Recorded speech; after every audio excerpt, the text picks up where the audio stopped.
Adventures in time and space, transcribed in future tense. Dimension X.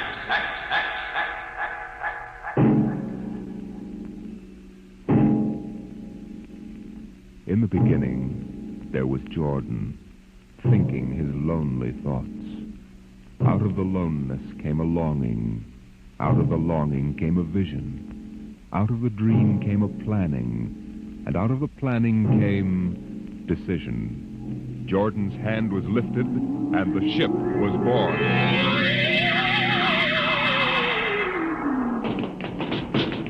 You, look out! Are you all right? Yes, it missed me. What was it? A mutant with a slingshot. I think it dashed down that passageway. You want to go after it? We'd never catch it, Alan. It's probably 12 decks above us by now. I didn't think they ever came down this far. Patrols usually get them before they reach this level. They get more daring with each generation. This one looked like a female. Male or female, it might have killed us.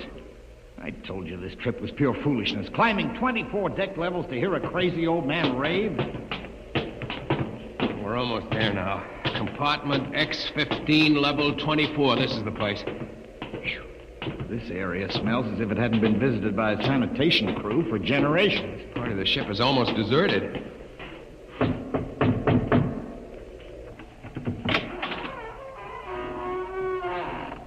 Yes? This is the compartment of John the Witness. Who are you? My name is Hugh Hoyland. I'm a cadet from the scientist barracks. This is my friend Alan Mahoney. What do you want of John the Witness? Only to talk. Are you a believer in Jordan? Naturally. I have heard that there are those among the younger scientists who doubt the word of Jordan. To doubt its death. We're not heretics. Enter. I have brought a gift of tobacco, grown on the richest level.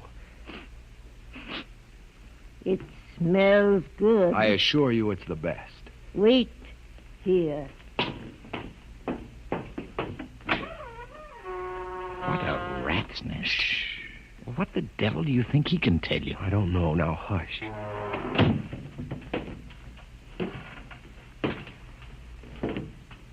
Well? You are John the Witness? I am? Good eating to you. I am Hugh Hoyland. This is my friend, Alan Mahoney. What brings a gentleman of the scientist class to my humble apartment? I have heard that you and your parents before you have long been keepers of the legend of the ship. Since Jordan gave the word. I am anxious to hear the word as Jordan spoke it. Why? You see, among the young scientists, there have been some who talk against the word. There are regulations against such heresy? Some of them say the ship has no purpose. They say that we're here accidentally. That we have no more grace in Jordan's eyes than the most deformed mutant who dwells in the highest level of the ship. What shall I say to you? I wish to hear the word from the mouth of one who knows, that I may become more convinced. Sit. You have gift for the witness? The finest tobacco. Good. I will dim the light. Now, pay close attention, for these are the words as my father's father's father gave them to his son's son's son. This is how the ship came into being, how our people were created. In the beginning, there was only Jordan, thinking his lonely thoughts. In the beginning, there was darkness, formless and dead. Out of the loneness came a longing. Out of the longing came a vision. Out of the dream came a planning. And out of the planning came decision. Jordan's hand was lifted, and the ship was born. Mile after mile of good compartments, tank after tank for golden corn, ladder and passage, door and locker, fit for the needs of the yet unborn. He looked on his work and found it pleasing, meet for a race that was yet to be. He thought of man, and man came into being. Then Jordan checked his thought and searched for a key. Man untamed would shame his maker. Man unruled would spoil the plan.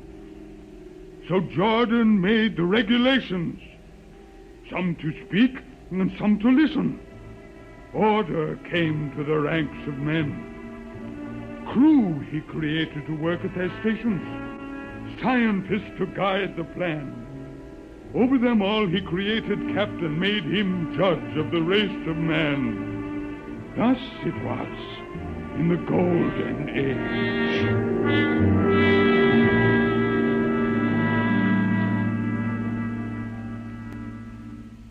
These are the true words? As my father's father taught them. But what of the strange beast-like people on the upper levels of the ship? Surely Jordan did not create them. Jordan is perfect. All below him lack perfection. You have heard of the legend of Huff? I have heard that he mutinied against Jordan. Darkness swallowed the ways of virtue. Sin prevailed upon the ship. And before wisdom prevailed and the bodies of Huff and his followers were fed into the converter, some of the rebels escaped and lived to father the mutants. They are tainted with the sins of their fathers. One more question, witness. Speak. What is the ship?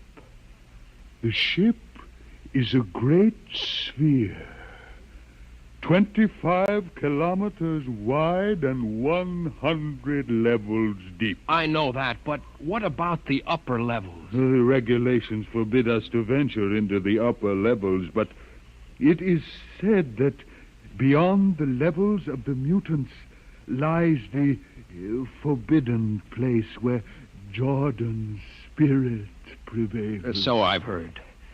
But something troubles me. Something which prompted my coming here. Yes, my son. What lies beyond the ship? What? What lies beyond the ship? This is heresy. Answer me. I will not permit such talk.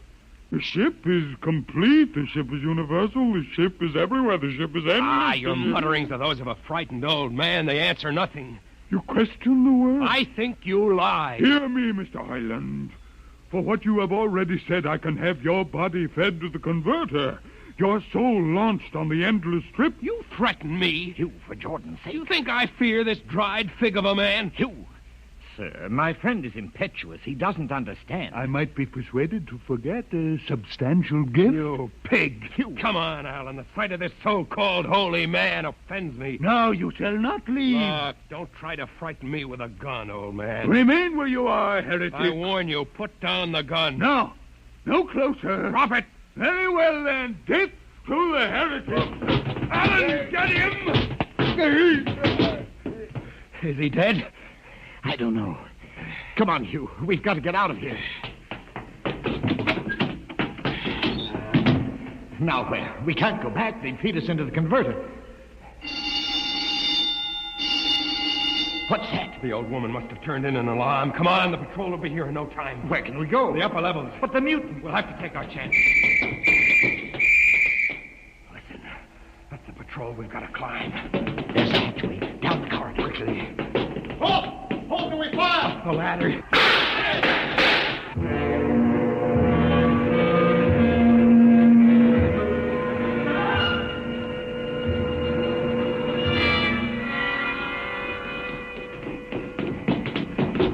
You wait. How far are we from the outside wall? Judging by the slope of the deck, about 2 miles. Mutant territory. Come on, we'll try this passageway. You. What? I don't know. I feel as if we're being watched. It's your imagination. Perhaps not. Oh! It's only a ship's rat. Get a grip on yourself. It's as big as a dog. Come on. I can't drag myself much further. We've got to find a compartment with water. Oh, if only you hadn't asked him that stupid question. There's no use going over that. Why did you do it? Why? Alan, I've been thinking about it for a long time. And when he began to give me those stupid pat answers, well, I just saw red, I guess. But who are you to question the ways of Jordan? When you asked me to go with you to visit the witness, I thought you wanted spiritual help. I never dreamed I'm that sorry, Alan. I couldn't foresee this. I didn't know what... Wait a minute. Now what? Another shipwreck? No. I thought I saw something move near that bulkhead. I didn't see anything. Maybe my eyes are going bad still. Listen. You behind? Alan, look out!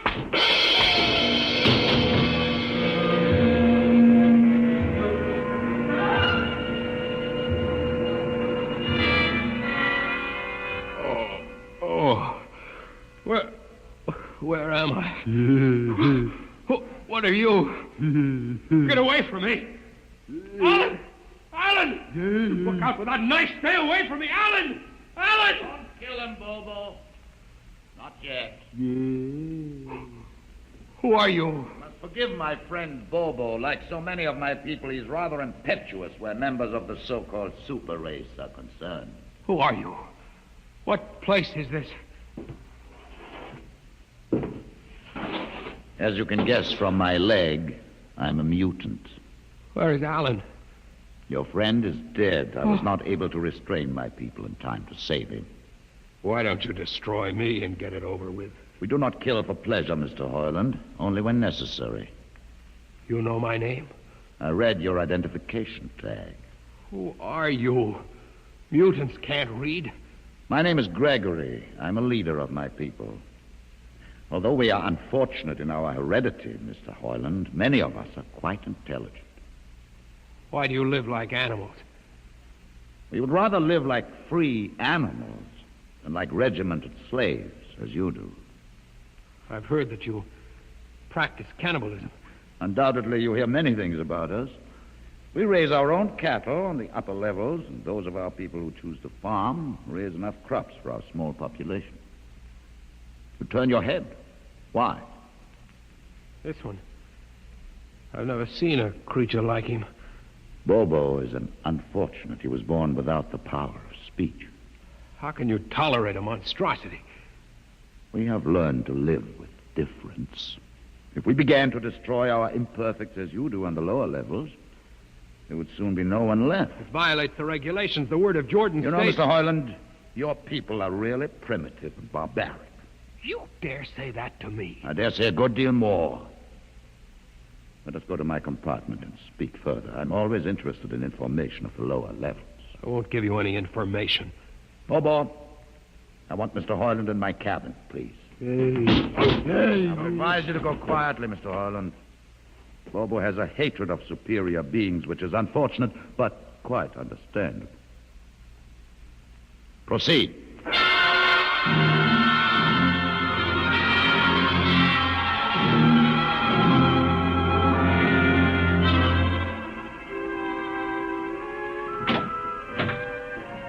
Enter, Mr. Hoyland. This is where you live? Yes. But you have books. Stolen from your libraries, Mr. Hoyland. Compton's Astrophysics. The Philosophy of Interstellar Navigation. Celestial Mechanics. You have read these? Most of them. Why did you bring me here? What do you intend to do? Do you believe in Jordan, Mr. Hoyland? There is no other belief. And the trip? I suppose you believe in the trip, too. Well, what else is there to believe? When you die, your remains are fed to the converter, and your soul makes the trip. And where does the trip take you? Why, to Centaurus, of course. Huh? And what is Centaurus? Why, Centaurus, mind you, I'm just telling you the orthodox answer. Centaurus is where you arrive when you've made the trip. A place where everything is happy and everybody's happy and there's always good eating. It's mythological, of course. And you believe this? The peasants believe it, literally, but many of the younger scientists like myself know that it's figurative, symbolic. Why do you ask? Didn't it ever occur to you, Mr. Hoyland, that the trip is exactly what your peasants believe it is? That the ship and all the crew were actually going someplace, moving? The ship can't go anywhere. It already is everywhere. Imagine a place bigger than the ship, much bigger, with the ship inside it, moving inside. But there can't be any place bigger than the ship. There wouldn't be any place for it to be. Oh, for heaven's sake. Listen, you know the lowest level? Yes.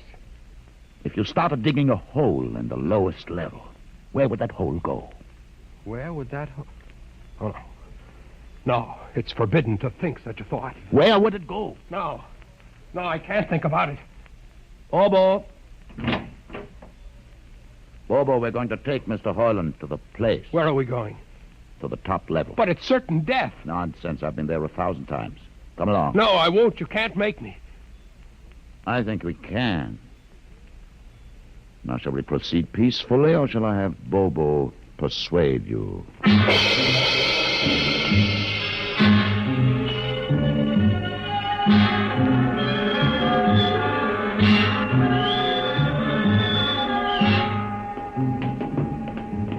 Open the door, Bobo. Inside.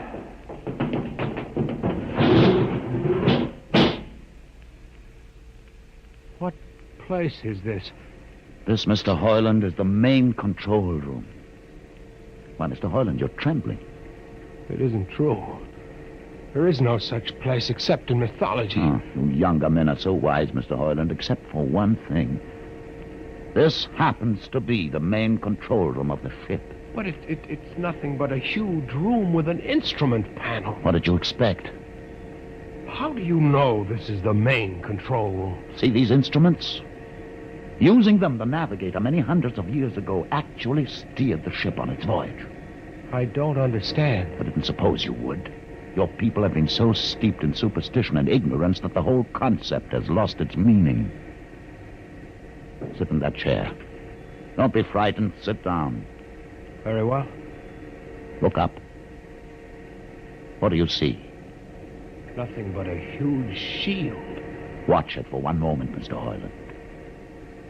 You are going to see something that few of us have ever been privileged to witness. Something so dazzling that you may find it hard to accept at first. But it is there. It is a reality. And ultimately you must accept it. What are you doing? I'm dimming the lights. Don't be frightened. Keep your eyes focused on the shield above us. Ready? Watch. The shield. It's sliding back. Ghost of Jordan. Well? What am I seeing? The universe, Mr. Hoyland. The universe in all its beauty. The stars, the planets, the suns, the moons, and the constellations. This is your heritage, Mr. Hoyland. The heritage you've been too stupid to see. But it can't be. The ship is the universe. There is nothing but the ship. But there it is. You see it before your eyes, spread out like a canopy of glory. You still deny it? Answer me, Mr. Hoyland. Do you deny it? No, I can't. They lied. They lied to us.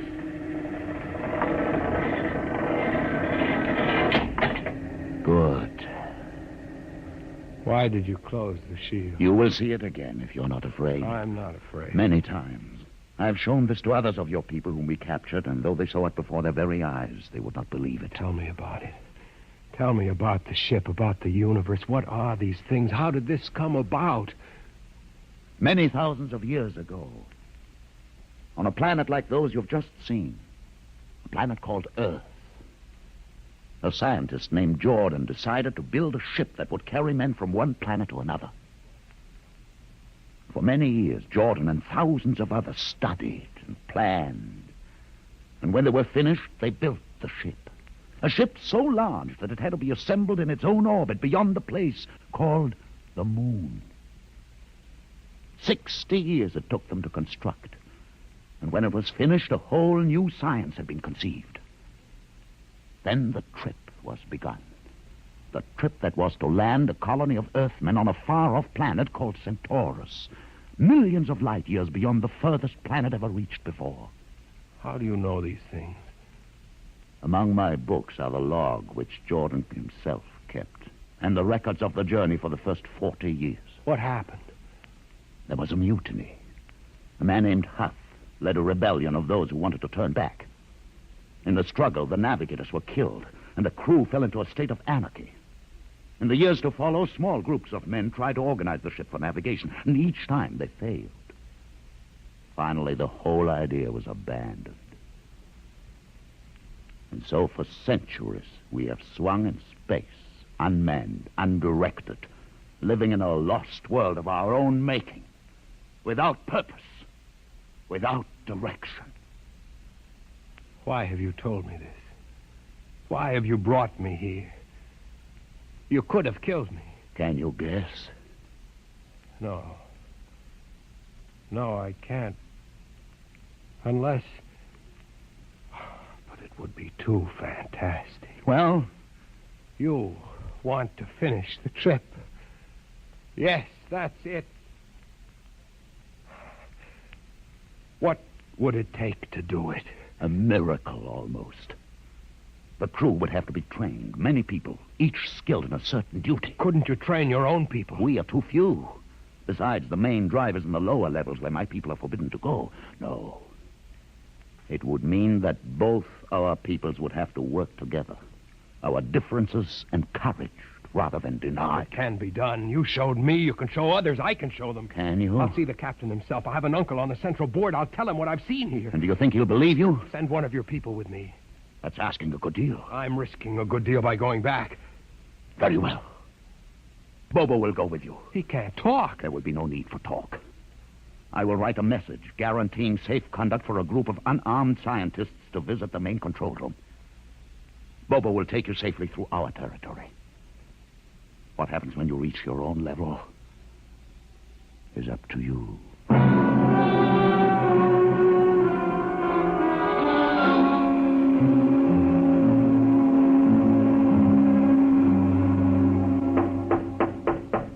One moment.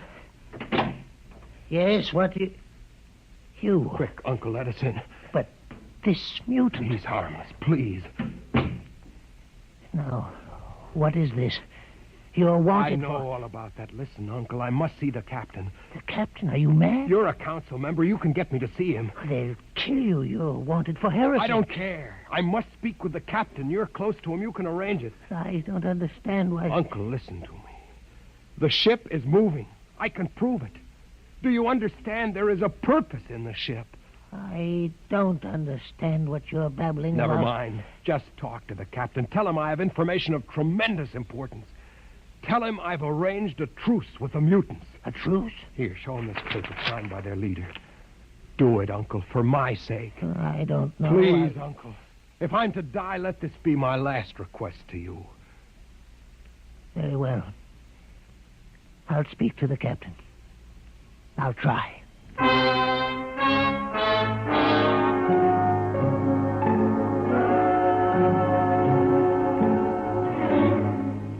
And you see, Mr. Hoyland, that you saw this with your own eyes. I swear it, Captain. I swear it on the word of Jordan. Let me see that paper again. What do you think, Commander Erst? I don't know, sir. It might be a trick. I guarantee you safe conduct. If these things are as Mr. Hoyland reports them, it would pay to risk a few lives. The man is a convicted heretic. Still, we mustn't discount his word entirely. He has a safe conduct. The mutant risked its life coming with him. I think we might investigate. You will do it? I'll have an expedition outfitted. Dismissed, Mr. Hoyland. Thank you, sir. Thank you. Captain, do Commander Erst. Sir. You'll make the necessary arrangements for an expedition. I trust you understand. Perfectly, sir. Perfectly.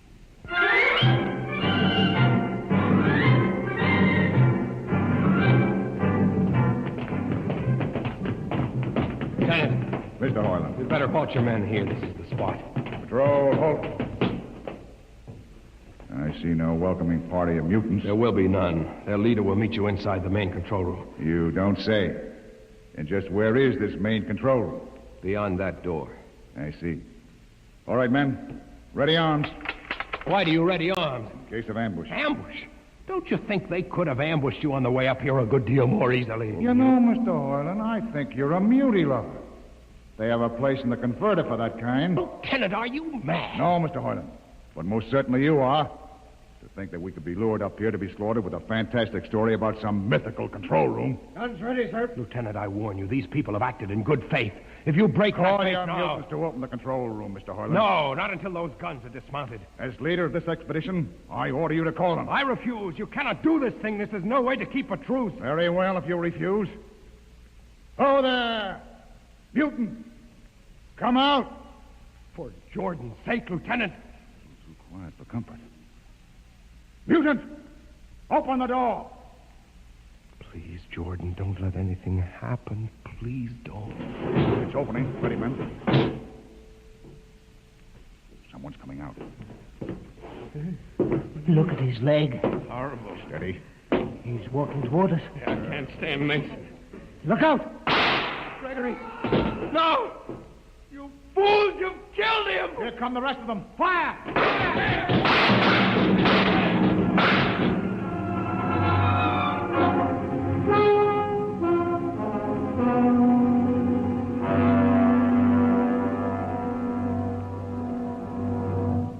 That should teach them a lesson they won't forget. All right, men.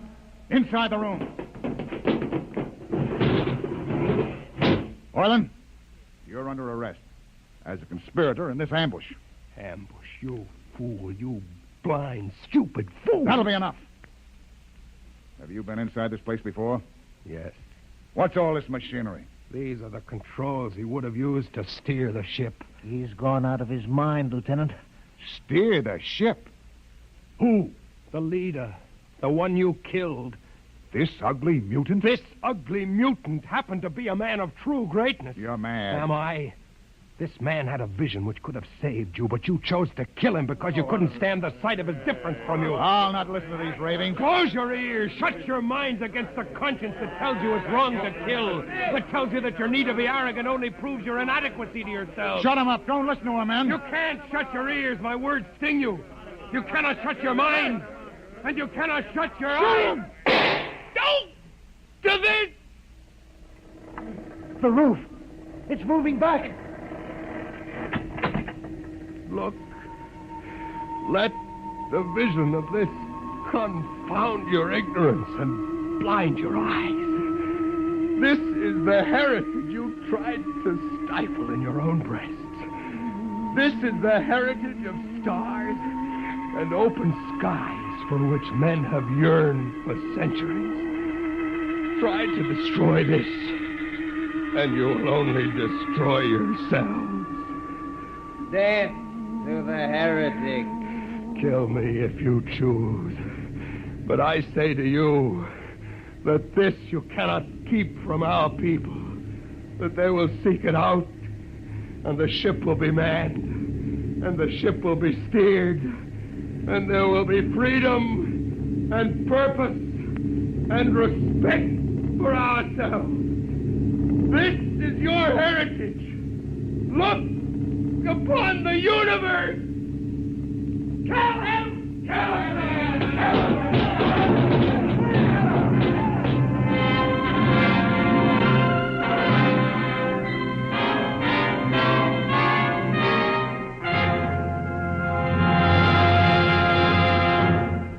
You have just heard another adventure into the unknown world of the future. The world of... Dimension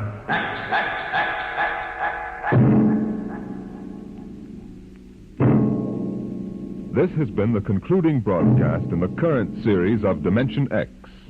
If you are interested in the continuation of this series, please write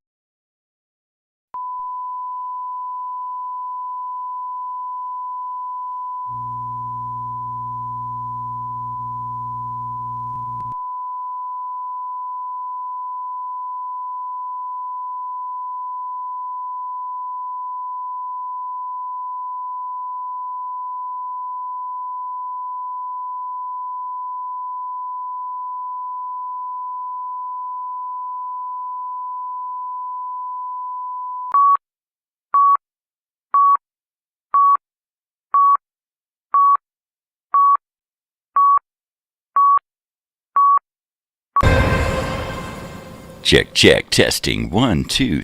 Fuck it.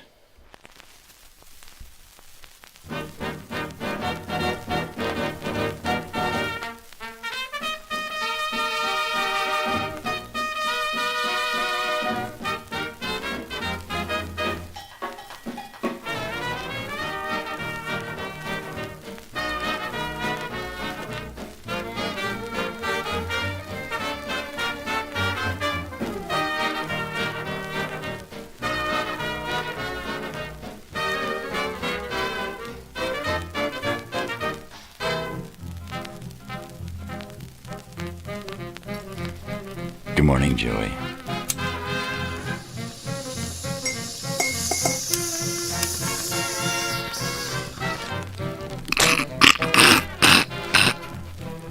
Totally.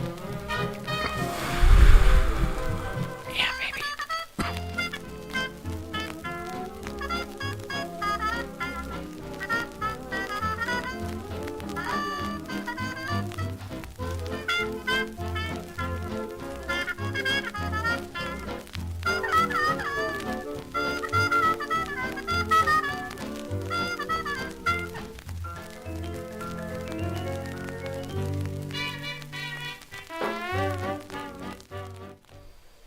Good morning, everyone. How about that transition, huh? I'm getting better at that.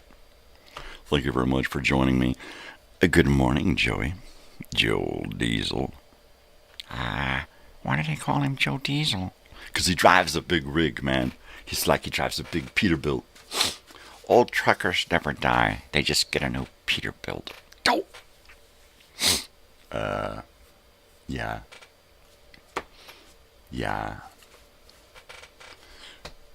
Totally. I'm here. I'm weird. Get used to it. It's the 21st of November. We are a week away from Black Friday. The Black Friday special happening here live. A week from tonight. 6 p.m. to 6 a.m. if we're lucky. I don't think we're going to get that lucky. I don't think we're going to go that long. I don't think so. We're going to try.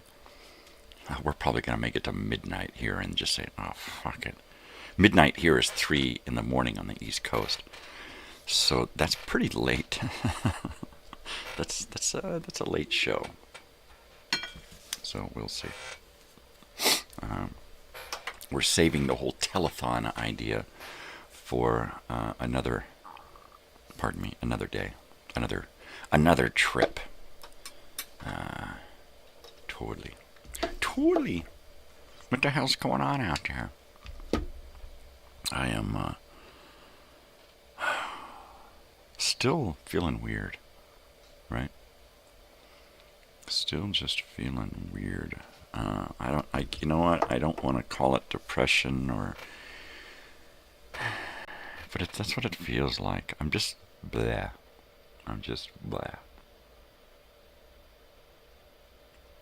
I need something. There's something that needs to be going. 2 weeks away from me coming. That's right. It's only you're going to be here the first week of December? Wow. It's almost time, dude. Well, that makes me feel better. I don't feel so blah anymore. Now I have to start getting ready for you to come over. Right? Yeah, because if you didn't, then you wouldn't. And then if you wouldn't, then you didn't, right? Uh-huh. Oh, yeah. Uh-huh. I'm just trying to do some little bit of maintenance here.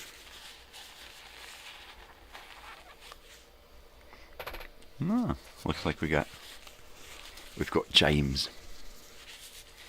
We've got James here as well. Is it just me, or are your guys' screen names different? They just look different. They've got all these numbers. Were the numbers there before? I don't remember. I erased the numbers from mine. I got rid of them. It was Crazy Old Weird Bearded Guy, like 4392 or something, right? And I was like, how can I change? There can't be that many other. And there wasn't. It was just they gave me that number at the end. And so I went in and I erased that number and resaved it without the number. So now I'm just crazy old weird bearded guy without that stupid number. Stupid number. I wanted to get rid of that for my business card because I didn't want that on my business. I didn't want at crazy old weird bearded guy, blah, blah, blah, blah, blah, YouTube. I just wanted crazy old weird bearded guy YouTube. And that's what I did. And that's what I got. So there you go. Let me put you guys into logbook here. December 4th. Wow. That is like right around the corner. Joey. James. Mm-hmm. Mm-hmm. Mm-hmm. I feel like spitting. I feel like spitting. This is a spitting image. Oh, jeez. Could you imagine that? Yeah, that guy was the spitting image of his brother. Really? Guy over there spitting on a... I hate this picture. It's a spitting image. All right, cut that out. Don't take things so literal, okay? I can't help it. I hear what I hear. That's a lot I hear. Morning time. I'm going to forego the bong hits this morning. Just do a couple of little one-hitters. Try to conserve. To ration my goodies. So what's going on out there, man? How you guys doing? Everybody okay? Good morning. What's going on? Arp. Okay. Because I really haven't got a clue. I have been up since 3. I got it to take a leak at about 20 to 3 and could not get back to sleep again. I mean, I specifically went to sleep early last night, right? I got into bed at 8 o'clock last night just so that I could get enough sleep, right? You gotta work tonight. Jeez. Mom's like, why is he working so much? I said, well, it's the holiday season. He's probably got a lot of shit to deal with and a lot of people to take care of, right? You gotta keep those people in line. Employees get stupid around the holidays because they got shit going on, right? And so you gotta stay on top of them. That's all there is to it.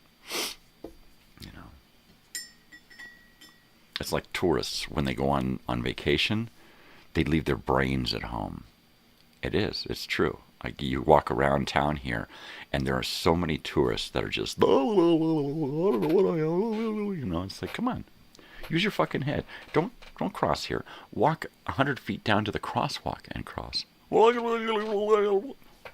me a break. Motherfuckers.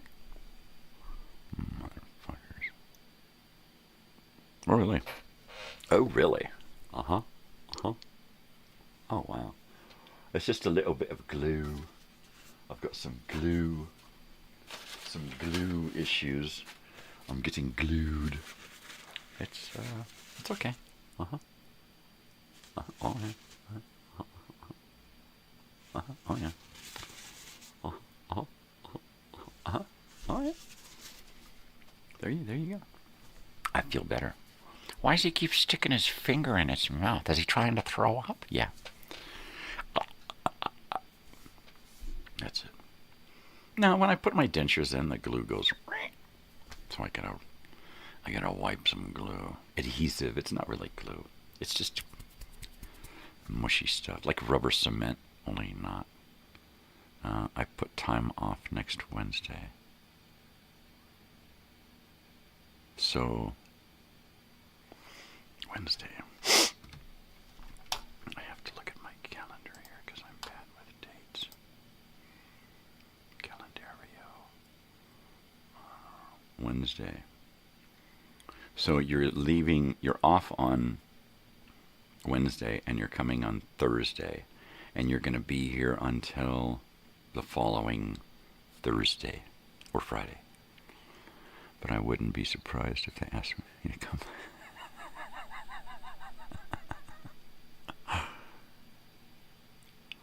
Yeah. They will. They will. Make them pay for it. If you're that much in demand, then yeah, you'll keep cleaning up, man. You'll just keep bringing home the bacon, man. Stashing it away, man. Stashing it away. That's what it's all about, man. That's what it's all about. Totally. Totally. I put time off on the 26th. Really?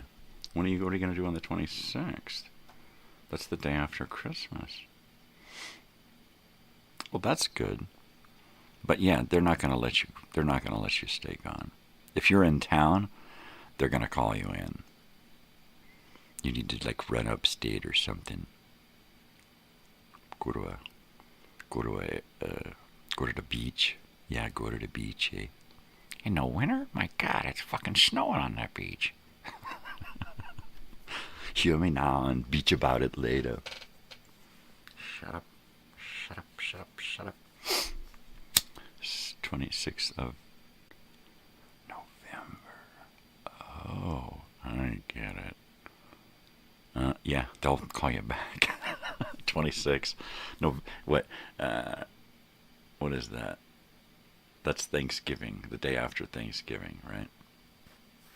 Day after Thanksgiving, day after Christmas, New Year, it doesn't matter. They're going to call you back. They will. Hey, man, we don't know what's going on, man. We need somebody didn't show up, man. 3 people didn't show up, man. We're going to have you come in, all right? Can you come in? Bastards. I've had those jobs before. I will never go back to those jobs again. When I was there, the day before Thanksgiving, oh, I'm looking at December, sorry. Yeah. Oh, there we go. Okay. Right. You're right. I'm wrong. Of course you're right. When I had those jobs that I was highly in demand, I loved it. I loved people needing me. It was awesome. You're going to be around Saturday, right? No, I'm going to Disney. Oh, man, come on. We need you. We got a shift happening and we need you. I'll tell you what. I'll come in for half a day. I'll come and get things squared away in the morning. And then I'm taking off. I'm going to Disneyland, man. Totally. I had a pass to Disneyland, so it wasn't like I couldn't just go any old time, right? Man, that sucks. That sucks. I guess I am still feeling a little out of sorts. I'm all wrapped up in this whole Black Friday thing. I've been playing a lot of Command and Conquer on my computer. I totally burned myself out yesterday.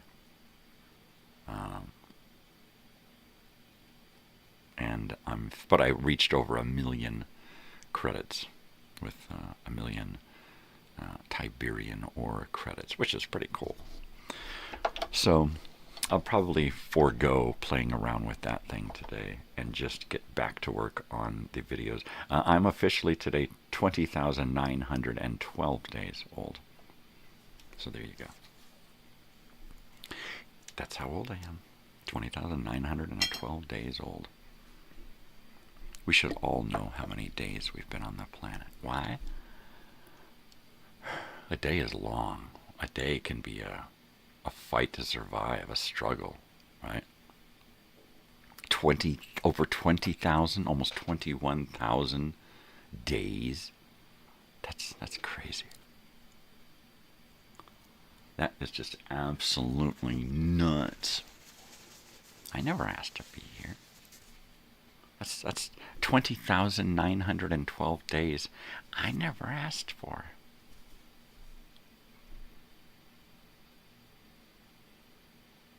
Right? I sure am glad my daughter doesn't feel like that. You know, I don't think she really has time to dwell on that kind of shit, and I'm glad. And if there ever comes a time where she sits and dwells on, what the hell?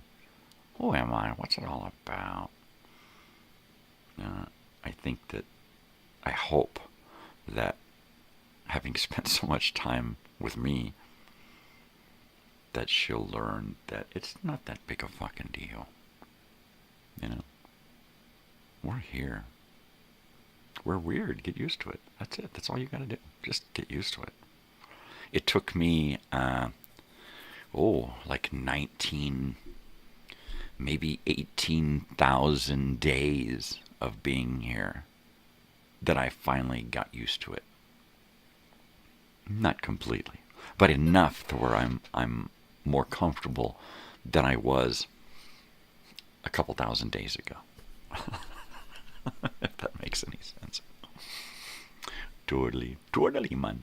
I'm gonna do this here.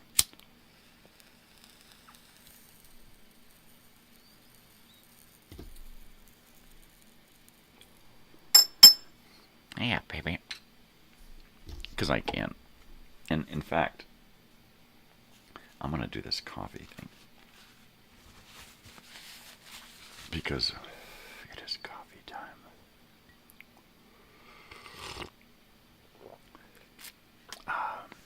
Oh, it's to die for. Yeah, baby. So, James, Stranger Things. Did you guys binge the whole thing and now you're eagerly awaiting the new stuff that's coming in a couple of days? Right? Joey's going to be here before the new Stranger Things is released. I don't even think Joey watches it. My wife and daughter and I watched it, and then my daughter kind of fell out of it. But it's a weird show. And the fact that they stretch out so much time, I'm starting to get used to that. The fact that seasons are so short and there's so much time between the seasons that kids actually become adults in between the seasons, right? It's crazy weird. If I were going to do a series, my series would be created throughout the entire year, every year.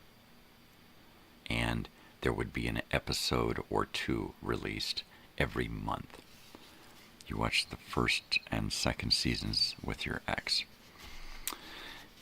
Those are the best two seasons there. There's the last season with the electric guitar playing metalhead dude.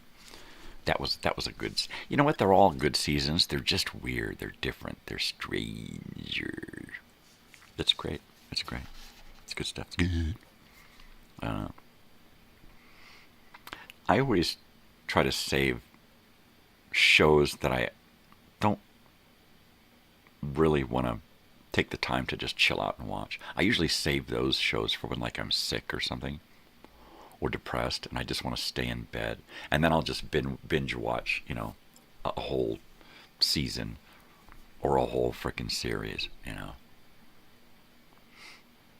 I'm okay with that. I'm okay with the binge. Son of a binge. Right? Totally.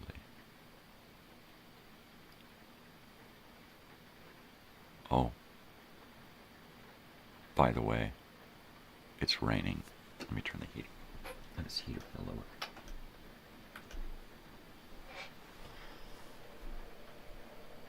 But let me turn it back off here.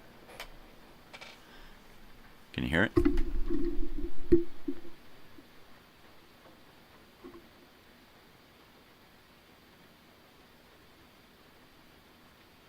It has been raining all night long. All night long. All night. Yeah. All night. All night long. All night. Yeah. All night long. All night. Oh yeah. All night long. Ooh. Ooh. Everyone you meet, they're jamming in the streets all night long. Shut up. Yeah. Feel good, feel good. Yeah, it's great. It's been raining all fucking night long. It's great. I'm surprised the house isn't leaking like a sieve. It must be packed full of something. Schmutz. Oh, cool. You know, they've got the whole country under a cloud cover right now because it's collection time. Election time? No, collection time. Our neighbors, they're stopping by to collect. And what do they collect when they're here? Mainly they collect gold, which is why the government a few years ago bought up so much gold. Hey, the government's doing a gold buy, and then the price of gold went way up just to get you to sell your freaking gold so they could get it back. The money doesn't mean anything. It's the gold that means something, and it doesn't mean something to us so much as it does to them, and they require it. They turn it into dust and put it in their atmosphere to reflect the sunlight on one of their worlds where the sun is ginormous. There you go. That's all there is to it. That's the way that's the way the science works over there. But they also take people too. They come for gold, and they come for people. Why people, you say? Well, they're going to convince a lot of people to go with them because they want to share with them. But what they're really doing is they're taking people as studs. They're taking people for recreating more people, right? They're breeding humans on other worlds as slaves and food. And they come here to resupply. And that's why we have so many, an unusual amount of missing people on this planet. You have gold in a safe? Well, it ain't safe. It ain't safe. You know what? The gold is probably a good thing to have as a bargaining chip, right? But in the grand scheme of things, there's really nothing we can do about it. I mean, the only reason we don't know about it is because nobody would want to do anything. Well, what are we gonna? Why I ain't gonna mine no gold for them bastards. Let's fight them. They know, the powers that be on this planet know that the powers on those worlds, they can dispatch us like that. So therefore, we've made a deal with them. Look, we'll mine your gold. We'll be your fucking slaves. We'll give you some people once in a while to eat. Just leave us the fuck alone and let us live, right? Just let us exist, you know? They put us here as slaves a long time ago, and we rebelled and stood up, and they keep coming back and beating us down, coming back and beating us down. This time we decided, you know what, let's just work with them. Let's just work with them. And they gave us challenges. They gave us information. You know, they gave us challenges like, okay, the first one of you stupid little humans down here, the first race or the first region that gets to the moon, your nearest satellite, you guys get to whoever gets to the moon first is going to get special preferential treatment for X amount of years, right? And then we'll renegotiate and we'll do another challenge, and it'll be up to you guys to figure out who's the best of the best. What's the challenge? Now let's go to the deepest depths of the ocean, right? Can you guys do that? Can you guys create something out of nothing, right? With those colliders, right? We're doing all this stuff to prove our worthiness and to keep ourselves alive. And we keep bartering and trading and hoping that, first of all, the majority of the planet doesn't find out, because if they ever found out, they'd be like, fuck this, let's just kill them, right? Let's just kill them aliens. Most of the rednecks in this country would definitely be all on board with that. But when you're going up against species beings that are way beyond anything that we think we know, there's no chance. There's not a fighting chance at all. So we just have to negotiate. And the best that we can negotiate is to just be their slaves and their chicken ranch, their food farm, and they leave us be for the most part. But every once in a while, we gotta cloud the skies so that they can come in and hang out, right? And do their stuff without the majority of the people on the planet finding out. And that's it. Right there. Do I believe that? Oh, hell no. I think it's a crock of shit. No, I don't know. I have no idea what to believe. You know, you can look in so many different directions. You can sit and use your imagination and come up with the probable theory of it all, right? We're smart enough now as a species, humans, to know better and to be able to do better. And we're still running amok. Why? Because we have to run amok. They can't let us get any further than running amok, right? Why do you think that so many probes to Mars and Venus and Mercury and stuff all went the way of the dodo before they got there or when they got there? Oh, now another one crash landed. Another one, it got there, but it don't do nothing, right? Because they don't want us to. They want to keep us chasing our tails, you know? The stuff that's happening now with SpaceX and Old Blue Origin, all of that crap, that's never going to happen. If we get out into space, we ain't going to go further than orbit, right? And they're not going to let us go any further. Not until we've fucking grown up. And we're slaves. We're slaves. We were created to be here.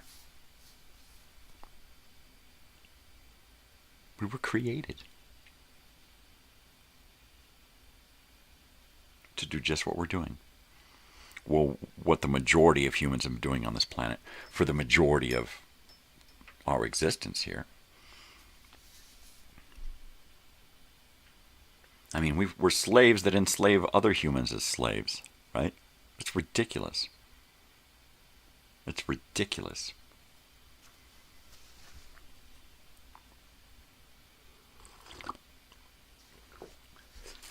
I'll just start fucking now.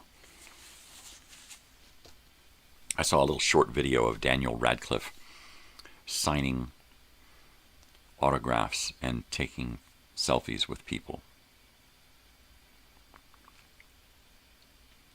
He's probably got to be one of the coolest kids in Hollywood. What is he, in like his 30s now? And he still looks like he's, 20. He's got to wear hair on his face, or he just looks too much like Harry Potter still, right? A young David Copperfield. That's who he was, right? Young David Copperfield. Fantastic in that. I dig Daniel Radcliffe. I haven't seen much of his stuff, but because his father was kind of in the whole, English version of Hollywood, right? His father was,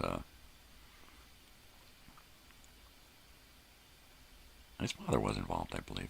I think his mother and father got him involved in this because they saw what was, what was possible. And Danny wanted to do it. Watch the David Copperfield with him in it. I think it's David Copperfield. And he's just a little tiny kid, and he does such a great job. And he's got these, even in the early Harry Potter, he had this blink that was weird. He'd blink, and one eye was faster than the other when he blunk. And it was the cutest thing in the world, because he'd blink kind of slow, and one eye would close first and then open first, and it was really cool. I dig people who have those physical anomalies. Those things that draw, like Humphrey Bogart's speech impediment. Humphrey Bogart, yeah, baby. Just little things, you know. I think that's what really makes someone memorable is are those little quirks, those little things, idiosyncrasies, little ticks, you know. One weird eye, like the guy from Animal House, Holtz. What's his fucking first name? The guy who did Amadeus. And he's got that one eye that's, I don't know, I don't want to say lazy, but maybe he's got a lazy eye, but he's got this one eye that's always a little bit shorter than the other, right? And in Animal House, it's really noticeable, and there are some scenes when he smiles and one eye almost goes completely shut, and the other eye gets really big.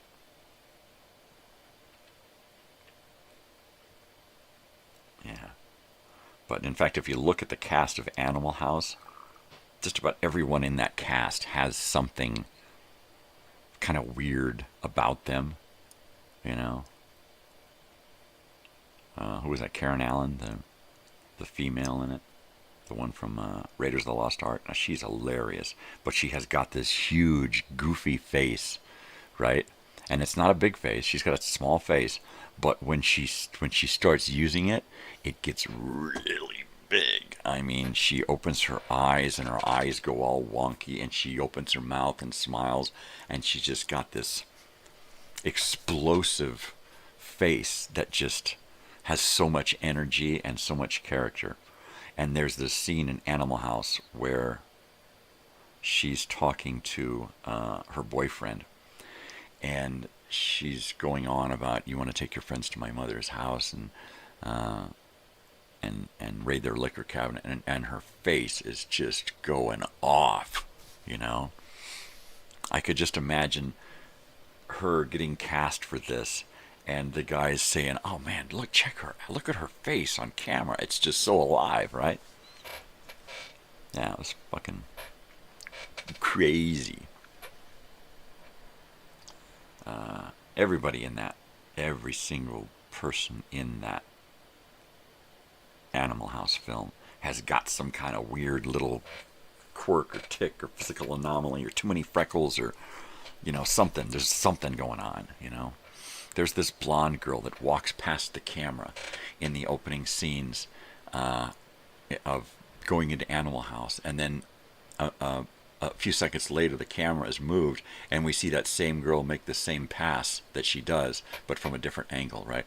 And I swear that this girl is someone that I've seen before in the early 2000s, right? That series Lost. I swear that the girl in Lost, that the big guy has a crush on, that blonde girl, crazy blonde girl. I believe she was that girl that ran by. I do. I believe it. I don't know why. I just get a feeling. It just looks like her. Just looks like a, you know, a young, funny-looking blonde girl running by the camera. I've been that. I've been a young, funny-looking blonde girl running by the camera before, right? Only I was a guy. I'm going to heat up my coffee. So, you know, I'll be right back. It is raining out there.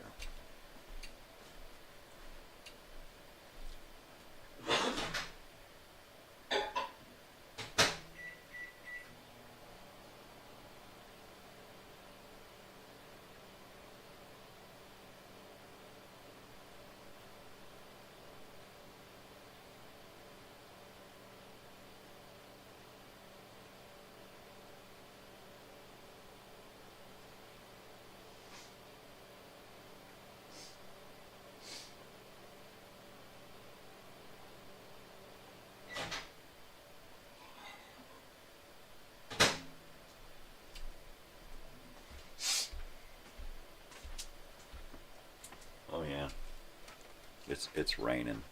It's totally raining, man. A little blanket there for covering my cold legs, right? Because, you know, I get cold. I'm old and I'm cold.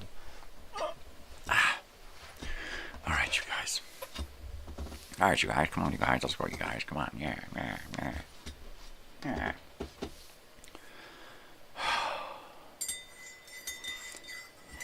You think there would be some kind of climax for the end of season 4? I don't know. Maybe we will do a telethon if I got time to put it together. And that'll be the climax.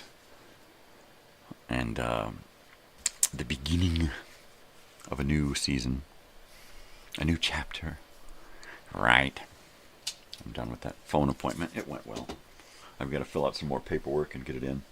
So, am I going to do that today? Quite pissably. Quite pissy-a-bobbly. I will be doing that today.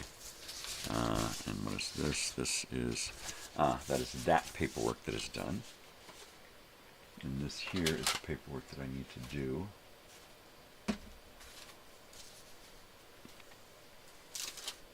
Oh, morning. Morning. Oh, that is a lot of Post-its there.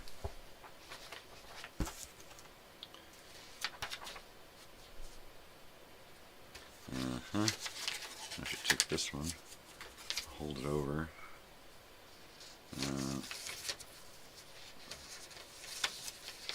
Totally.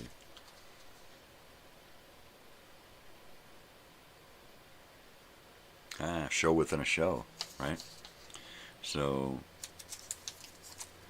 that's something that may happen next season, is I might start doing a second channel and have original content on that channel, and then have my live show on this channel with shared content, and then do a 1-hour show on my other channel, the Green Network, and have it monetized and only do original content, and do, I can share it here too, but what I'll do is just create a bunch of original videos over there and do live stuff, mostly live. So what I'll do is I'll create a series of videos, 5 videos, and then every day I will air one live, so it'll appear as though it's a live video, right? I can cheat like that. It's my network. I can do that.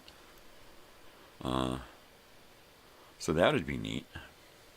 And then, no more and then, I could have a live channel with original content that wouldn't necessarily have to be live all the time. I could air live recorded content. Also, I can be doing a live show here and stay live here with no audio and go live here on this other show for an hour and do whatever it is we've talked about doing over here. We'll do over here. I gotta check a dog. Great.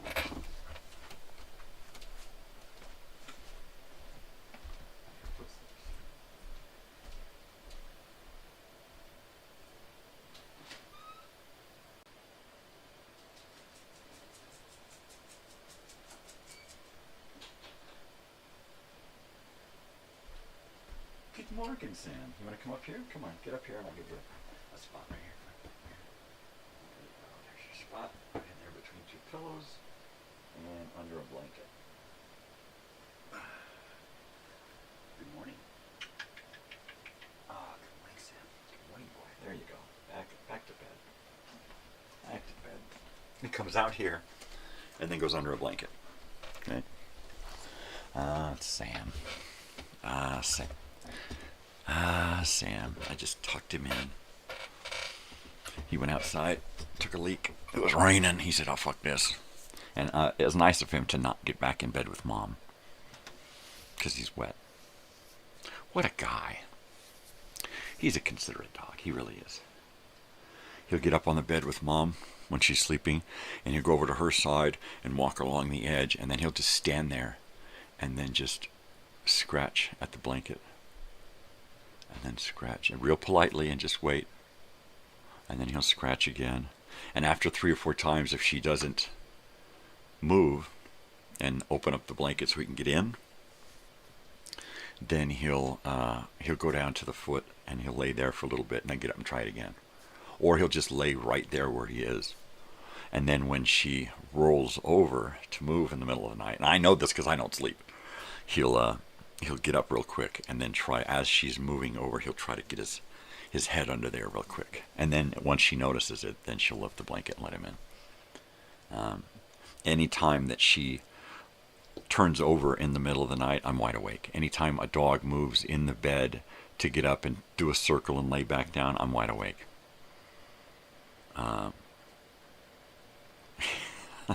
It's fucked up. But I'm always aware of what's going on, you know. Always aware, always awake, always, you know. My daughter will, more than likely, most times, my daughter will come in the room, open the door to get her dog to take her to bed. And my eyes will just open, you know, and then I'll have a little interaction, you know, and say goodnight. But I don't usually get really solid sleep. Every once in a while, my daughter will say, I came in to get the dog and you didn't wake up, you know. So that's unusual. And she'll know that it's unusual because she'll mention it. She'll like, yeah, you didn't wake up. I came in to get the dog, and you know, usually she'll say, well, I didn't come in to get her because, you know, she used to say, I didn't come in to get her because I didn't want to wake you guys. And I'm like, you're not going to wake me. I'm always awake, you know. So even if I don't acknowledge her coming in, if I'm like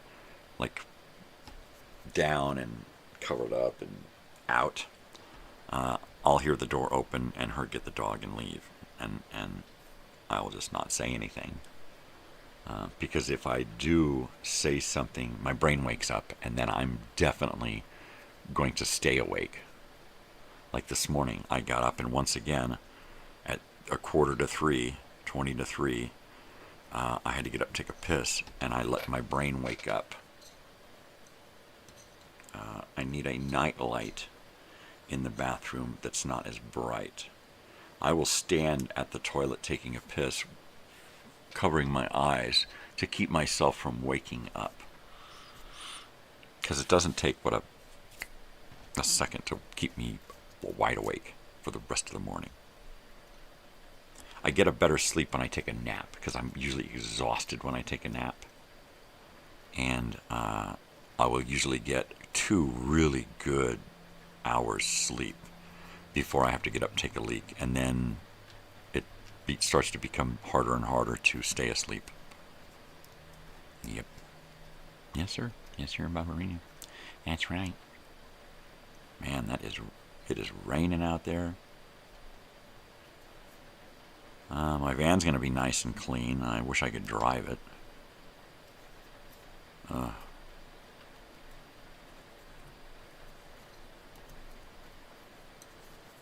just wish I could drive it.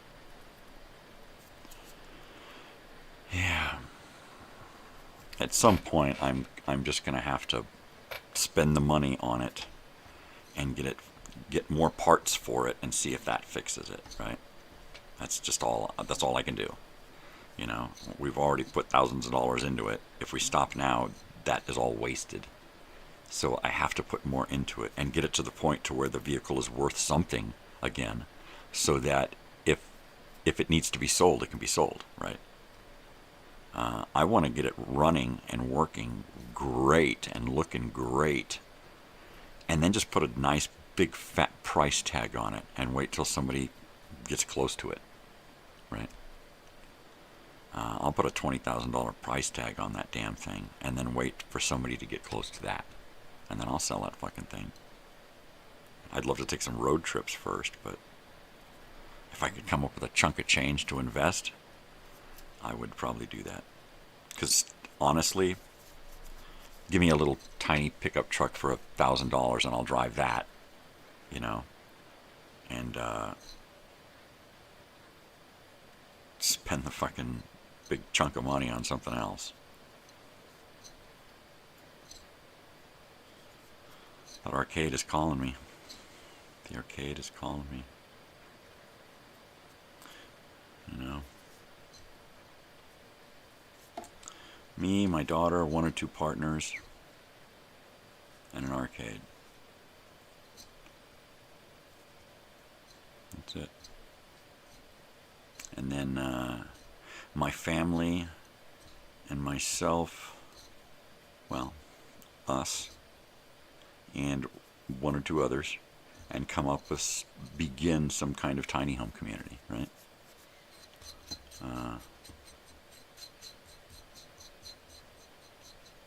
Third, start a human station. Just a park that grows into a place where people can come and get their shit together. We're at the edge of the county, and there's a courthouse out here where they bring a lot of people out here to try and convict them and send them to jail and to prison. And then when they're released from jail and or prison, they bring them back out here and they dump them off at the courthouse. And now these people are stuck out here with nothing and nobody.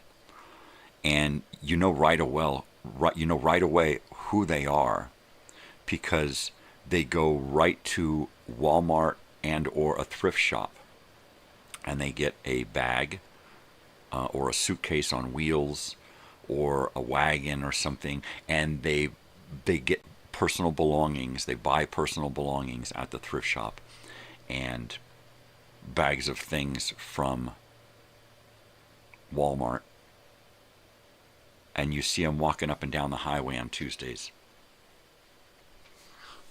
On Tuesdays, and then Wednesdays you see it's some less, because some of them have been picked up and taken someplace. Somebody's come and gotten them, or they've just kept going out of town, right? I got to get back to my hometown, and I got to hitchhike out of here.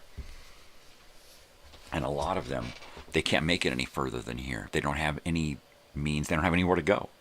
So they wind up being homeless out here. So we have this huge population of homeless and disenfranchised people, convicts and prisoners and people that just don't have anything and nobody, right? And you can't work yourself out of the criminal justice system, justice, right? If you don't have any means or any peeps. Hi Sam. So it would be nice if there was a place for people to go, to take a private shower and to put on some clean clothes, maybe wash your clothes, have a meal, go to a seminar, do some rehab, go to a meeting, do this or that, a place where people can get together, learn a fucking trade, and get back out there in the world and do something the right way. They want to keep us beaten down, and keep us looking at, we don't want to give a job to him. We don't even want to talk to him. He's one of them convicts. He's one of them homeless people. Right now, there's 1,000 homeless people out here in our town, right? That's probably an exaggerated number. Probably in the hundreds. And it's pouring rain. The places where they camp out are flooded and being washed away as we speak. So they can't have a safe place to stay all the time. There's never a place for them to get cleaned up, to cook a hot meal, to feel human, to watch a TV show, right? I mean, just the little things that most of us just take for granted, big time.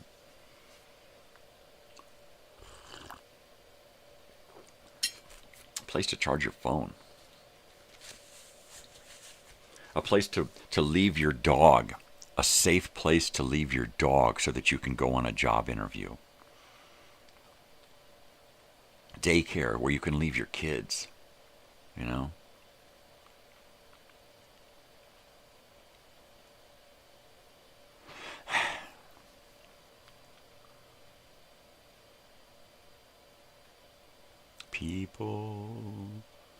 People needing people.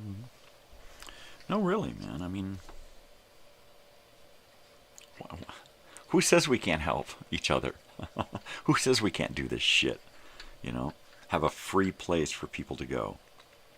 Just a free place, Take donations.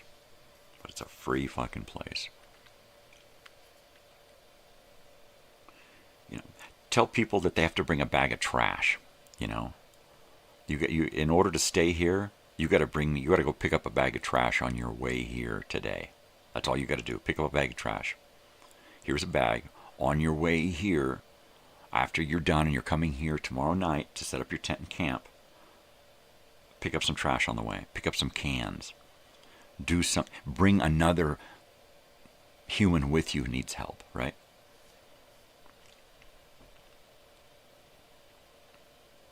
Take a job from the job cards, you know. It could work. And then get people who start off there to stay there and to help others, right? To become trustees, volunteers, permanent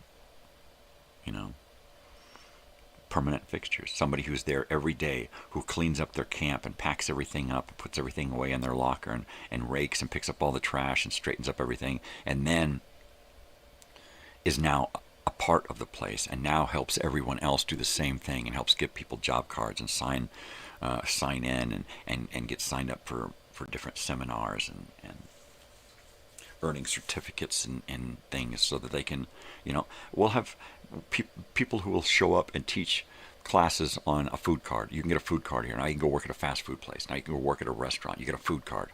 You get a health card. You've learned how to do stuff the right healthy way, right? Have it so people can earn certificates and things. Come here for 3 weeks and learn how to do this, and then you can now take that and we'll help you get a job. And have people who have shown up and learned these things and who now have come back to stay here and help others, right? When they're not doing their job that they got because of this place, they come back and they help this place. I think it could work. There goes that rain again.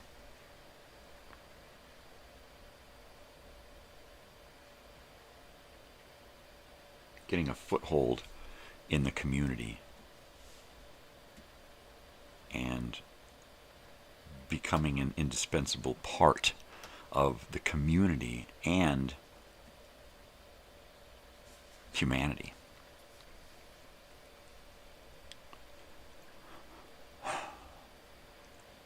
We could have giant parties at these human stations where bands show up and put on a giant party, and now the residents of this human station who show up every evening to camp and show up every day to go to classes, now they're hosting people to come there and party. They turn their kitchen into a snack bar, and they're vending food to the people who are showing up to pay tickets to watch the show, right?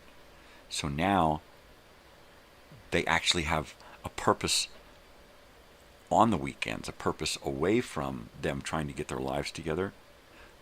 Just them hanging, and maybe they're not going to volunteer to work. They're just going to hang out. They're going to watch the show.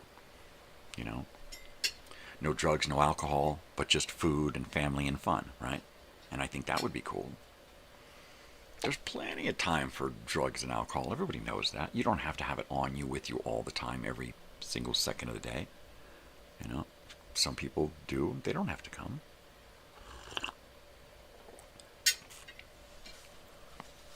Wow, I can't believe it's been an hour. It's been like an hour. What's going on? Who's there? What's out there? Is anybody still there? Is anybody out there? Is anybody out there?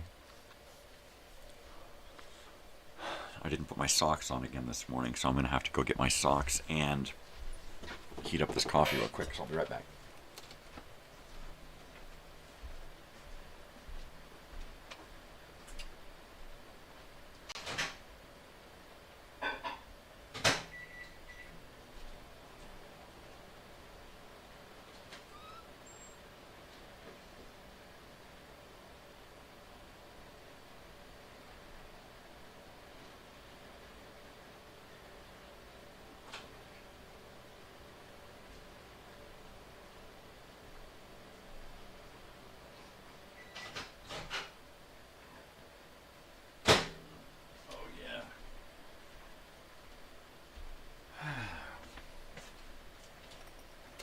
Well, I finished off that professional letter I had to write, and then I finished the envelope and got the envelope to be printed out and look professional. So my wife is going to take it, not mail it, but give it to the management. Ah, there you are, Joey. Good. I'm glad you're still here. I know I've been babbling this morning. I've just been, kind of feeling out of sorts. So I really don't know I don't know how to think anymore. I don't know what to think. I'm just playing it by ear. Oh, that's better. A little toastiness on the feetses. Oh, yeah. That's great. Some big, thick boot socks. Oh, that's every once in a while I make my wife wear them. She's like, my feet are cold. And I'll grab her a pair of my big, thick boot socks and I put these on. They're too big. Put them on. No, shut up. Ooh, they're warm. I told you. But shut up. Yeah. Totally. Just you and me, Joey. A couple of weeks away. Unbelievable. I don't know what's going on today. Honestly, I ain't got a fucking clue of what's going on. It's raining, so I'm probably not going to want to do anything at all today. At least not outside. I do need to re-up. But I don't know when that's going to be. Maybe later on this afternoon, perhaps. I will go out later on this afternoon, perhaps, and get some groceries and some doobage. It's either that or a pack of cigarettes, and I ain't even going there. I'm grateful I'm not dead. That's what I say every morning. Hey, I'm alive. What do you know about that? Talk about I need a miracle. I need a miracle, baby.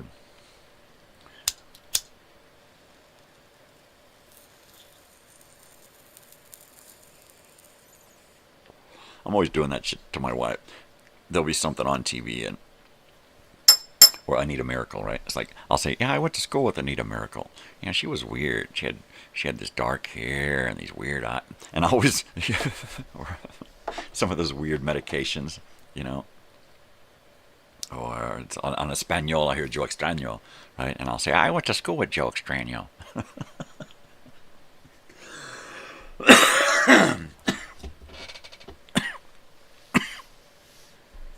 Yeah. Hey, peace, man. Take care of yourself. Love you, brother. See you soon. And if I don't see you here on the channel, I'll see you here at home. Take care of yourself. Yeah. And get rid of that 6817. Or that 88. How come it's 88 now? Joel Diesel 6817. Now it's Joel Diesel 88. What'd you do? You changed it.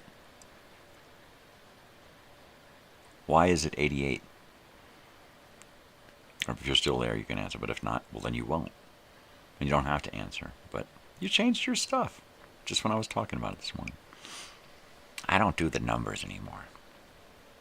It's just, this is a crazy old weird bearded guy, baby. That's it. That's all there is to it. I ain't doing no numbers. If I was going to do numbers, it'd probably be my birth date or something. Or a year, right? Or OU812, right?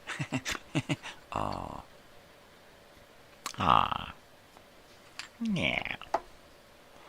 Shell oil. I couldn't get rid of the numbers. You couldn't? Oh, there must be an actual Joel Diesel. Yeah, there must be an actual Joel Diesel. So, there you go.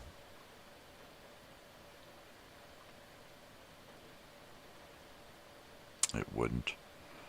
Let those bastards. So you got to come up with a name, right? That nobody else, like Crazy Old Weird Bearded Guy, nobody else has that. Because there's no numbers after mine. So yeah, you gotta be imaginative and come up with. There is another Crazy Old Weird Bearded Guy out there, but I don't know if that's his channel name. If I was going to change my channel, it would be Elsinore Brothers Studios. That's what the name of the channel would be. But it's Crazy Old Weird Bearded Guy, because that's who I am. So that's the name of the channel. But the channel is produced by Elsinore Brothers Studios, which is a Mondre Media production. And a Human Race affiliate. Totally. Totally. Well, anyway, take care of yourself, brother, and check in from time to time. Totally. Totally, man. Totally. Back to being a vegetable here. Oh, I'm a vegetable again. I guess at some point I should probably try to do some live music, because it picks me up. It does, I guess.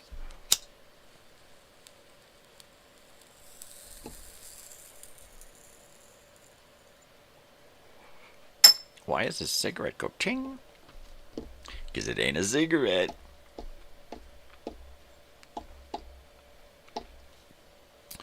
Judd Extraño, dude. Oh my god, it's Judd Extraño. I went to school with him. Like Anison, right? I would say, oh, I went to school with Anison. Yeah. And her brother, Danny Sin? Totally. Annie and Danny Sin, they were crazy. They were the funniest kids.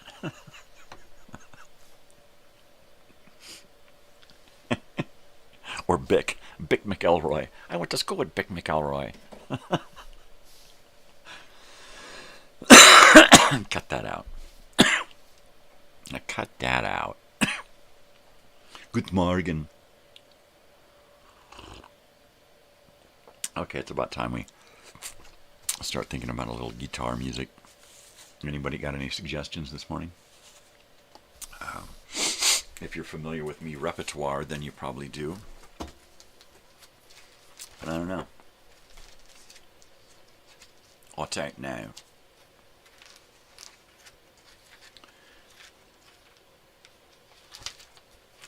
Wow.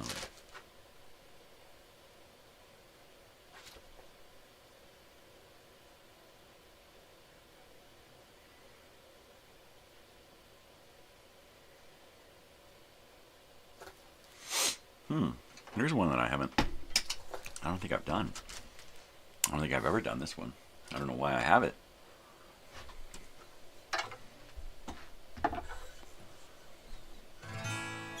Oh, rings. Rings on my fingers. Bells on my toes. Q-tip in my ear and a finger in my nose. All right, here we go.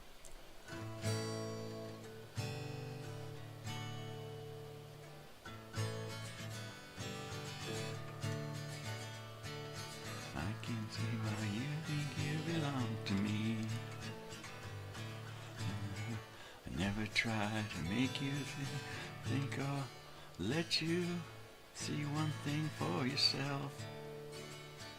But now you're off with someone else and I'm alone. You see, I thought that I might keep you for my own. Ain't me what you wanna do. I think I could stay with you for a while, maybe longer if I do. Ain't me what you wanna do. I think I could stay with you for a while, maybe longer if I do. I can see why you think you belong to me. I can see why you think you belong to me. I never tried to make you think or let you see one thing for yourself. Now you're off with someone else and I'm alone. See, I thought that I might keep you for my own. Ain't me what you wanna do. I think stay with you for a while, maybe longer if I do. Yeah, little Amy there. I think I'm going to have to play around with Amy. I hope her father isn't around. Whew.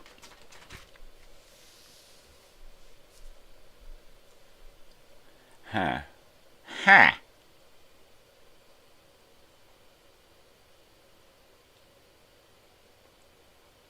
And I'm just going to go through some stuff that I never play. I'll go through some stuff that I never play.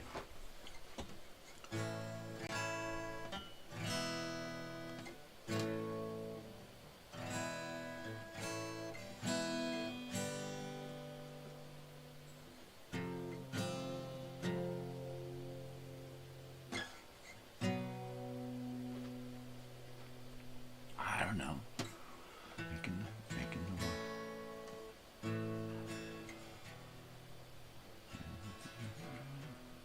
Making your way in the world today takes everything you got.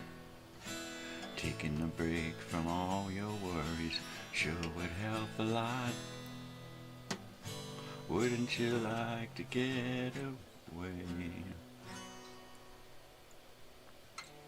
All those nights when you got no lights, check is in the mail, and your little angel hung the cat up by its tail, and your third fiancé didn't show. Sometimes you wanna go where everybody knows your name, and now you're always glad you came.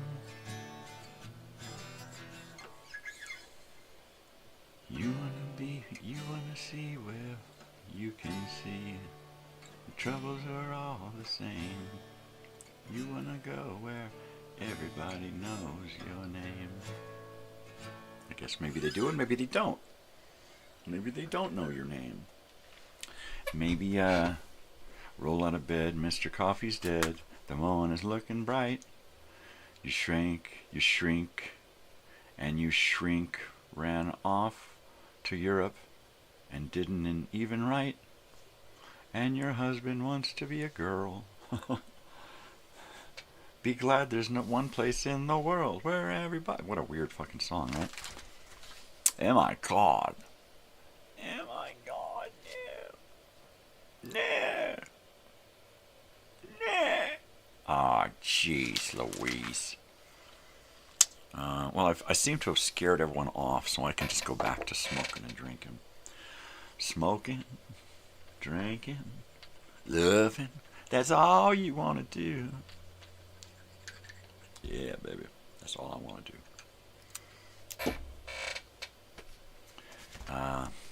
Totally, eh? It's like totally.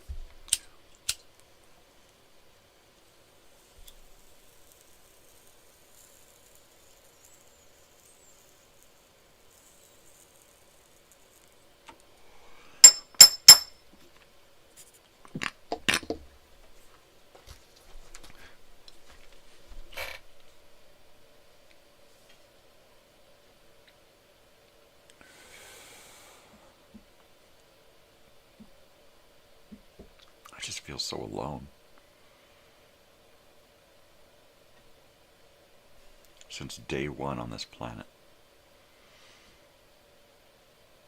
And now it's day 20,912.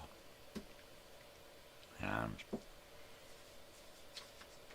I'm better equipped to handle not knowing, but I still don't fucking know a goddamn thing. Alright, back to this.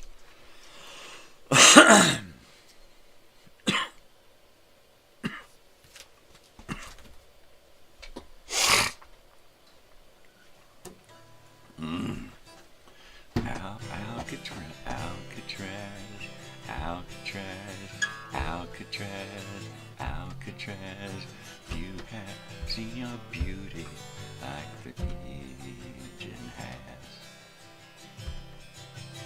You have seen your beauty like the Indian has. Where many have spent their dying days, the Indian brings his peaceful ways, because he cares, because he cares. Alcatraz, Alcatraz, Alcatraz, Alcatraz. If you have seen your beauty like the Indian has, if you have seen your beauty like the Indian has,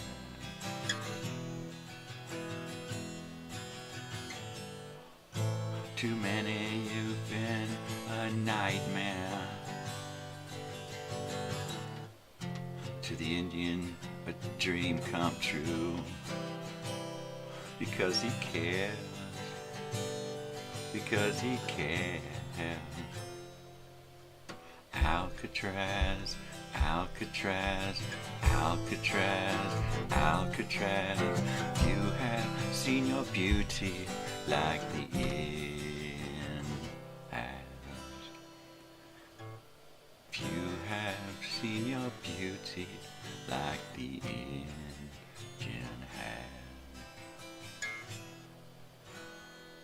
has. Redbone Alcatraz. That's not one of my better playings of that, but what are you gonna do, right? At least I'm a little warmed up now. I'm a little warmed up. What about this one? This one seems a little weird. I haven't tuned my guitar yet, but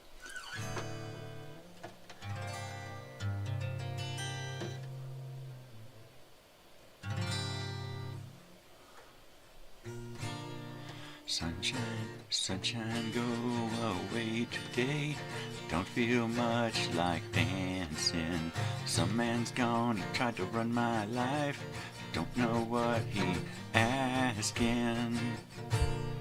And he tells me I better stay in line. I can't hear what he's saying. When I grow up, I'm gonna make it mine. These are tunes I've been playing.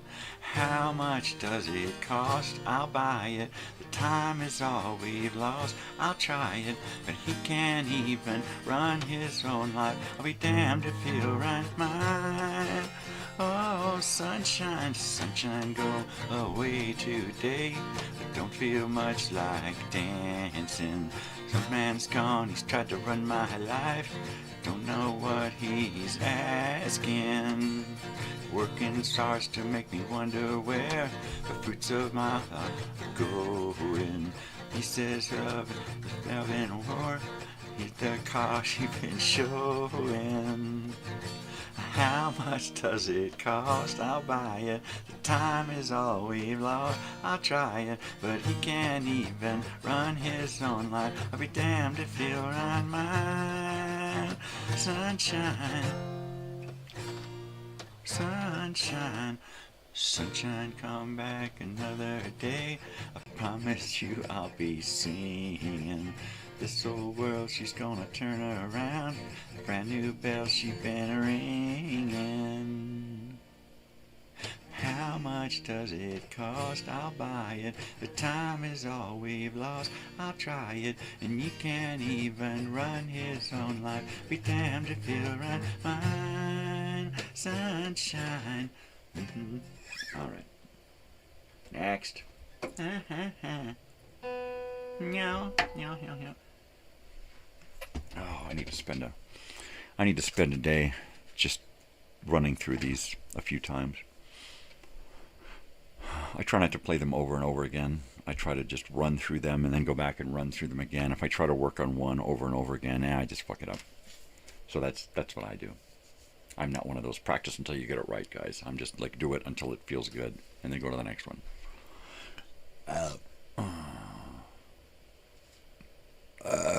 Ooh. I don't know. We'll fuck around with this one. I don't know why. I don't fucking know why, man.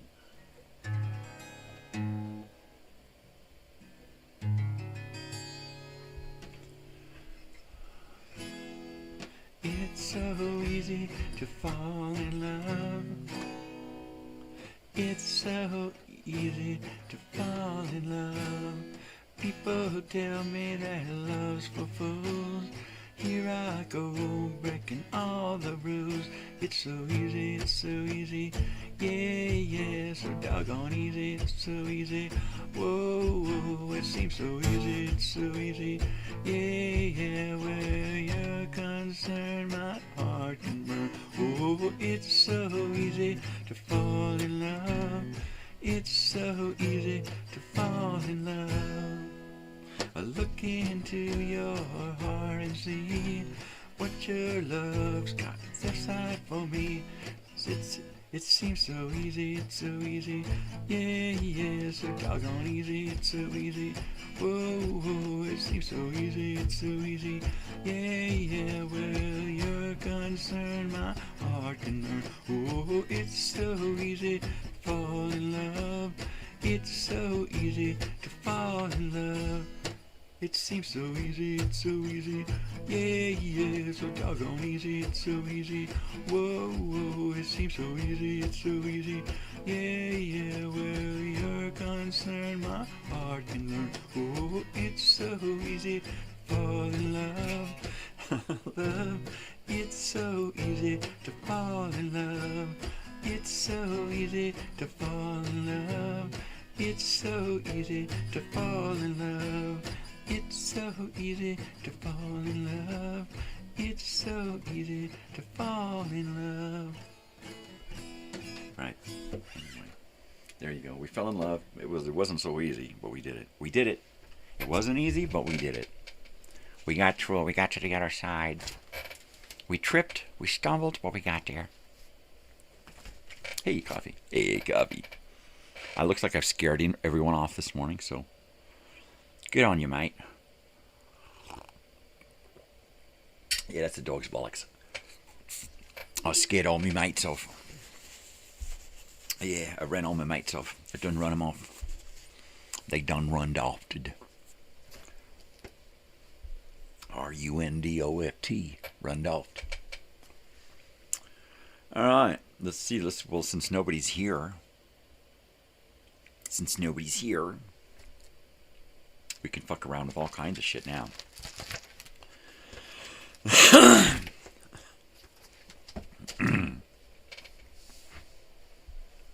Anybody there? Anybody? Anybody? Anybody? Anybody?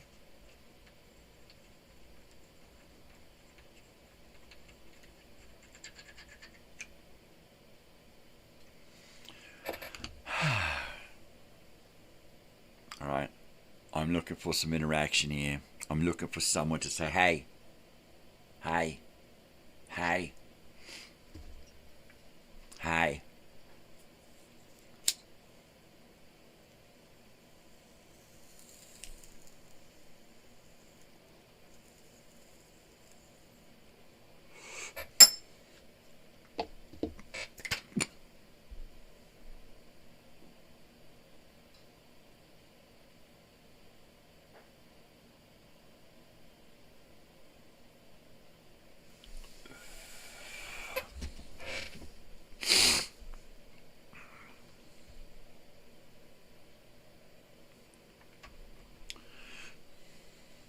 I will message him whenever.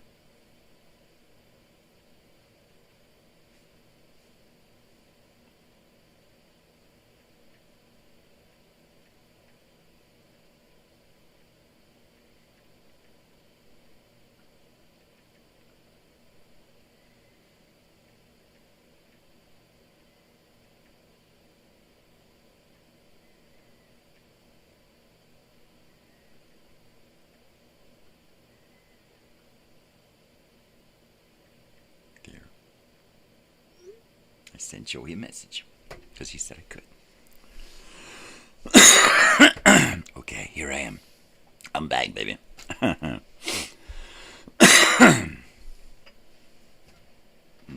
Stay there. My goodness, don't you hate it when that happens? That silly Billy. Silly Billy. Let's see, let me try to get a little straightened up here so I don't have to have this drawer open. Because this drawer, oh, see? This drawer open bangs my guitar. So, there we go.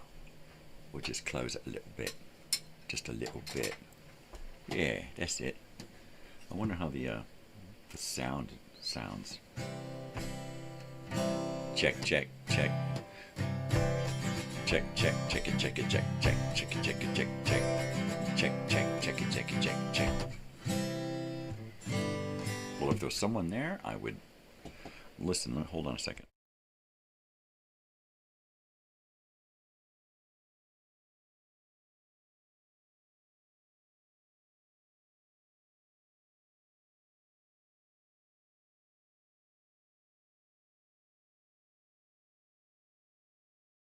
Okay, I listened to my check, checky, check, check, and that sounds okay.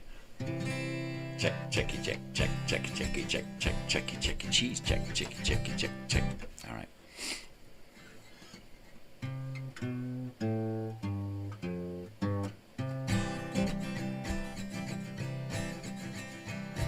Well, I'm not the kind to kiss and tell, but I've been seen with Farrah. Never been with anything less than a 9. So fine, I've been on fire with Sally Field, gone fast with a girl named Bo. But somehow they just don't end up as mine. It's a death-defying life I lead, but I take my chances. I die for living in the movies and TV. But the hardest thing I'll ever do is watch my leading ladies kiss some other guy while I'm bandaging my knee. Well, I might fall from a tall building, I might roll a brand new car, 'cause I'm the unknown stuntman that made Redfoot such a star.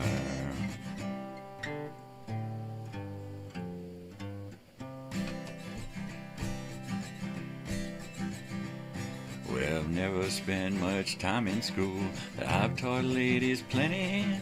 It's true I hire my body out for pay. Hey, hey, I've gotten burned over Cheryl Teagues, blowing up over Raquel Welch. But when I wind up in the hay, it's only hay. Hey, hey, I might jump an open drawbridge or Tarzan from a vine, because I'm the unknown stuntman that made Eastwood look so fine.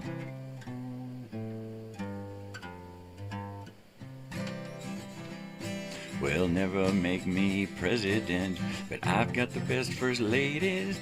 Some days I got 'em as far as the eyes can see. Ooh-wee! A morning drive with Jackie Smith and a crash in the night with Cheryl. But in the end, they never stay with me. Well, I might fall from a tower building, so Burt Reynolds don't get hurt. I might jump an open canyon so he can kiss and flirt. Well, that smooth talker's kissing my girl, I'm just kissing dirt, 'cause I'm the unknown stuntman that made a lover out of Burt.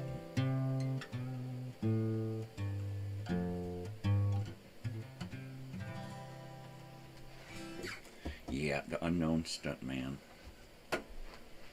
Colt Sievers. There you are. There's that. A little coffee. It's a little coffee time. I'm going to heat my coffee up. If there's somebody there, let me know you're there. And I'll play a song just for you. Just for you.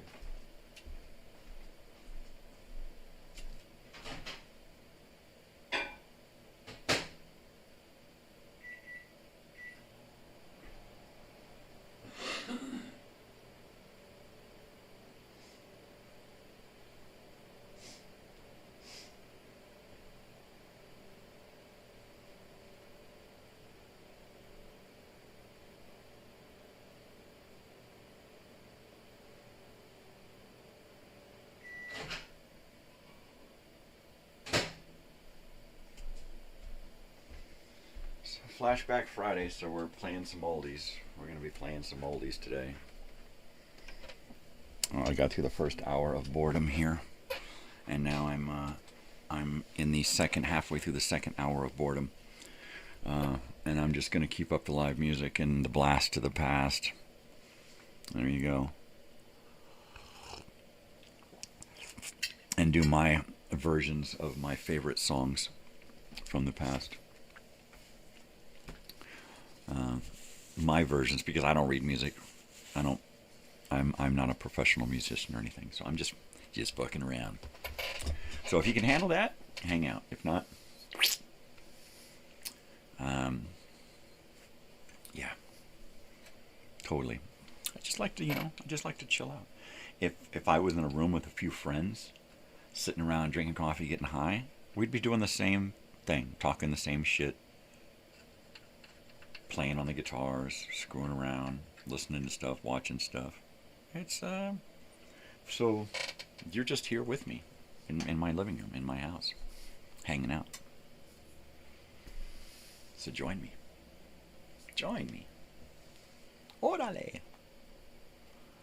And if you don't want to, you don't have to. You can stay a wallflower.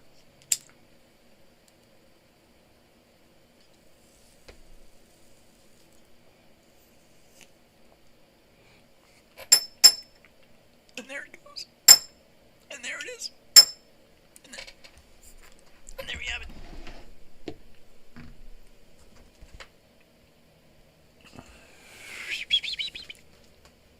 Totally, eh? Totally.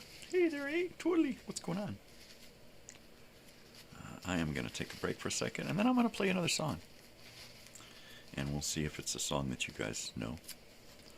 We'll see if I play anything that you guys remember. And let me know if you do or don't. I know I played one of these for my daughter when I was just learning it. And I'm like, hey, you remember this? And she's like, I never heard that before. And I'm like, I must be doing it really horribly then, because everybody knows this song, and if you don't know it, then I'm just not doing it right. So I actually went back and figured it out better. And she's still like, no, I don't know, I don't really think so. Maybe I got a maybe. So there, that's nice. That's nice, isn't it? I'm just pushing some stuff through this thing here so I can clean it out. I like to clean stuff out, you know. I can't clean out my lungs, but I clean out my smoking utensils, right? That's just dumb.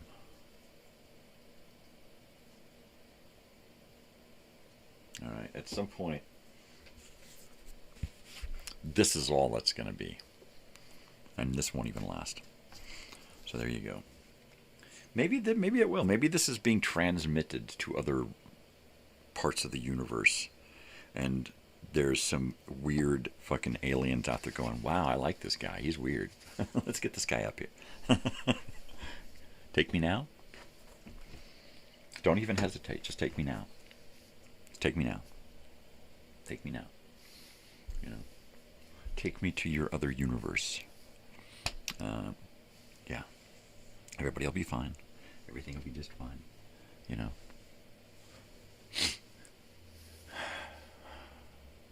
But if you could do that, right? I think that's going to be the thing that's going to convince a lot of people to go when they come saying, come join us, right? It's a cookbook, and they're not going to realize it, right? They're just going to go because they want to. If they can be a human that goes beyond and sees something that no other human will, I think that they'll take that, even at that high risk, you know, that you may wind up being food, right? That's to wake my wife up, but I don't think she's getting up early this morning. I think she's getting up in another hour rather than leaving at 8 or 20 to 8. I think she's leaving at 20 to 9. The one girl that she goes over to see in the mornings doesn't get up early. Sometimes she'll get up and there'll be a message there. I'm not ready today. Don't come over. I'm hungover. Come over later. Or I won't be around. Let yourself in. Be back later. Right. So, good morning. It is 6:30 in the a.m. on the Pacific West Coast, the 21st of November, 2025. We're almost to 2026, which really sounds weird. Coming from a guy born in 1968, it just feels and sounds weird.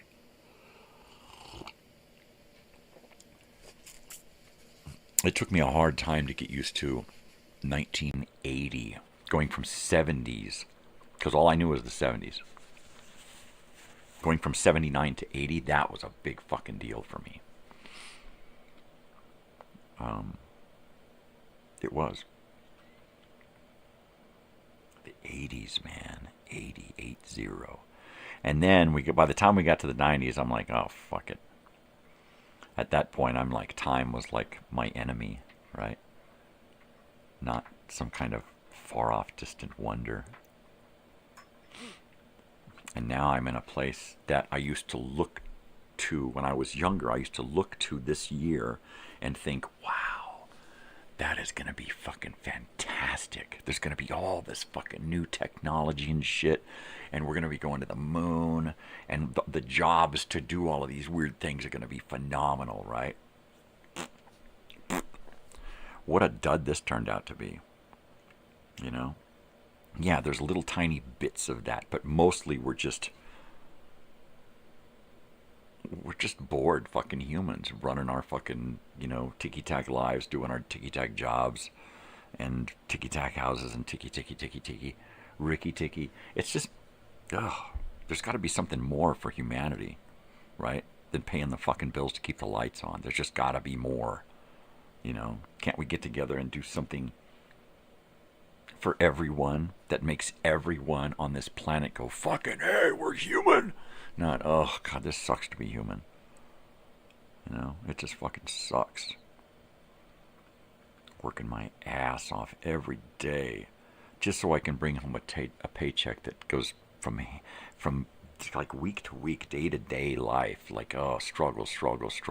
Most of the fucking planet struggles every fucking day to keep us downtrodden and keep us enslaved and worrying about, you know, if we're worried about paying the bills, we're not going to be, you know, trying to fucking rebel against this bullshit. We just put our heads down and fucking go to work. We don't want to lose. We don't want to lose it all, so we just keep going, yes, sir, whatever you say, sir, sorry, sir. Ugh. God, that fucking kills me when you just have to get along to go. You just got to do, you know, that fucking slave bullshit. I mean, there's no other way to fucking get around it. It's just the way it is. It's just fucking slave bullshit. You know? And they've got us all now to where that slave mentality is like the only mentality, right? And it's like, what are you talking about, dude? It's like that's the way of the world. Like, you just have to do. It's like, you know, that's the way of the world because we let these fuckers get away with shit and make this shit the way of the world. We don't have to do this. We don't have to follow all this fucking bullshit. We don't, that means nothing in the grand scheme of things, you know. All of this bullshit that they throw at us, you know. And then the admin convince us that we need all of this bullshit and we have to work 3 fucking jobs so we can pay that fucking 30-year mortgage and those 2 cars and the kids in college and all of the bullshit the admin tell us to buy. But don't worry, you can coupon it. You know, you can buy in large.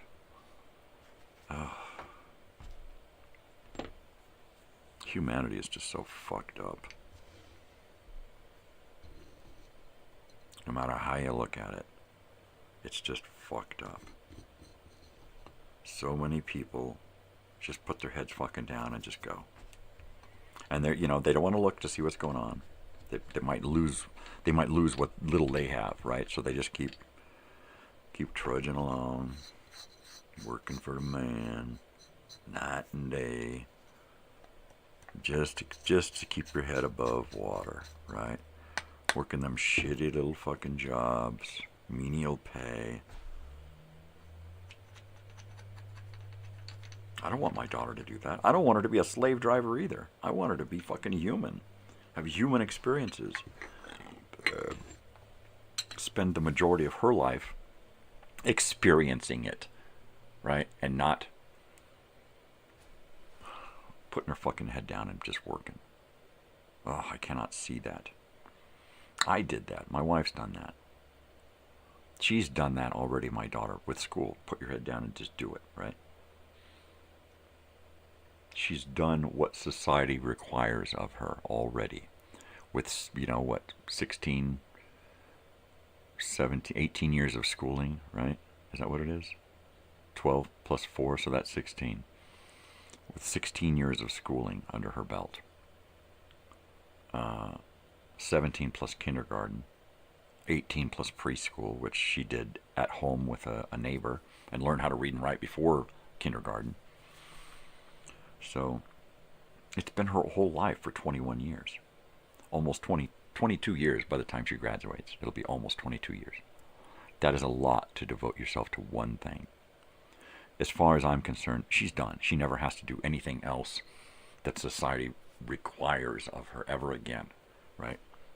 She should do and want and think the way she wants to do it now, right? She's put in her time. Now she needs to take that and use it for herself and the good of the community and society in a beneficial way, not in a slave capacity, you know.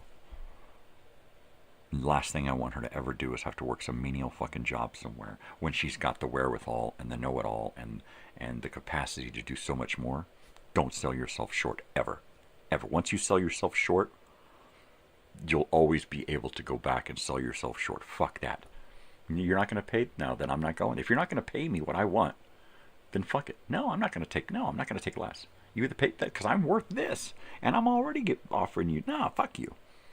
That's how you negotiate. You ain't going to take it. You ain't going to take less than what you're worth. Never. And I've had to do that before, and I got to a point to where, you know what? No, you're not going to dictate to me what I'm worth just so that you can make hundreds and thousands of dollars off of me daily, right? Off of what I'm doing with my blood, sweat, and tears.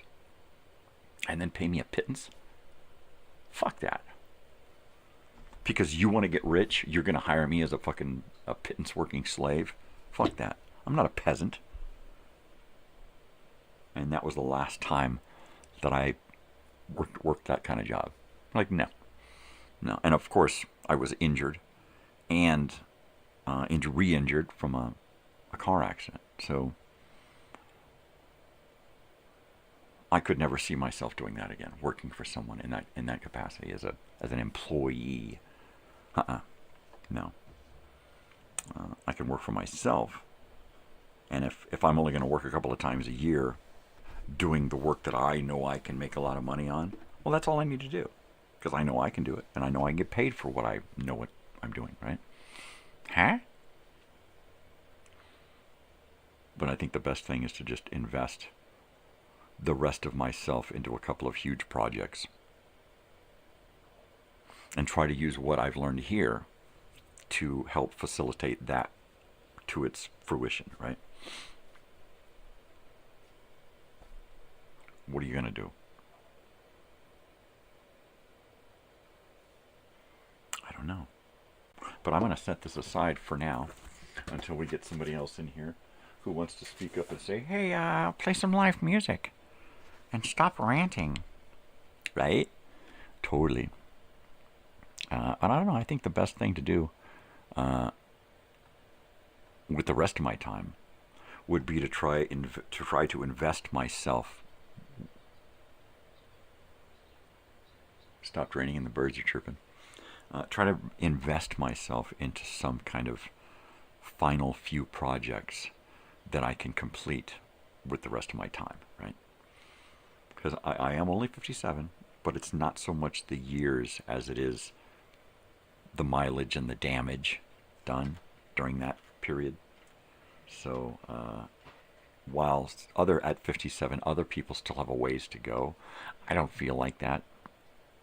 And I don't think that's true for me. So I just need to kind of be on my own schedule. But I think completing some very important projects that will last long after I'm gone, I think that's probably important. That's probably the key. The key. I got the key. Do you want the key? I don't know, man.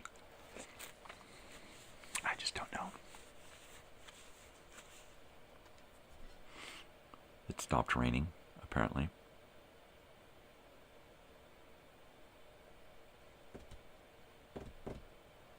Yeah. Album of the day. I'm going to go grab a Beatles album because somebody mentioned that earlier in the week.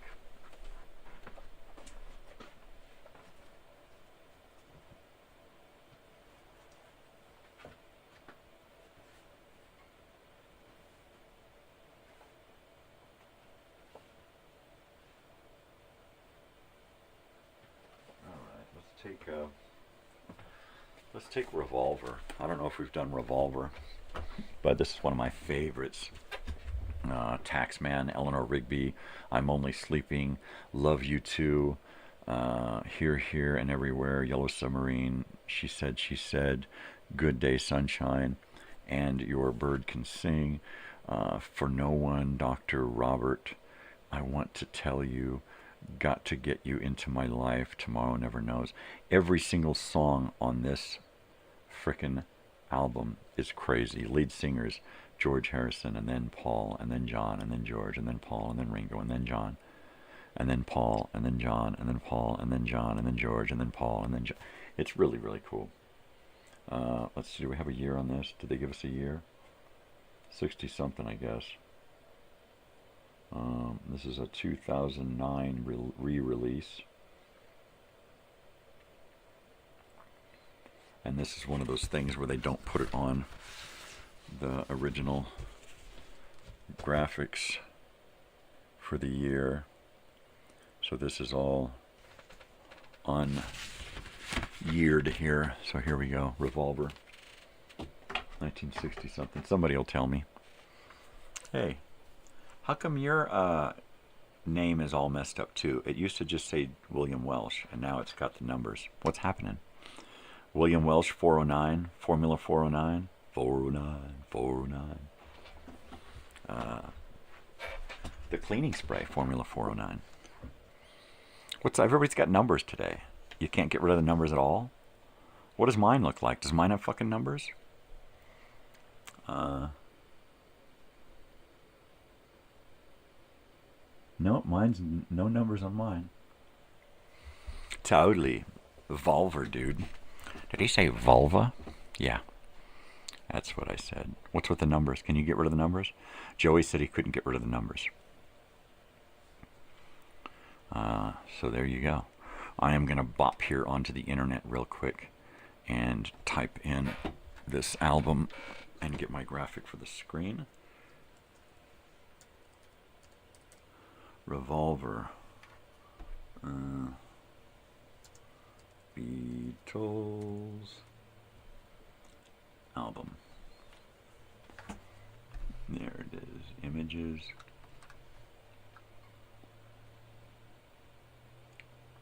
And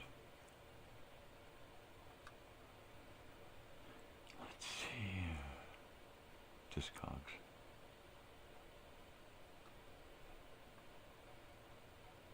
Totally. November. And we're going to call it... Oh, that's the wrong one. Why did you do that? Revolver. Because it revolves. That's what it does. Don't know weird. Send me a message.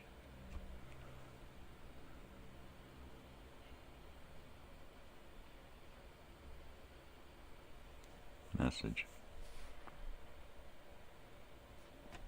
There's a message. Totally. Let's see. Let's grab this image here. Come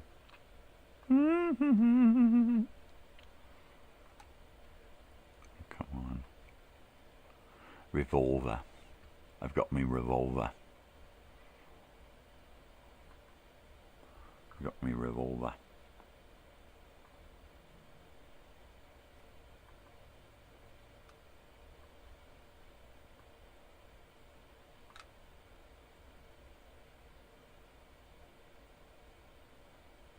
There it is, Revolver. What a way to finish the week, huh? With the tax man.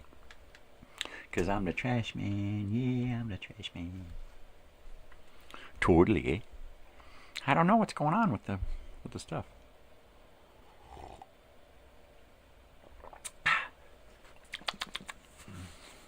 I don't know. I don't see any numbers after my moniker there.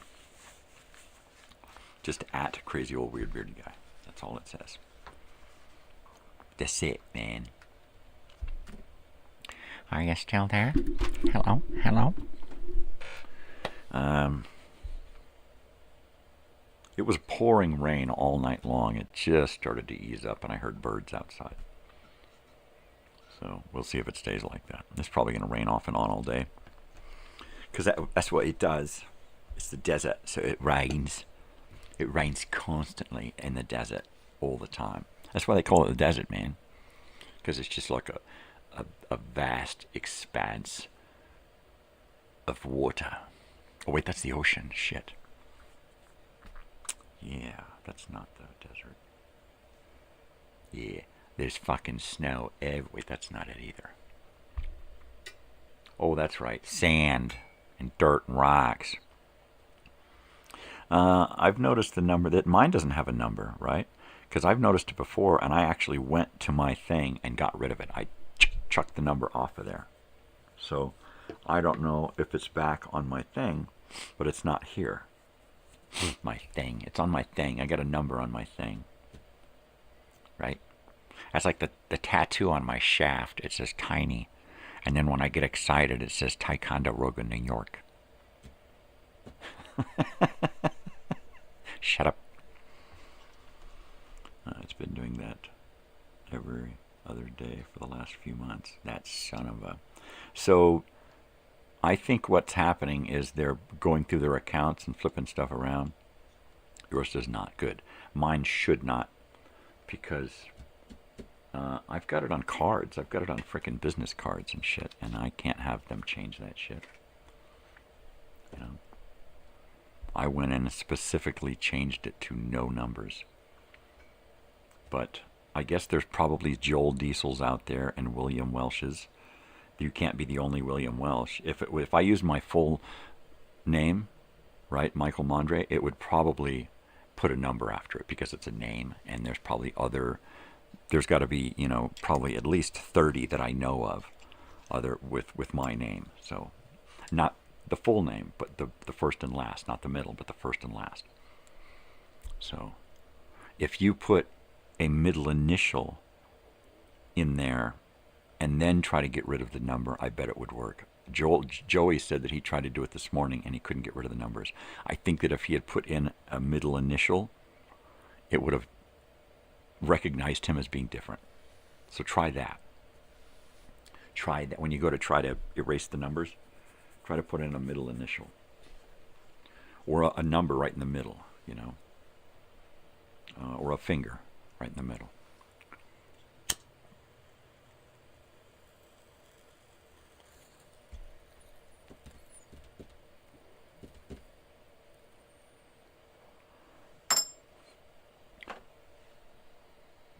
You can hear the dog snoring on the couch over there.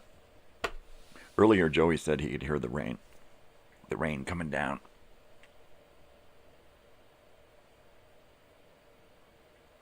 It's coming down again. It's starting to trickle. I guess those birds came out too early.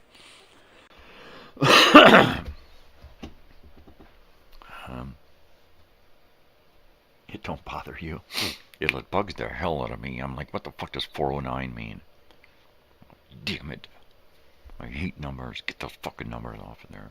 What are we, mathematicians here? I'm good at maths, you know. Maths. Mathis Brothers. Mattress outlet. Shut up. Alright. Yeah, I'm still kind of looped out of it. I'm kind of in limbo. I don't know what the fuck's going on. You know, it rained there too. See, I told well, the last hour that it's the aliens.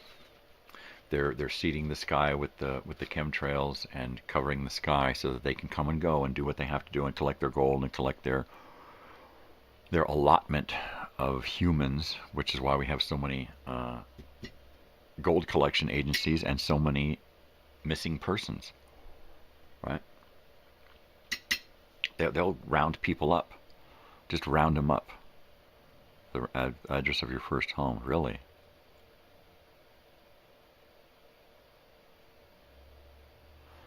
I seem to remember that number as well from an address.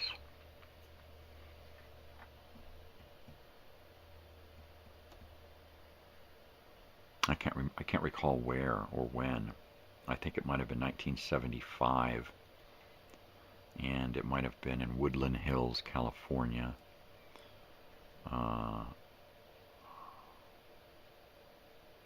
Yeah, I think it might have been. I know I'll go back and look at a picture of a house and something and see the 409 there, right?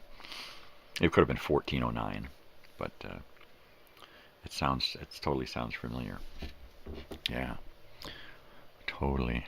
Abductees, right? They're not abductees. They're gathered up, they're rounded up like cattle, and they're given away freely to these beings, because once they're gathered up and rounded up,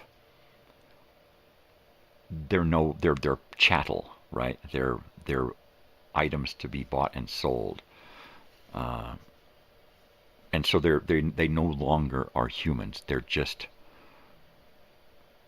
livestock, right? And there are humans on this planet who look at those people as livestock and collect them, and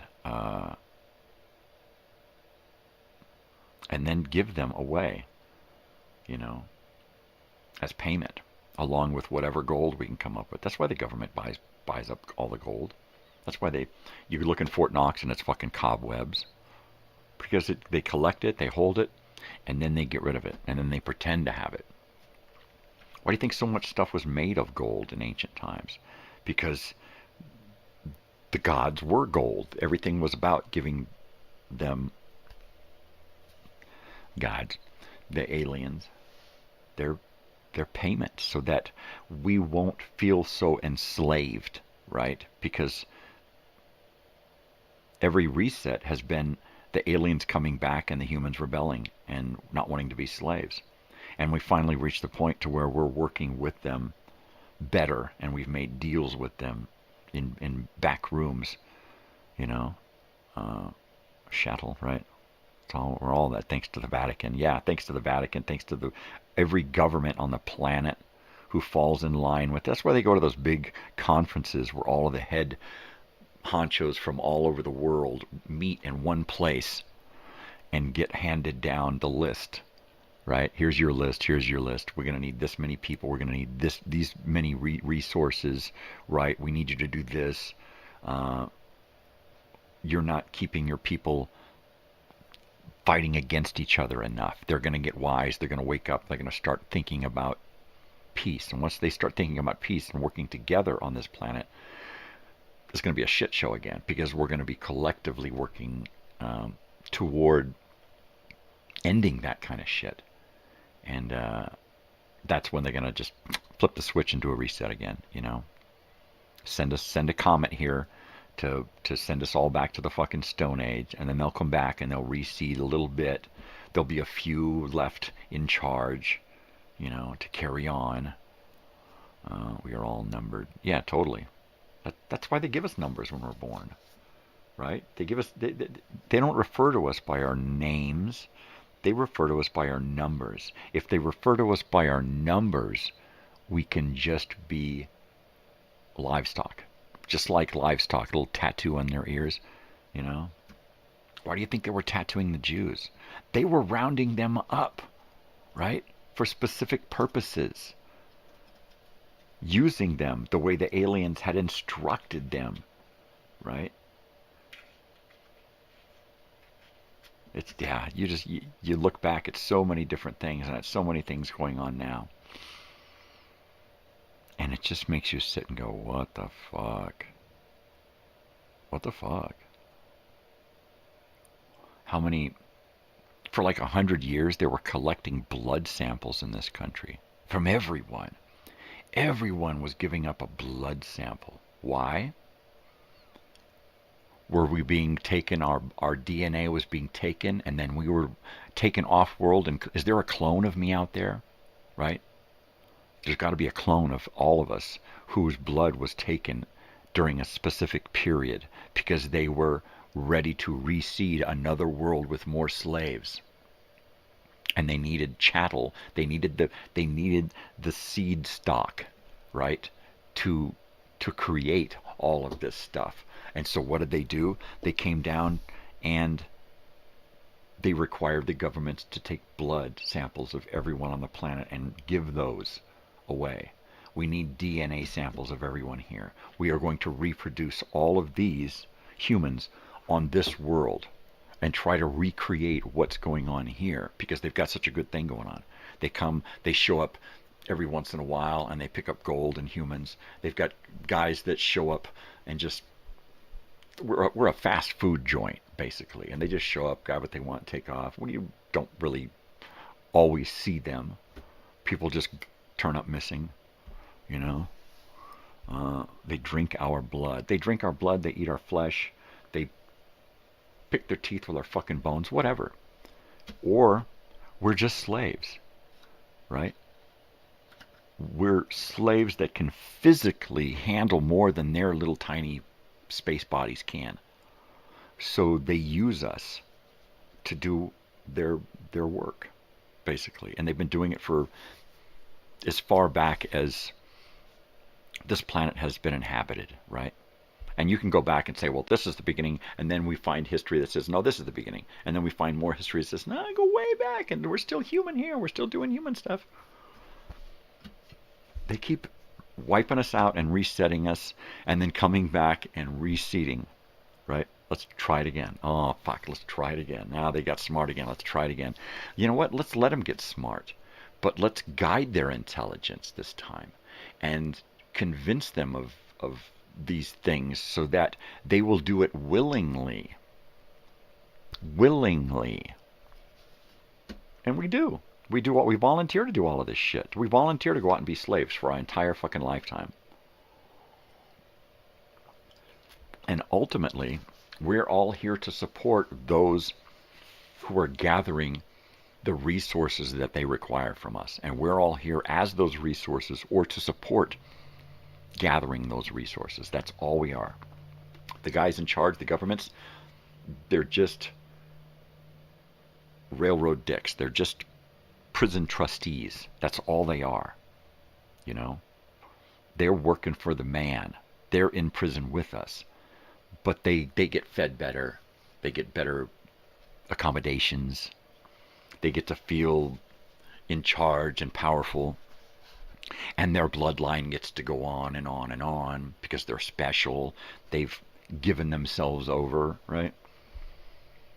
Ugh. I could totally, do I believe it 100%? No. But I could totally fall lean that direction for sure, because that sounds totally plausible. And from what you see,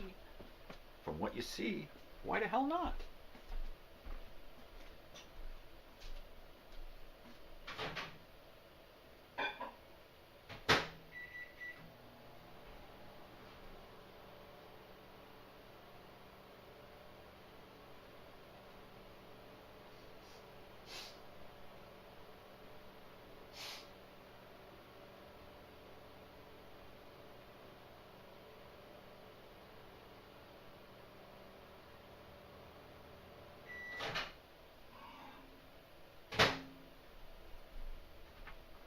Yeah, 1,000 years ago, no matter where you went on the planet, the entire reason for everything, us and the world and the universe and everything that we have and everything that we are, was attributed to the gods, right? The gods. And now not so much. Now in the last 100 years, we've started to think outside the box.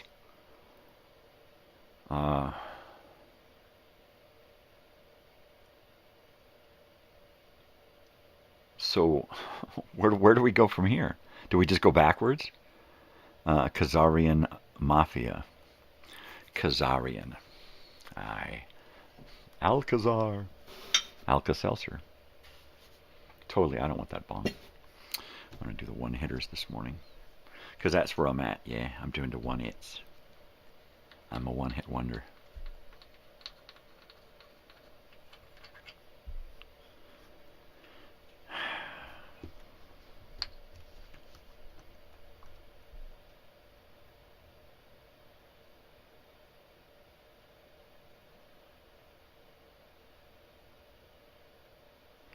I'm just totally at a loss for how humanity can have come so far and still the majority of humans be so ass backward and stuck in the past and superstition and bullshit, right?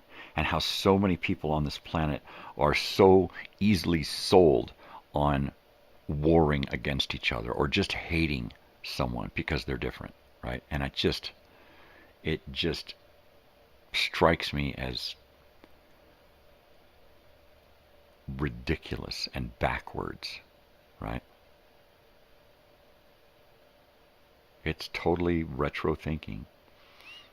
You know, well, we've done this before, so let's do it again. Well, it works. Well, you just make them hate each other. Just tell them this, you know, just whisper in this guy's ear that he's an asshole. This guy said you're an asshole. What? That's it. That's all it takes. That's all it takes, baby. Hey, you're an asshole.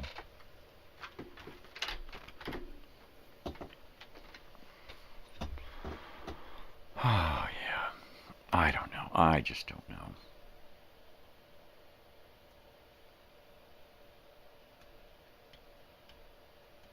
I think if I had a big giant arcade, just a long rectangular building with a mural on each side of the building, I think the murals on each side of the building will be primarily focused on peace, love, understanding, unity, that kind of stuff, right? I think that would be a great mural to have along the side of a, 10 or 15 foot high wall, 70, 80 feet, 100 feet wide, long. That would be great,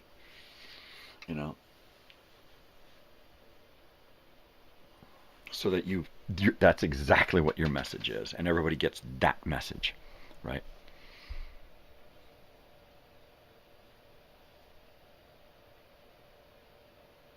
There's this sign in town that says three things. It says life is love, life is war, life is love, life is spiritual. And I keep wanting to drive through that fucking thing. Like, whose idea was it to come up with life is war, right? Of course, we live in a primarily marine town with a marine base right there. But come on, is that really life? Warring against your fellow humans? That's life, really? I hate that fucking sign. Ugh. Dungeon programming. That's when they were creating that game, right? Dungeons and Dragons. They were dungeon programmers. War. Life is war. Life is love. Life is spiritual. Right? Life is challenging. Life is love. Life is it's anything but war, right? Life is war. What fucking moron came up with that? And then spent the money to put it on signs all over fucking the area. Ugh. Life is war. And the fact that it's on a sign means that people are going to read that shit and be programmed with the fact that a lot of people are going to be programmed with life is war, life is love, life is religion. It's like those signs that say prayer changes things. I'm like, in combination with actually doing something, yes, prayer can change things. But you've got to get off your fucking ass and do something too, right? You just sit and fucking pray, and that's going to make something happen. I'm praying that somebody's going to get up and do something. Get up and fucking do something. I'm all for spirituality and religion and praying, but fucking do something, I give money to the church. And then what? Pass up people in the street who need your fucking help? Treat your relatives like shit because they're not as good as you. High and mighty, holier than thou. And then, when they require help, ain't nobody going to come fucking help them. They'll say, take it to the church. They'll help you. You hate the military. military is why we need military, basically. They've got military, so we need military. They've got guys, so we need guys, right? Is that the real reason? Are we making ourselves stronger and tougher to fight each other continuously?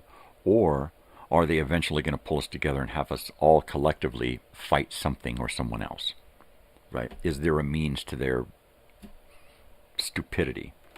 The war, life is war. Is this all programming that we have to have because something's coming down? Or are they programming us to believe that something is happening when there ain't nothing going on and they're just going to pull some strings and flash some lights? You know, who fucking knows anymore? Everything is so fucked up. Everything is just so idiots. I'm trying not to rant. I'm just trying to report. This is my report. I'm just reporting. You know, I honestly don't care for the whole idea of military. I don't necessarily hate, I don't hate the people in the military. It's not their fault. Most of them people are just doing a job to get the means to an end, right? The fact that that's the job they pick says something about them, but I'm not going to say what that is. They have to figure that out. And most of them do. Most of them join up and do their 2 years or whatever, 4 years, 6 years, re-sign up and get what they, and then eventually they go, maybe they weren't exactly truthful with why it was we were doing so many of these things, right? But that's always the case. And they tell us, well, eventually we'll be able to let you know and disclose this information and why we did these and who, you know, and what, where. But it doesn't ever happen that way. They come along and they disclose all of these documents, and 80% of the document is blacked out because it's still secret. Well, what the fuck is, you know? What the fuck is the point of full disclosure if it's not full disclosure? Assholes. Fucking assholes.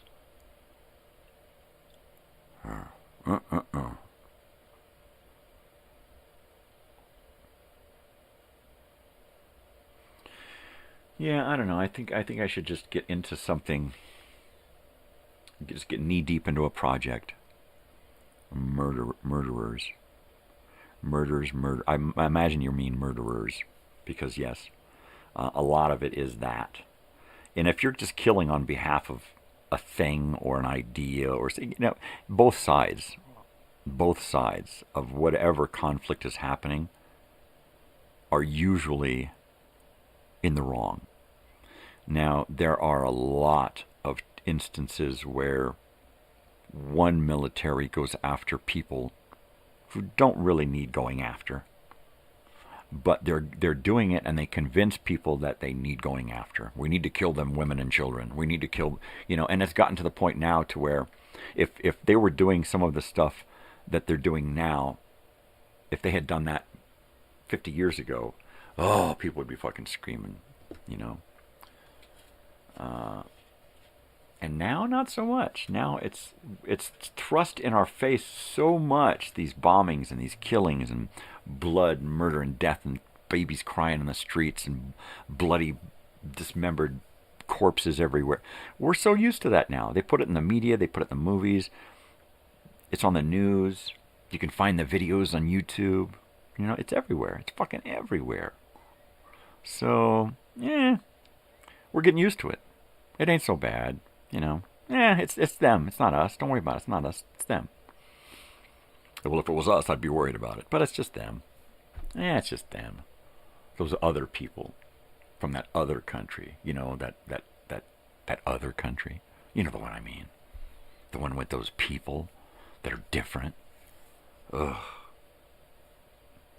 And why do we think that way? We've been programmed to. We've been programmed to hate each other, so we'll join up and fight.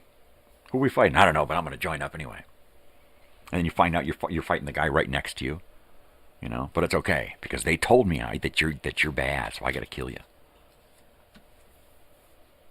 We're ready to round up our neighbors, right, and hand them over. Family members. Oh, this guy ain't right. He's your brother, but he ain't right. Oh, the whole idea of domestic terrorism, that just fucking pisses me off. How, HS can just cruise in and decide, you're a bad guy. We're going to lock you up for the rest of your life. And those people, they don't get locked. They're just gone. They just hand them over. We don't want them here anymore. We can't kill them, but take them away.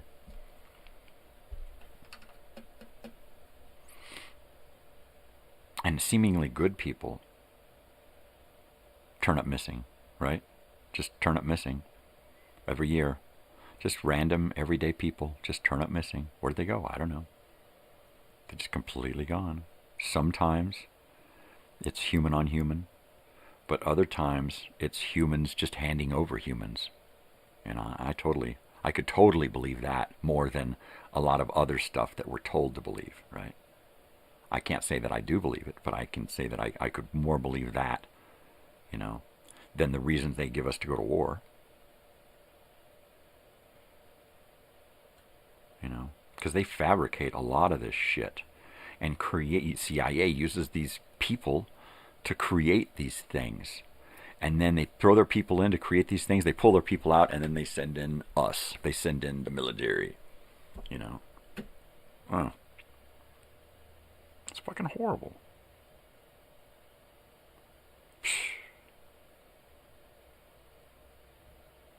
Fucking horrible.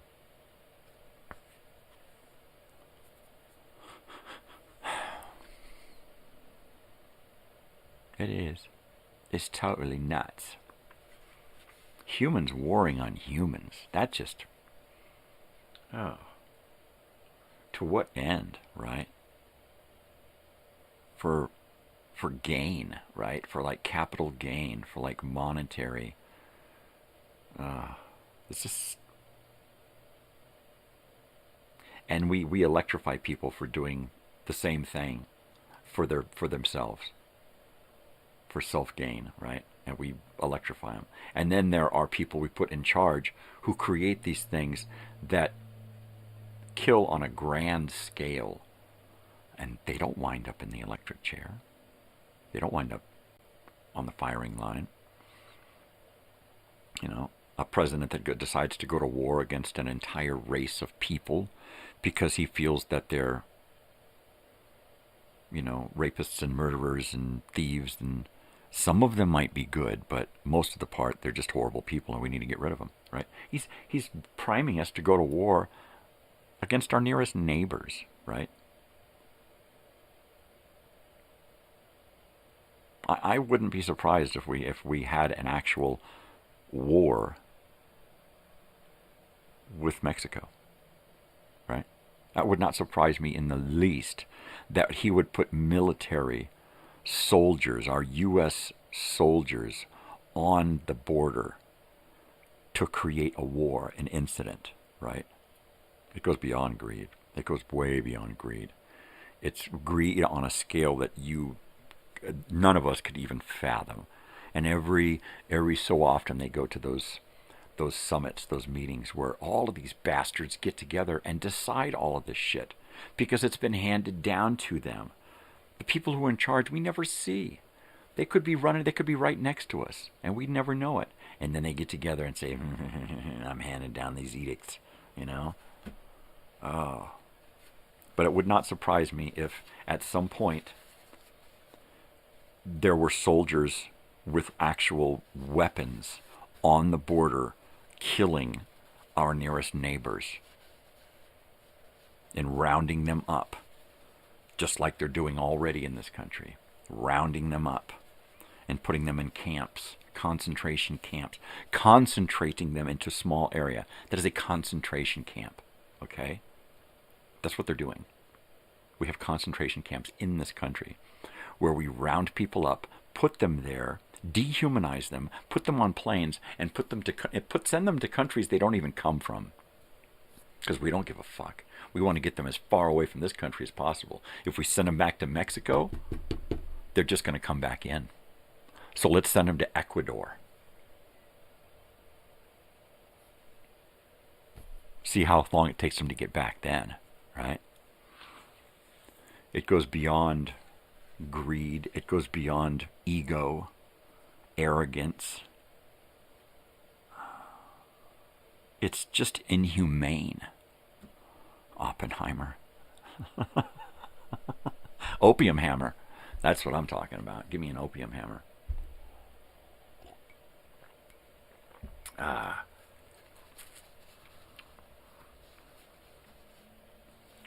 Right, Marilyn Monroe. I am become breath.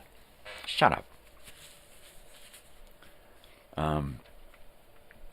No, I don't understand what the fuck's been going on this planet.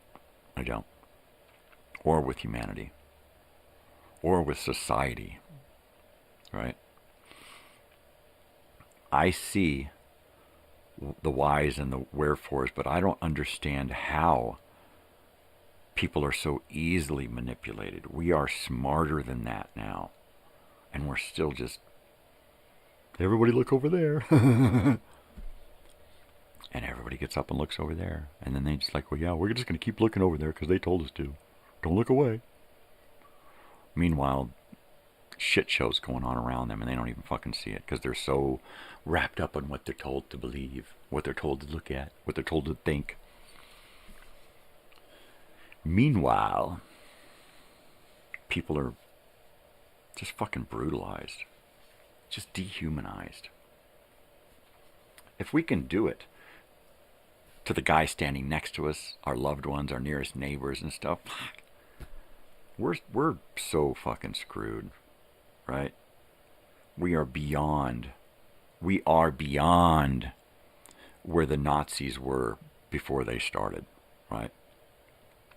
We're so fucking there, right? And now we have to decide, are we going to be a party to that? Or are we going to collectively get together as a nation and decide, not in my fucking country, no. You want to do this inhuman fucking bullshit in my fucking country? We fought wars to stop this kind of shit. And now it's in our streets? That's when people need to fucking join arms in the fucking streets. Every single fucking one of us and say no. No more. This far, but no further. Get the fuck out. The government's going to sue California for doing what we want with our money. If they give it to us, if the federal government gives it to us, it's ours. We paid taxes. We don't say, do we say you have to spend the taxes exactly the way we... No, we give it to them and then they fuck it all up, right? Well, you pay us the same respect, asshole. You know, sue California because we give money and assistance to people who are having a hard time. It just so happens they're illegal. Big fucking deal. We're all illegal, asshole. Oh, sue California. You know what? California needs to say, fuck you, we're not paying you taxes anymore. We're going to instruct all of our California citizens to pay that money to the state. And we don't want your federal money anymore. You keep your federal money, and we'll keep our state money. You keep your federal bullshit, and we'll keep our bullshit, right? But this far and no further. In fact, we're going to build a wall around our fucking state. And if only Southern California wants it, then we'll build a wall around Southern California and fuck the rest of the country. You know? I'll build a fucking wall right up his fucking ass. I predict that we will have a war on the Mexican border, and I also predict that he's going to go after a third term. It's already, the precedent has been set. If the country is in enough of a bad situation, he will get reelected. And all he has to do is do it. Nobody can say anything to him. He's a president. Nobody can say anything to him, right? Nobody can say anything at all anymore. So he's just going to do it. He's going to go for a third term and he's going to win. It's not going to be legal, but he's going to do it, right? Oh, good. Good. I'll have to check that out eventually. But I think we're fucked. And I think we're living in a time that is ultimately going to lead to more fucked. It's going to get a whole lot worse, and I don't think it's going to get any better. I think it's just going to keep getting worse, you know, at least in this country. And everybody follows suit, usually. Everybody will follow whatever this country does. Everybody else goes, yeah, we're going to do what they do. Because we want to be stupid, too. There's a whole lot of countries around the world they just take the best of what America has to offer, and lately that ain't much. But usually they go about their own business, and they don't really pay attention to the way we do things. They just use our stuff to do their thing, right? And we've become the joke of the world, really. I mean, it used to be that other country. You know the one I'm talking about. And now it's us. Now we're the joke. I'm going to go take a leak. And I will be back in a flash. So don't go anywhere. Don't fucking go anywhere, man. I'll be right back.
Was this the longest government shutdown ever?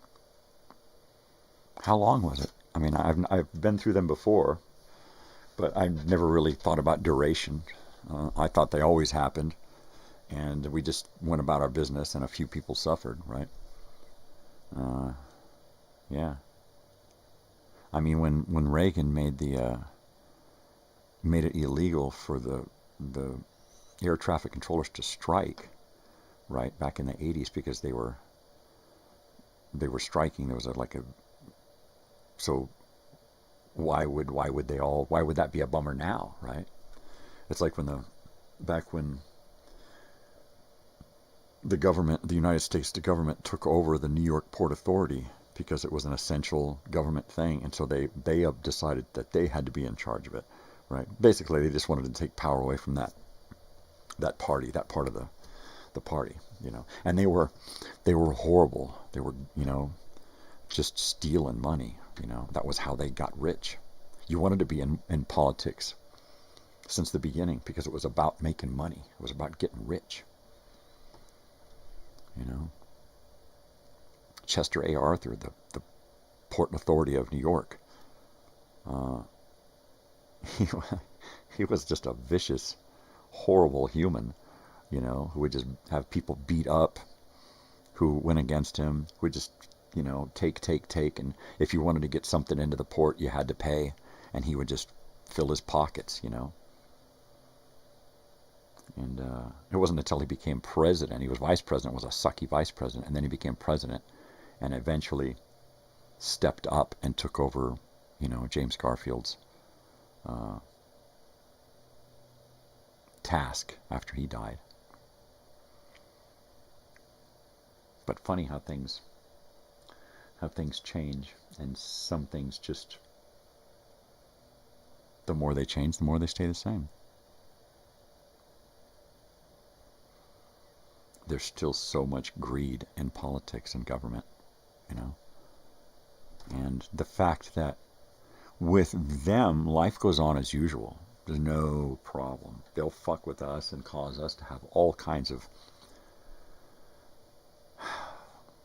strife and struggle and despair and quandary about what the fuck is going on in the country. And they don't give a fuck. Shut her down.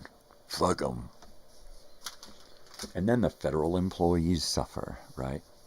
The people on public assistance suffer. So many people. You know what?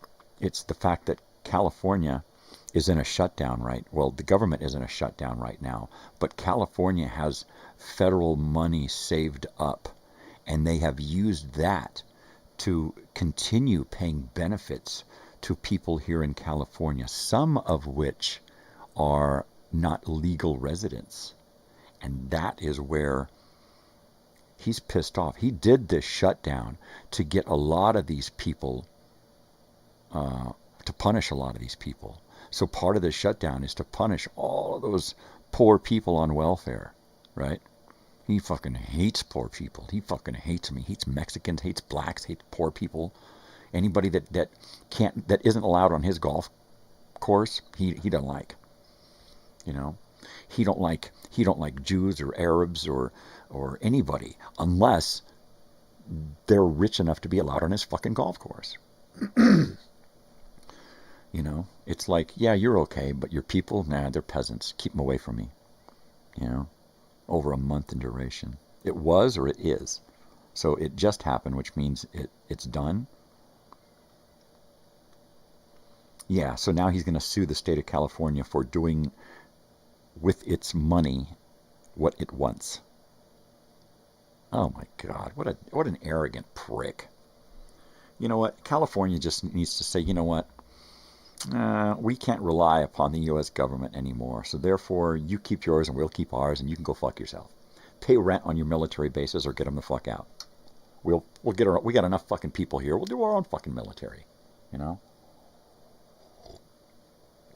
We'll join together with Mexico. That's it. Southern California and Northern Mexico united as one.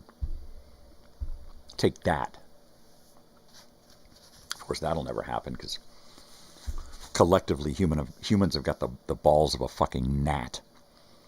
So there's that.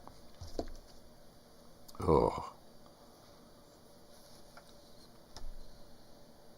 I remember when you could look back in history and see back when humans actually had some fucking spine.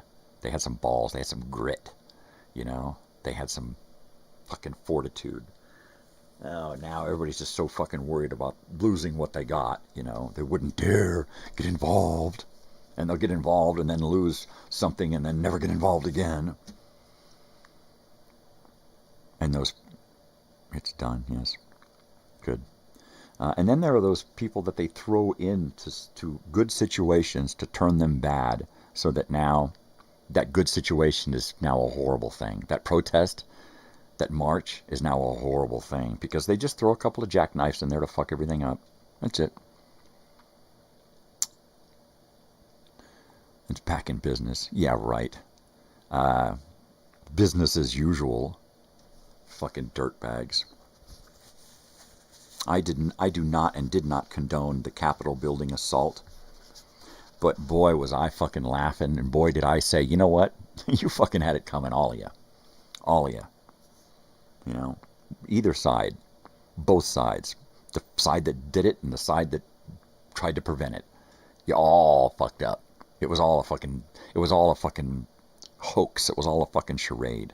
It was done just so that they could do more control. Well, see, that happened. Now we got to do this. Now we got to take more rights away, right? That's all they're doing, and we just fall into it.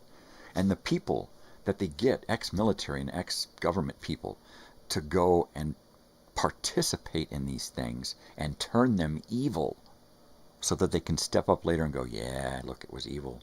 We can't do that anymore. You guys can't march anymore. You can't protest. But it's our right. No, not anymore. You mean we can't do lawful protest? No, because it's not lawful anymore. You guys have proved that you can't do it. We have to treat you like little children. Cali should secede from the Union. I've been saying that for decades. California should secede from the Union. We should be our own entity, right? They would rely upon us more than we would rely upon them, right? We border with Mexico, right? We are 1/4 of the border of Mexico. Well, out of the 4 states, we are one of the 4 states that border Mexico, right? We would take Las Vegas with us. We would dip up and take Las Vegas with us, probably, because they're Sin City. And I think they would probably say, yeah, you know what, fuck the government. I don't think we would get Northern California. I don't think we would get all of California. I don't. I think Northern California a little bit more in line. But then you've got Oregon. If we could take all of California, we could probably get the whole West Coast, right? But I totally believe that California should just say, you know what? You're not doing what you said you were going to do. You're not following the rules. You're making the fucking rules up. And you're changing what we all agreed on a couple of 100 years ago. You know? So, goodbye. This might be the catalyst. The government, the United States government, a lawsuit against California for doing with its own what it wants to. Once you give it to somebody, it's theirs. You can't say, here, take this money, but only spend it the way I tell you to spend it. Well, keep your fucking money then. Keep it. And you know what? We'll keep ours. Let's stop paying taxes. The whole country, the whole state should stop paying taxes. Period. Is this something that could get me canceled off of YouTube by telling people that the government is fucked? They already know that. I'm sure YouTube knows that the government is fucked. Right? Is anybody going to listen to me anyway? Probably not. Is this mostly entertainment value? Probably, because nobody gives a shit. But yeah, the United States government, the United States the California would do well to just remove itself from the United States government. Let's go back to 49. Or let's keep it 50, but we're going to split California in half, because the lower half, we are Mexico. We've always been Mexico, right? We're populated with a lot of white people, but this is Mexico. Come on. All the way up. You know? It's been that way for, forever, and then all of a sudden, manifest destiny, and all of a sudden it belongs to the white guys now. Fuck that. We should secede from the Union and join together with Mexico as brethren, right? Period.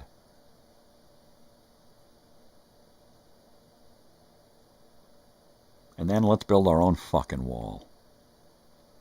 Right? Right along the fucking border with Arizona.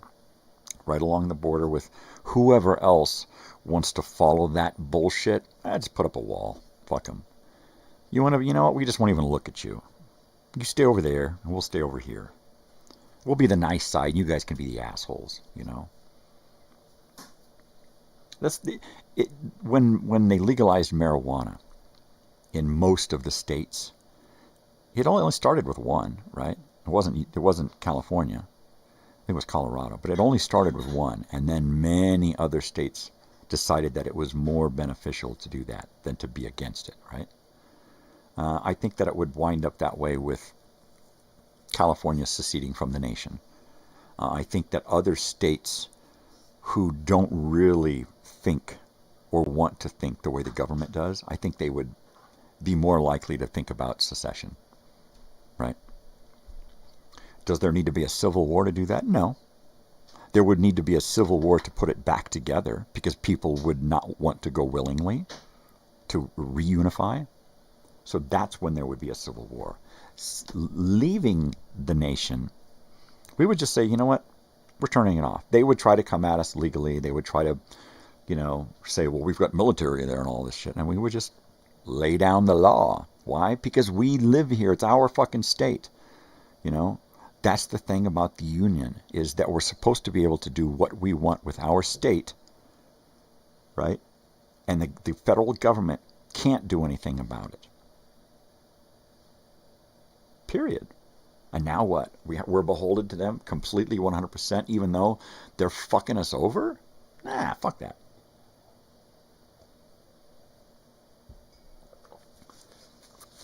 A lot of people would want to leave California after that. But 8 times as many would want to move here. And people would see entire states emptying out and moving over to the states that are separate.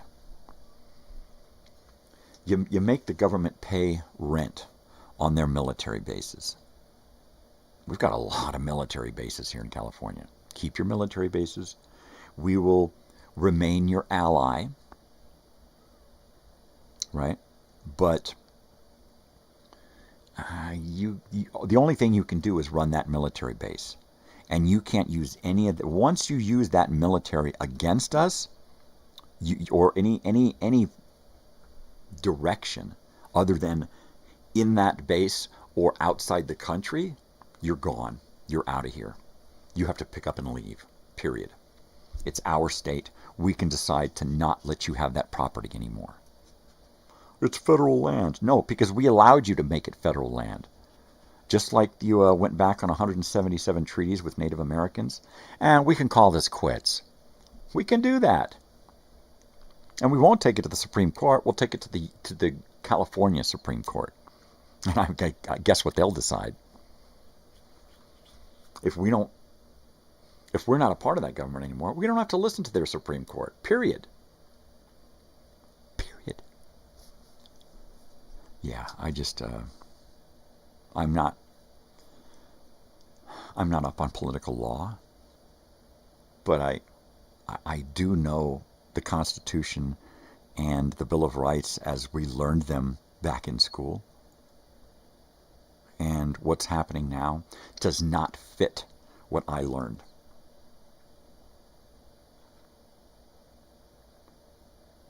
And what I learned is that as a separate state, our own entity, we don't have to put up with this bullshit. We put up with it because we're beholden to them for the money. Once they come in and throw a lawsuit against us because we're spending it the way we want to spend it, I think it's about time we tell them to go fuck off. Period. Period. We don't need that shit. We don't. They need us. We don't need them. They need us. We don't need the nation. The nation needs us, right? Because it's all about the government. The government needs nations, or needs a strong nation. It needs a unified nation. It needs a nation of states that are strong and ready to be unified as a nation. And right now we don't have that. We've got states that are so completely split down the middle, right? Yeah. I think that if one state or a half a state were to decide to split and secede, there would be so many other places that would follow suit. And I don't think it would be entire states all the time. I think it would be half. I think they would put lines right down the middle of a state and say, you know what? If you were for that side, go over there. We're for this side over here. And then they would secede from the nation completely. And they would be states that border up against each other. The state that borders the state that wants to be free, well, they split it in half and buddy up with a state that wants to be free. And the other ones, they just kind of border up against a state that it's populated with people more likely to follow the assholes.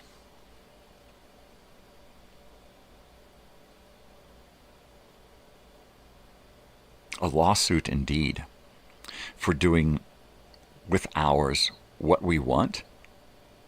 And they're going to sue us over it?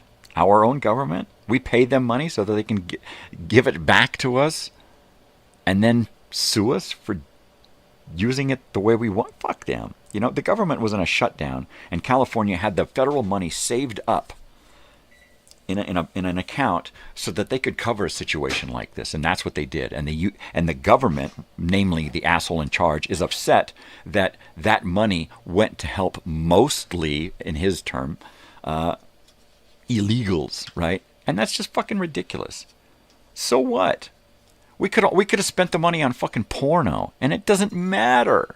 It's not his fucking money anymore. He gave it to us. They gave it to us. We earned it by paying fucking taxes. It was never his fucking money to begin with.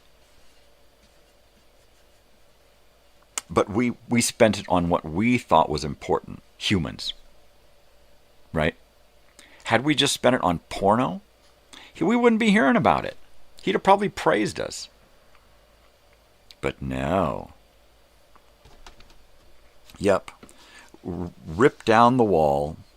Rebuild it all along the California border with other states, secede from the nation, become an ally with Mexico, but not going against the United States. Let them keep their bases here, make them pay rent, continue to be their ally, continue to work with them, keep the ports open, keep the trade going on, but make them fucking pay through the goddamn teeth over it.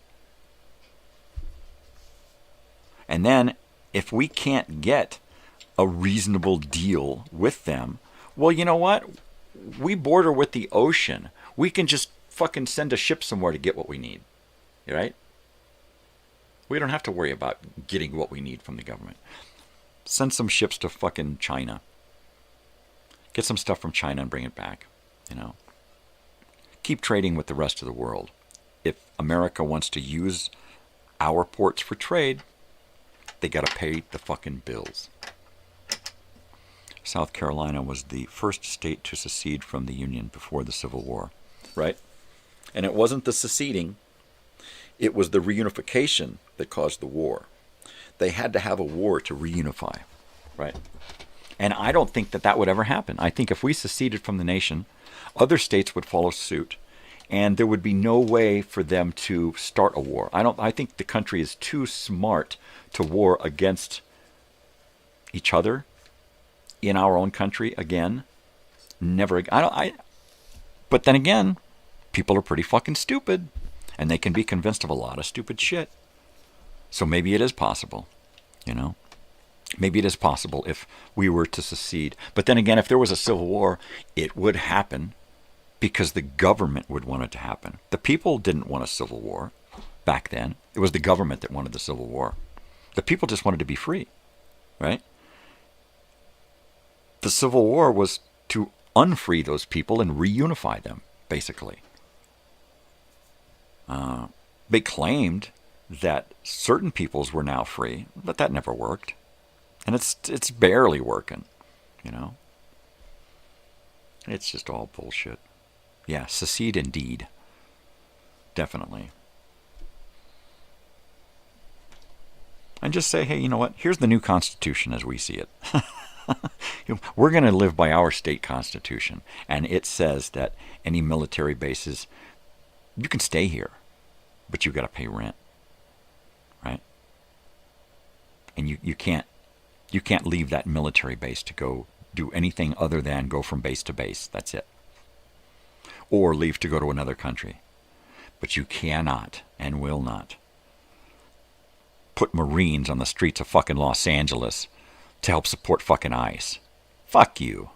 Fucking United States government, my ass. And they're gonna sue us.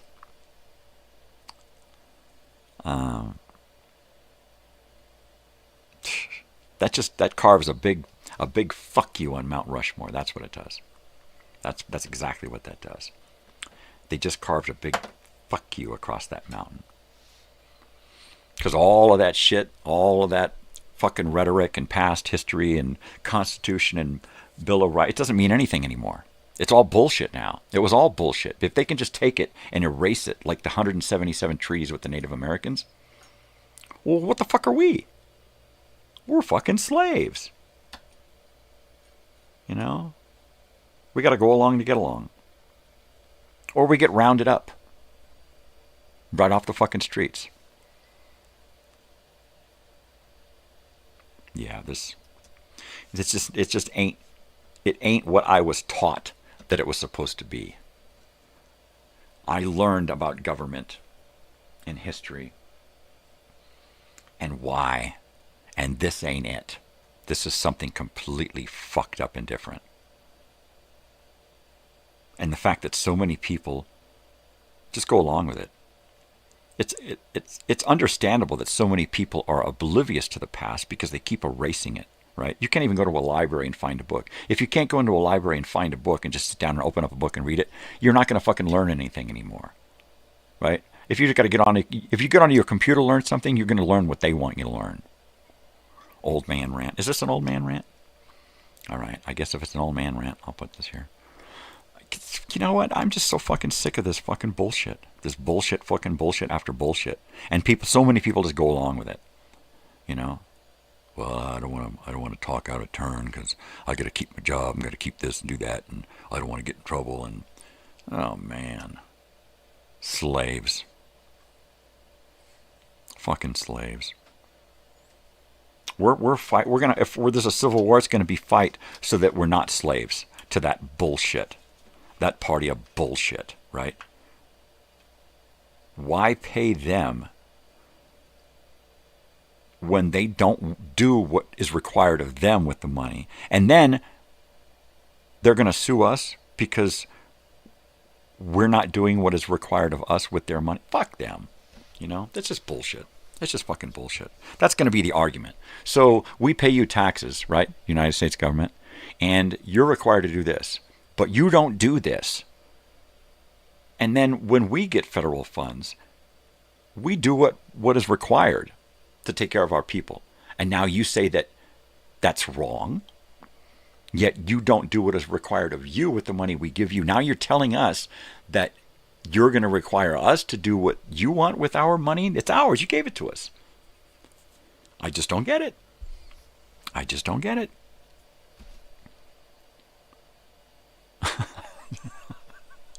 It's fucking stupid.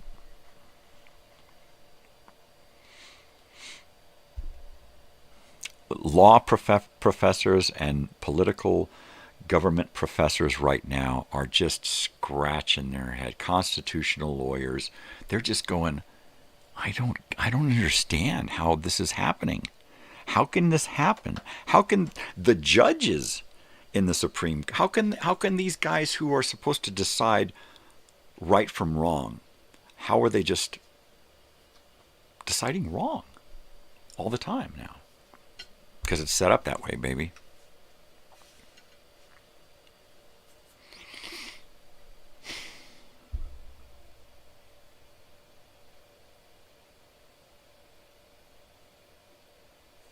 you look at things and you think that this is the way it's supposed to be. It's obvious this is the way it's supposed to be.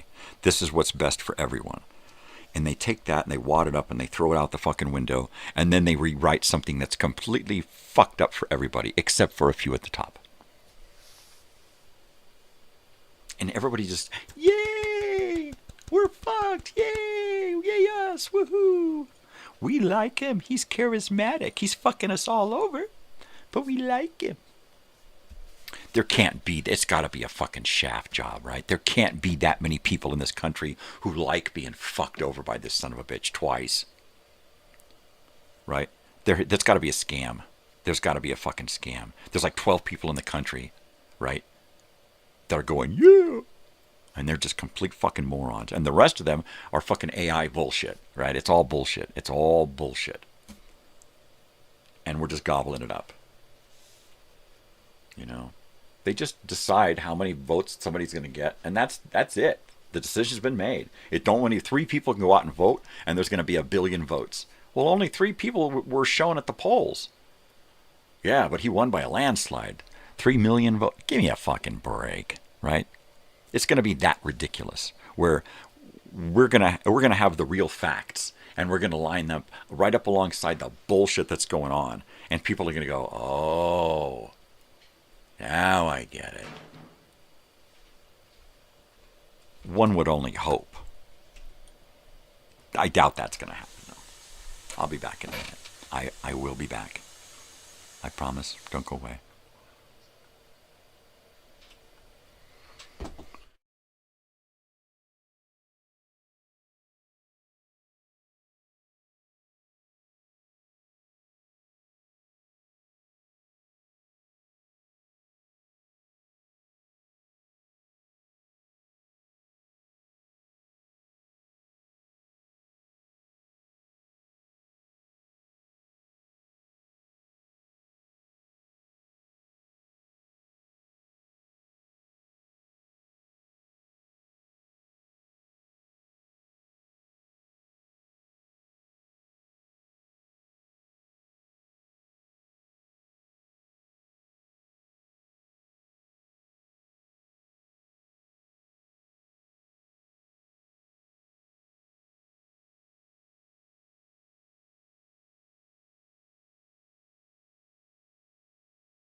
All right, I'm back.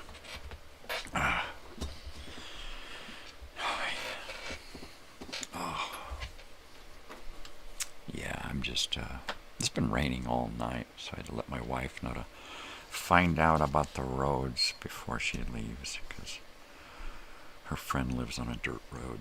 And that would be a bummer. So, there you go.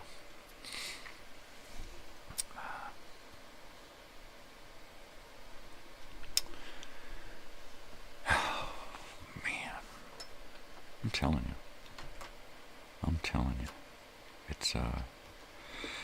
It's one of those things, you know, where you really, really want good. And bad seems to just bombard you from everywhere, right? All you want is good. And all around you is bad. And the worst part is that the people start to turn bad around you, right? Because they're so wrapped up in their own attaining good that they just fuck everybody else, right? Me, me, me. The me generation. I think it's been around for a long time. The me generation. It just changes. But it's getting worse. The change is that it's getting worse. People are more likely to think about themselves and their own than sometimes their nearest neighbor, right?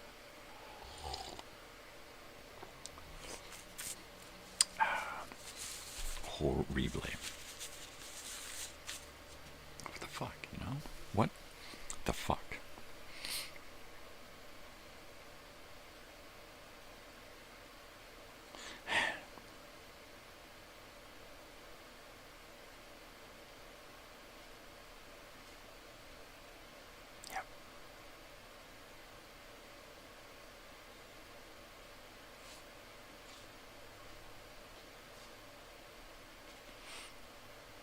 So many people just wrapped up in bullshit.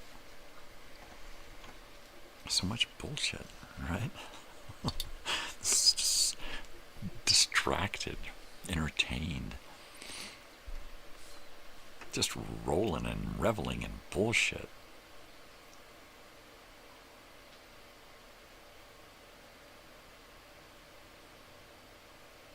It's overwhelming. Overwhelming. So much bullshit out there. From, you know, your new car. It's a new car. How much you paying on that? You don't want to know. What about the insurance? Oh, God. But it's a new car.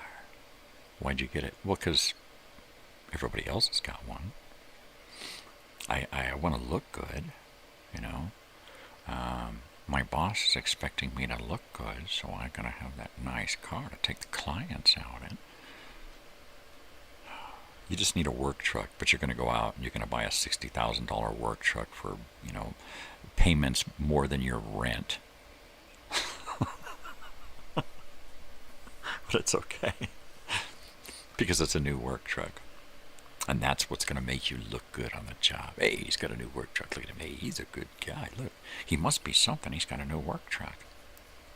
Meanwhile, the guy who's driving that old 57 Chevy that his grandpa handed him down, right?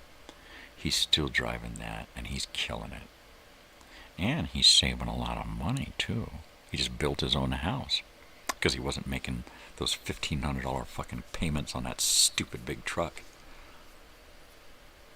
that keeps breaking down, and he can't fix it. He looks under the hood and goes, what the fuck is that?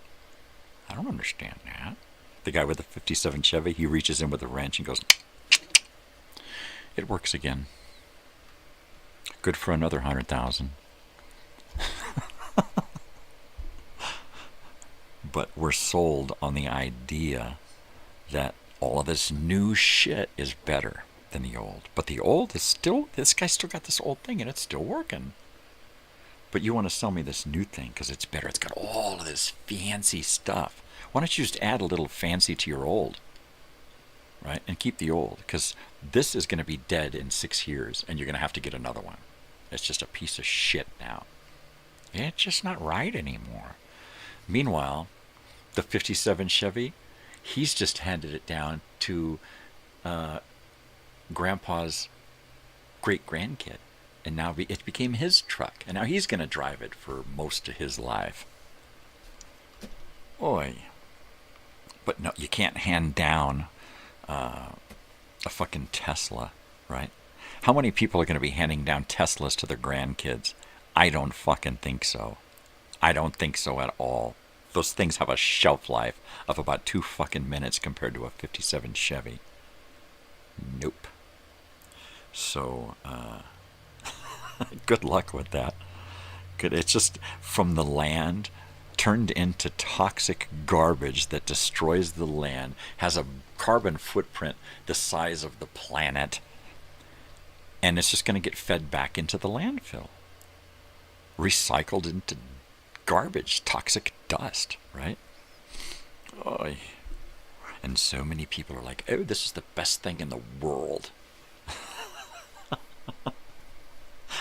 Until you get the repair bill, right?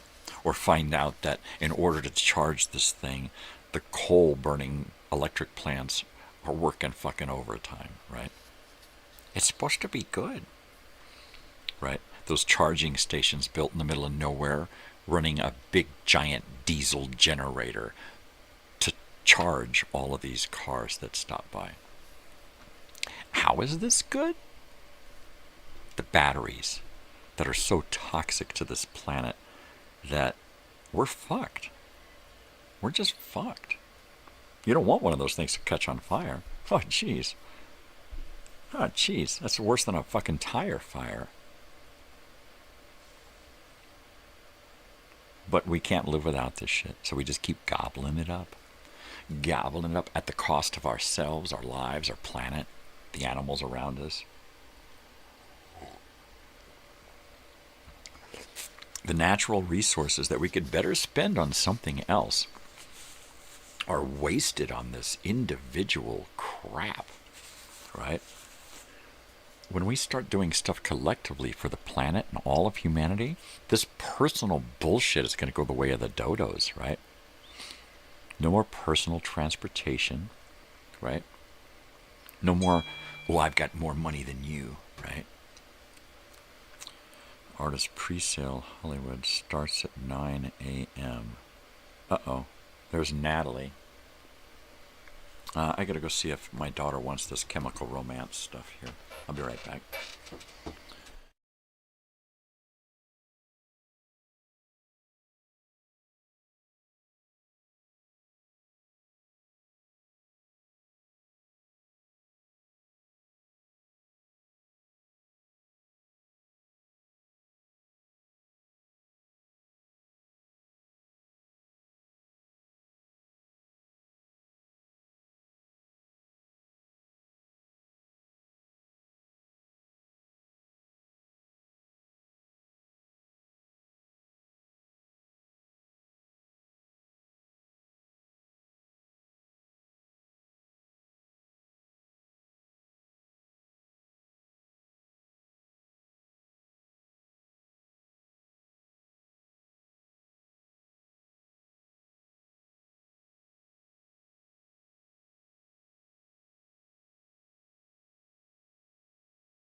Okay, well, my wife informs me that Joey already got them tickets for that particular show next October. So there you go. I know they're going to a show soon. Motion City Soundtrack, I believe. I can't keep up with all of the stuff my daughter. She's always getting these tickets and stuff. Totally. So yeah, I guess she's already ready already. And let's see, what are we doing this morning? I had thought about wrapping it up at 8, but we're still here. So what is the general consensus this morning? What are we doing? What's it all about? What's it going to be, boys?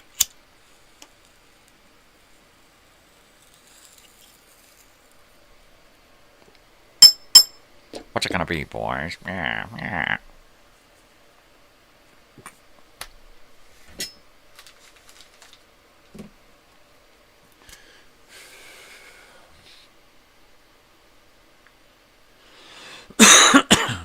Well, just had the Three Stooges here this morning, that's all. Joey James and Dubs. Was that? All right.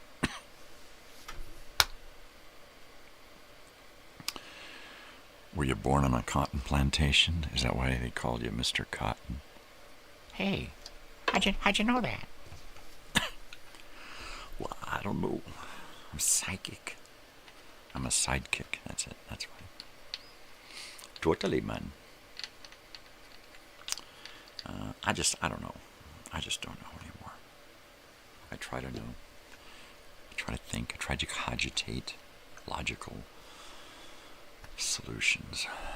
But I just don't know anymore. Right? I just don't know. I just don't know. I really do want to know.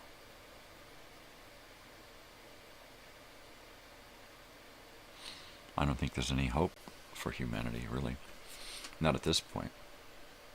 Not at this point. If I had to stay right now with what's going on the planet with humanity and everything, I would have to say, yeah, we're fucked.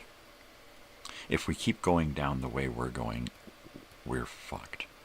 Right? I mean, it's not like longevity. I'm just talking humanitarianly. We will no longer be humans. We're going to be that thing that a small group of humans have collected. Yeah, Joey's coming out here in a couple of weeks. He will be here on the 4th. He's coming on the 4th, and then he's going to be here for a week. They're going to Hollywood to see a show, and Joey and I are going to sit here on the couch and play video games and board games and have stupid movies and shit playing in the background. Because he don't watch movies. But I can put movies and music on in the background, right? And we'll just like play a video game. And then I can say, watch this. You know, watch my stupid favorite scene here or something. Right? I'll put on some stupid show from the 80s that he knows nothing about, like Square Pegs or something. And put on something and he'll just go, what the hell is this shit? No wonder I don't watch TV. Right? That'd be cool. Yeah. I was just commenting to my wife that Joey's on his way. He'll be here the week after Thanksgiving. He's got Thanksgiving off, but we both think that he's going to get called in. I'm like, yeah, for sure, dude. Somebody's going to bug out, and they're going to call you in. Hey, are you available? So-and-so didn't show up, or he's sick. And those planned illnesses are great, right? I'm just going to be I'm planning to be sick that day, right? So, yeah. Did you get time off from work, honey, to go on that overnight thing? No, I'm just going to call in sick. I can't get the time off. It's too late, so I'm just going to call in sick. Fucking jerks, right? They can't get the time off, so they just call in sick on that day. Isn't this the day that you wanted off to go? Yeah, it's a bummer. I couldn't even do that because I was sick. Bullshit. Yeah, but on your Facebook you posted that you were there. Yeah, but I was really sick. I only went because my wife told me to go. Don't stay home. You're sick. You'll just be sick by yourself. Come with me. Right? Bullshit. It's full of shit. Motion City soundtrack is what they're seeing in Hollywood.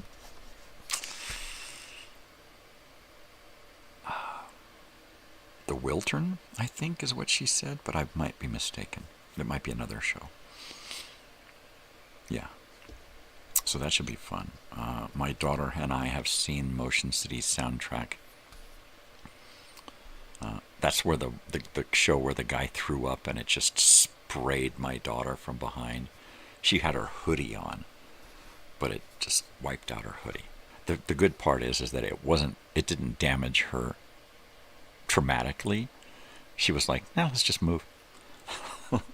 She took the hoodie off, rolled it up, threw it down. And then the best part was that we got upgraded seats because of it and got to be right on the front of the balcony looking down at the group, which was what she wanted. So things worked out. But yeah, she's going to do shows. She just got tickets for something to see somebody. Oh, Haley Wilson. Haley Williams, in May, I think. So yeah, or was it April? Fuck, I don't know. She just goes to so many shows. I just need to know ahead of time when and where I'm taking her, and if I'm going, right?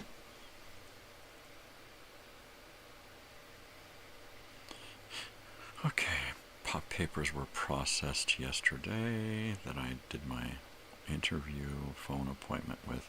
So now I just need to follow up with some paperwork that I'm going to do this morning and probably take it in and drop it off this afternoon if I can swing it, right? And like that, yeah. There you go. And there you go. One ringy-dingy, two ringy-dingy. Shut up.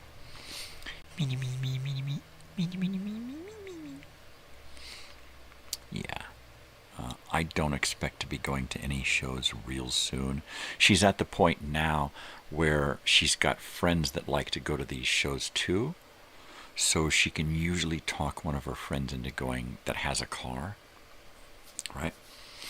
And every once in a while there's a show that pops up that Joey will either say, hey, you want to go? Or my daughter will say, hey, you want to go?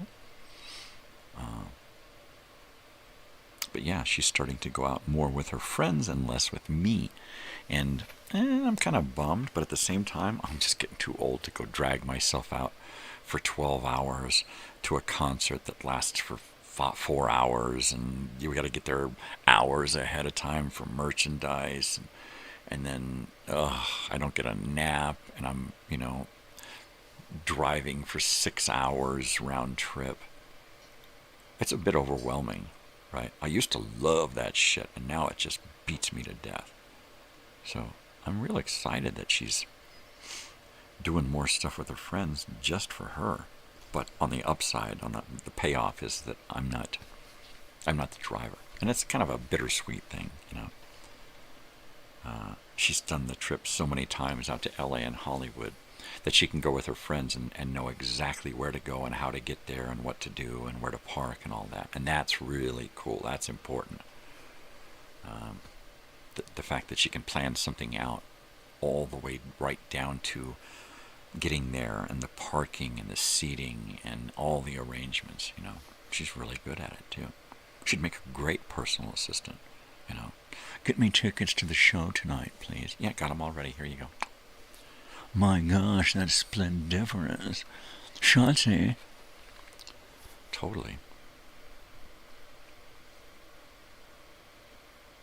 I don't think that personal assistant is a menial job. I think it's a learning job where you're training yourself to do certain things that you want to do. And by helping others do them and succeed in them, you're training yourself to be better at them and to do them and succeed, right?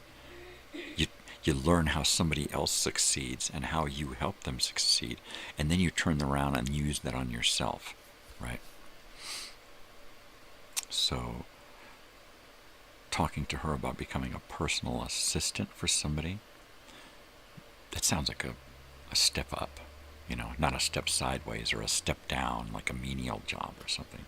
Does LA have a subway? Yes, it does. It's filled with water. It's like a fishbowl. No, it's a subway. It was proposed back in the 20s and never happened. They built a station, I think, in the 40s. And then it just never happened. And then eventually I think the 80s, they started it back up, the idea of doing it. And by the 90s, we had a subway. If I remember correctly. Remember Largo. Who's Largo? I don't remember Largo. Who's Largo? Tell me.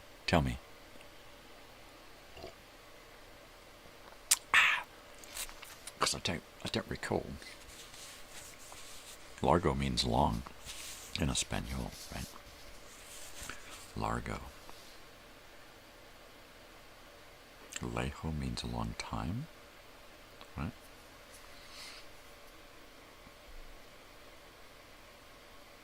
I believe, if I'm correct. wife is listening. She'll correct me. No, you got it wrong. She didn't correct me, so I'm probably right. But what is, remember Largo. What is Largo? Or is that Lango? No, it says Largo. I don't know. You're going to have to speak it to me. Wait. Hold on a second.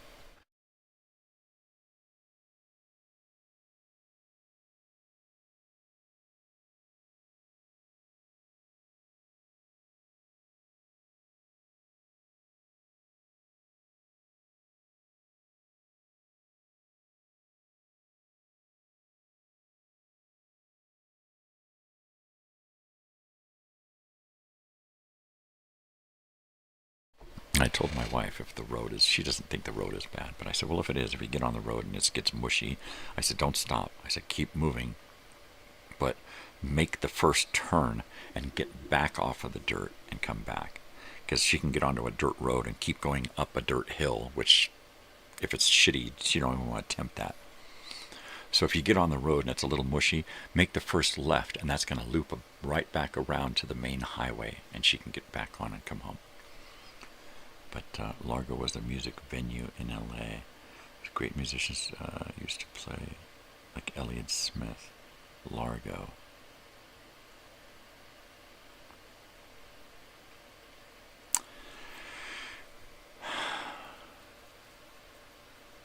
I don't know. I remember Key Largo, Lauren Bacall, Humphrey Bogart.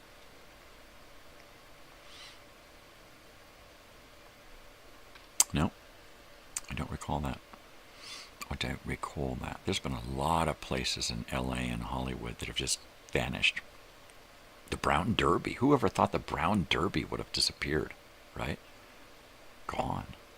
That was stupid. Whoever thought that they would raise the building where the Sunset Strip Tower Records was?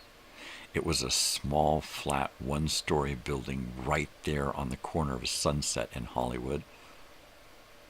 And I could see why somebody would want that to build at least a 3-story building, right? Something with more than just that little ground level thing and some parking, right? But damn, to just totally destroy that building, somebody should have bought that building and dismantled it. Right, just like they did with a lot of the Las Vegas signage, right? Neon and stuff, where they just put it in a big lot somewhere. It's still open. It's called the Largo, or Largo at the Coronet. Oh, okay. Huh. There's a lot of old places that are still there. The Palladium, the Whiskey a Go-Go, the Troubadour. Did I say the Roxy, the Rainbow? All of those. They're all still there. There's a bunch that are gone, right? Bullwinkle's is gone. There's a bunch of... Oh, my daughter's alarm. She's getting up. I wonder if she is going to do that. 8:20. Yeah. It's possible that she's going to sign up for that ticket thing. Yeah. It's quite possible. It's quite possible.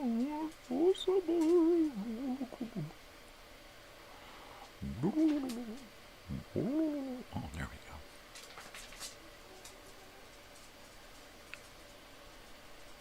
My wife could have been mistaken.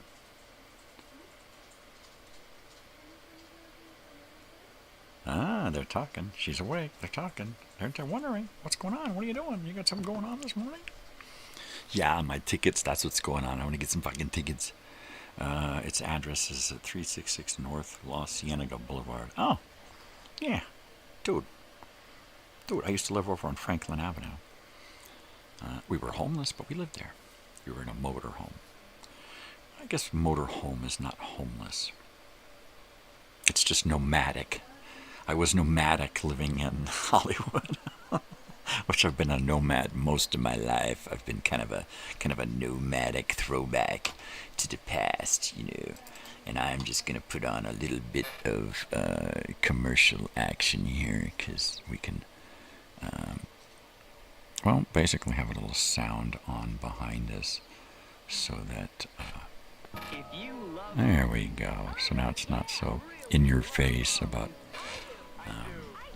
what's going on in the rest of the house. And then what we can also do is I can go and see what's going on in the rest of the house and leave you here with that. All right. So I'm going to do that. I'll be right back. So stay tuned. In some ways, Back in a I'm flash. old-fashioned and sentimental. I save love letters, and I press flowers in books. But I do like the modern way to have prettier hair. That's why I like Nice and Easy. It's got built-in conditioners, and the color looks so honest. It lets me be me. I guess that's why Nice and Easy is the world's best-selling hair color. Now, here is a corn lover, and there's nothing more gratifying to a corn lover than to know that her mother has given her delicious Del Monte family-style corn. More people eat it than any other corn like it. This is a special strain developed to be sweet and tender. And when a corn lover is eating Del Monte corn, she probably doesn't need to hear me talking about how good it is, right? Well, then I'm just going to go into the living room and talk about corn to the sofa. Nothing's too good for Daddy and me. Mom brings Del Monte home. Purina Puppy Chow helps little puppies grow into big puppies. But then its job is only half done, because even after he looks full grown on the outside, inside his muscles are still forming and his bones are still growing for about a full year. That's why he needs a full year of the extra nutrition. All right, I'm back. Puppy Chow for a Full year till he's full grown. Dun-dun-dun. All right, I am back. So there you go. Comedians play the Largo as well. Cool. And I was right. She is getting up this morning to buy tickets. I just sent my phone to her because her Ticketmaster stuff is through my account. So she's got my phone so she can get her codes and whatever and buy her tickets. So there you go. And there you have it. In case you're just tuning in, Trading Places, the movie of the week, What's Happening, the TV show of the week, and Revolver by the Beatles is the album of the day. So there you go. Right now we're listening to some commercials off my television here.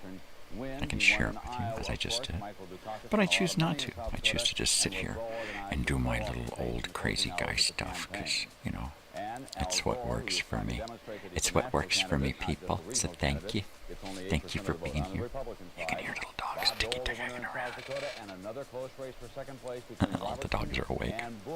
Sarah Silverman is playing at the Largo December 9th. Oh, Sarah Silverman. Yeah, she's funny. She's funny. I like her in movies. She's funny in movies. Wasn't she in School of Rock? Right? Wasn't she in School of Rock? That was, I believe that was her. She's fun. Totally. Alrighty, guys, the sun's already up. It's gonna be a golden day. Totally. I don't know that I would be going out to see comedians on my own. I wouldn't really be going out on my own anywhere to see anything. So if somebody said, hey, then I probably would. But I'm probably not going to say, hey, to somebody else. Right? Every once in a while, I'll let my daughter know that there's something coming up. And then that's it. Then I'll just drop it, you know, and then leave it up to her. And I don't think it would even hurt my feelings if I brought something up to her and she went with somebody else, right? Because to me it would be like, well, she's going. You know, I've gone, I've done. I can go and do things through her. She does stuff and I'm like, did you have fun? And then boom, that's all that matters. Because it's just eventually going to be a memory and a feeling, right? Oliver, is Oliver your favorite? He's with Natalie. Or at least he was a minute ago. He usually stays in with Natalie when she gets up, so he can ignore her. Yeah, he's a cutie. They're all cuties. Yeah. Once you spend time with any of them, you're just like, oh my god, I cannot leave these guys alone. Unless you're just not into dogs. But they're awesome.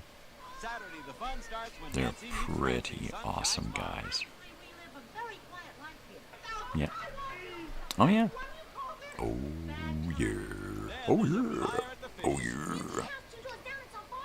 Could Victor be a firebug? These children are under my supervision.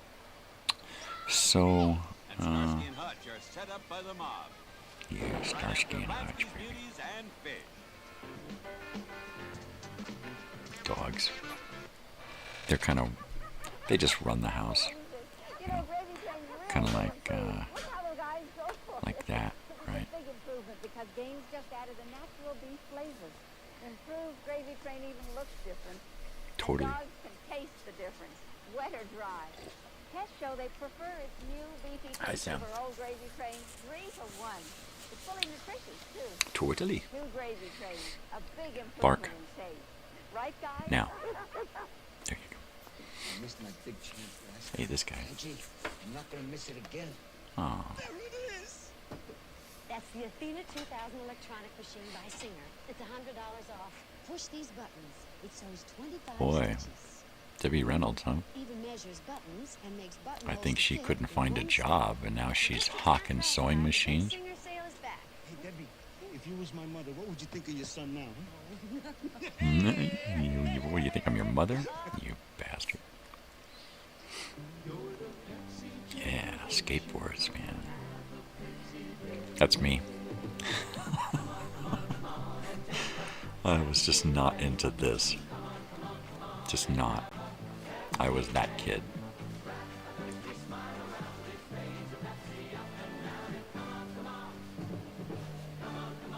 Woo! Is that Stacy Peralta? Wow, man. That's some heavy shit. We got a dog here. Hey, Sam, you coming to visit? Come here. Come here, Sam. Come here. No? You gonna come here? Want to come say hi? Good morning? No? Well, get up there then. Get on your couch then, punk. Totally, man. Oh, baby. Close up, baby. Close up. This is Professor Goody speaking to you from the diving bell 400 feet beneath the ocean, where I'm about to prepare some delicious Aunt Jemima frozen waffles just for me, not for that pesky waffle whipper. Waffle, waffle, waffle. Waffle, Take waffle, them from waffle. the freezer, pop them into the toaster, and light, crisp, golden brown with Aunt Jemima syrup on it. Ooh. Aunt Jemima waffles. For That was kids before they like had the bottle that looked like her, right? Oh. Oh, jeez. Wallace, please stop. Come on, Wallace. All right, Wallace, won't you join me? Oh, that's it. And flood the place while you come in. That's a waffle whipper whipping an Aunt Jemima waffle. They're in your I don't know how that worked. Aren't you supposed to come up under to get in? I just don't know about these guys. Don't they understand science? A bunch of kids looking for action. Yeah. So what's going on the street? Yeah. Is Vandalism. this the way we ought to use our boy power? Sure. Think about it. Think about America's manpower begins with boy power. Go, Let's go, not waste girls. it. Be a volunteer worker with the Boy Scouts. Yeah, be a scout. Find them go-go girls. All over the world, the word for great Ooh, I want one of coffee those flavor is cups. Nescafe. With the world's favorite I have varietals wanted and one of those coffees. cups since I was a In kid. America, Nescafe's great flavor comes two ways. We're the world's best-selling Two. Nescafe regular in the red label. If Nescafe could please The whole wide world. And now Nescafe decaffeinated in the green label. It can sure please you. Same kind of flavor. Coffee. Nescafe I'll drink to regular, that. Nescafe decaffeinated. What's your pleasure? When the family's all together, life's the best that it can be. Life's more Oh, this little shitty kid. You little asshole. Let's get this kid to be the biggest asshole he can, and everybody will laugh. You little punk. Right in my bag of Fritos. Look, it's soggy, you little shit. Look, he drowned. Little bastard. Coughing up salt water. Well, you shouldn't have been an asshole. Thursday, John Amos, Ernest Borgnine, and the cop of the future are set up by a girl on the edge. Ernie Borgnine. Then a new puppy brings Chrissy and Jack closer together. Yeah, there's nothing a girl likes more than a little tickle on the tummy. Yeah, then to clean up a little dog shit. Cop and Barney Miller. Yeah, little puppy turds. Oh, they're so cute. They look like little Tootsie Rolls. Shut up. I'll give you $50 for this. Don't laugh, lady. Oh, she can't even take direction. My goodness. Now you wash in detergent alone, right? Yeah. What the fuck you? What's the point? In detergent alone, and this one. What else could you do? Plus Clorox bleach. Bleach? See any cleaning difference? The one I wash with my detergent is just dirty. The one washed with Clorox looks so clean. Clorox clean. People can see the difference. Oh, I can see the difference. With your face. Oh, sorry, Cuckoo. It's this Dude, cold. I'm the stuffy. nose. My sinuses, Try The nose. nasal spray, nose. It relieves stuffy noses and sinuses up to 10 Oh, hours to yeah. help you breathe easier. Boy, people got You can addicted fall on that asleep shit. easier. Totally. That's a blast. A blast that lasts all My night, father was right? hooked on that Cuckoo, your shit. timing's right on the nose. Man, Four-way, he was long always acting doing those nasal spray. squirts. The blast that lasts all night. You know, presidents, they still do that, where they use cocaine swabs, and they swab up in your nose with cocaine to open stuff up, so that you sound presidential when you're speaking, right? I don't think, what's his face, but a lot of presidents have used cocaine in the office, prescribed from doctors. It's one of those things. It's a regular practice. Just like the current president in big business, heavy finance, and that kind of stuff. Cocaine is just like alcohol. It's just a social lubricant, right? A lot of big, important people use cocaine. Cocaine? The good stuff. The real stuff, not the shit that us peasants get, right? Because us peasants, we get the fentanyl-laced crap. But they get the real good shit, right? This is the good stuff, man. I totally believe that there's everybody in charge right now does cocaine. All those big business wigs right now that are all in charge of the whole world right now, right? The Amazon guy, the Tesla guy, all of these big fuckers, they're all cokeheads. They're all fucking cokeheads, all of them. And you can see it. You can see it in their face. They're doing interviews and stuff and talking, and you can, written right across their face, it says, I'm on high as a motherfucker on cocaine. Totally. We used to see it in actors and comedians and musicians and stuff all the time, so it's easy to read. What? Because they're in big business, they're in politics, so we're not supposed to think that they're doing bullshit. That's bullshit. Fucking Musk and Bezos and all those fuckers, they're all fucking cokeheads. It's just a party favor. It's a party. We're just doing a little coke, you know, a little this, a little that, you know, and then they wind up fucking Epsteined out, right? Fucking freaks, man. Just a planet of fucking users and freaks and assholes. Greedy, arrogant, egotistical, fucking psychos out there, right? My God. My God. It's just crazy. It's just fucking crazy. Really. Fish scale. Exactly. That's exactly it. Weigh me with a fish scale. Right? Everybody's brains should be weighed with a fish scale. Mm-hmm.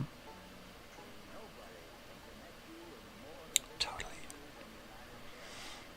Or scale a fish. I hate that. I used to hate scaling fish. Ugh.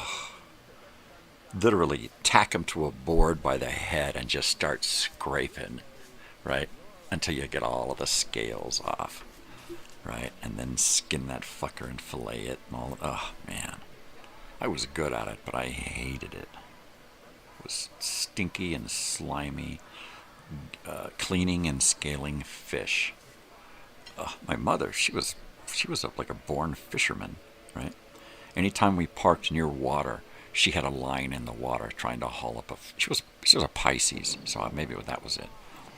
But she was always going after fish. We'd go to the pier, we'd go to the ocean, she'd go out on the pier, and she'd hit up somebody for a line and a hook and a little bait, and she'd take an ice pick, stick it through the line, the reel of line, and throw it out there, right? And then when she got a fish, she would just stop the line from moving and reel it in, right? Because it was stuck to the pier. And she'd reel that fucking thing, and it was slow and tedious, and she'd reel it in, get some guys to come help her pull the line up, use somebody's net to get it out, borrow a bucket, and she'd clean it and scale it right there and give everything back to the people, and then take home a bunch of fish and have a fish fry right there on the beach in the motorhome. I never really got into fish fries. She was not a good cook. So the fish was never that good. And I never liked fish when I was young. I didn't like fish, I didn't like cheese, I didn't like a lot of weird shit. Didn't like avocados. Didn't like grapes. I didn't like a whole bunch of shit. Of course, all of that stuff I like now. Except for fish scales.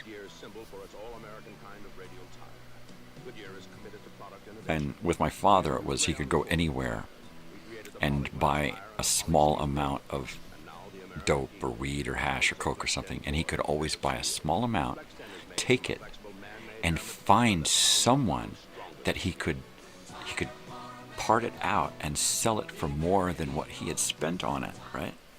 And no matter where we went, he could do that. He'd find somebody who had a bag of weed. He'd buy a bag of weed, split it in half, and sell it and get twice as much.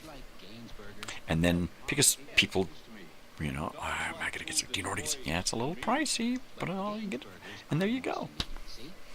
And then he'd go and he'd get some more, and he'd take that out, he'd split that up, and then he'd double that, and double that, and double that. And he could go out one night with $10 or $20 and come back with a couple of $100. Every once in a while, he'd come home broke, or beat up, or call from jail. But that's what he did. Yeah. But when you get a job somewhere and you're working there for a couple of months, and then all of a sudden your boss calls you in and says, "We just got a call from the FBI, and they were wondering how you're doing. You're fired." It don't matter what excuse you give them, you're fired. Nobody wants the FBI calling to check on an employee. And so he would very seldom have an actual job, because at some point he would get that notification from work, which means that they know where you are again. And if he doesn't have a job like that, they're less likely to know where we're at. And that's how the 70s and 80s were. So being able to go into a town and take a little bit of seed money and turn it into, food money and rent money and bill money, that was quite a talent. I could never do that. My brother could have done. My brother would do that when he got older, but I could never do that. He don't do that now. My father definitely doesn't do that now. He did. So, but he did, and he could do it easily. I was like, my brother could go into any town wherever we went, and he could make a friend in an instant. My sister make a friend in an instant, and me, yeah, I couldn't even make a wish. Totally.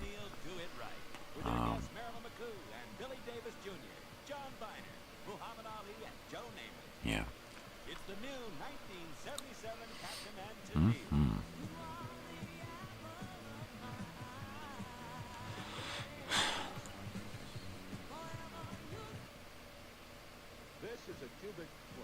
Cubic foot. Cubic foot. Cubic foot. That's a foot shaped like a brick. He's got cement shoes on. He's got a cubic foot. The new Chevrolet with 5 more cubic feet of room. It stacks up beautifully. Now that's more like it. It's more like it. It is.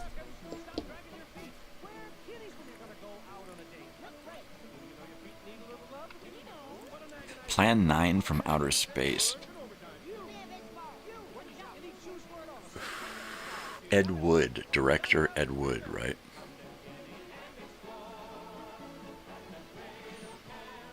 Ed Wood, portrayed by Johnny Depp. Plan 9 from outer space is a pretty weird movie. It is a pretty weird movie. I don't think I've seen that in a long time. I don't think I've seen that since Ed Wood came out, and then I had to go watch Plan 9 and go, oh, that's what it is, right? Now I remember. But since then, it's been that long since I've seen Ed Wood or Plan 9 from outer space. Doom Scroll. Oh, right. Totally. The Constitution. Doom Scroll, the Constitution, Bill of Rights, all of that has been removed from the United States government websites. You don't know what's changed if you can't read the original, right? Of course, there's some kind of specific reason why they had it. It's just down for maintenance. We have to clean it. It's a fucking website. Come on. It's bullshit. They're fucking us over, and we're just letting it happen. We are doomed. Doomed. We're so fucked, and we're signing up for it. We're just volunteering to be fucked. That's all. All right, I will be back in a flash. I gotta go check on stuff. Right back. You're all set. How are you doing, Charlie? Taking home movies couldn't be much easier than that, could it? You know, now is the time to start, too. When the kids are growing up, you're on your vacation. Save the action and the color in movies. With Kodak projectors, movies are easy to show, too. And cameras start at less than $35. Actually, you know what Kodak does for you?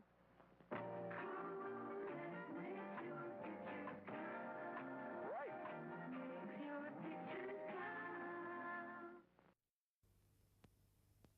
Try a taste of martini. The most beautiful drink in the world is the bright one. The right one. It's martini. Anytime, any place, anywhere. There's a wonderful world you can share in the bright taste of the right one. That's martini.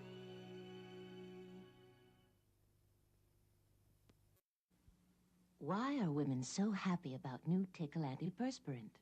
Is it because Tickle is the first roll-on with a big, wide ball? Is it because Tickle comes in 4 fresh fragrances? Or is it because Tickle helps keep you dry all day?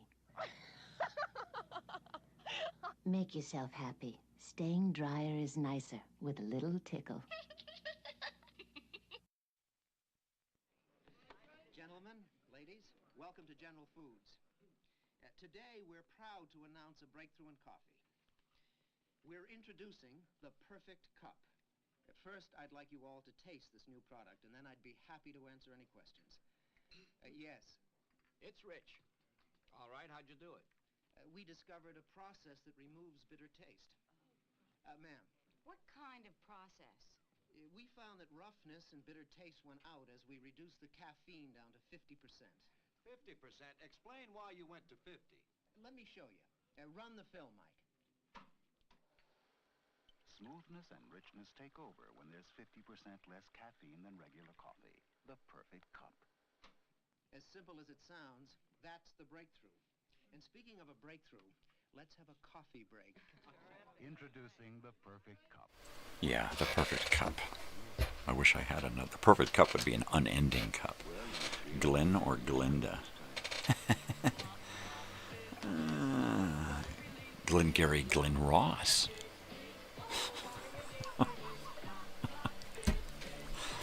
Yeah.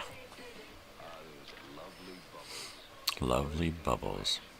Are we still there this morning? Is anybody still there? Hello? We're going to cut it off in about 15 minutes this morning. I need to get stuff going. My wife's going to be here for a little bit longer so I can hang out with her and do a few things.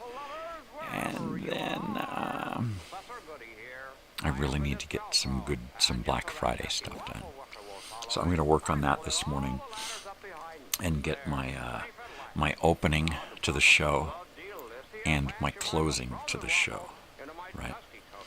And get those done. Once those are done, I can work on a sign-off video and a pre-show newscast video, right?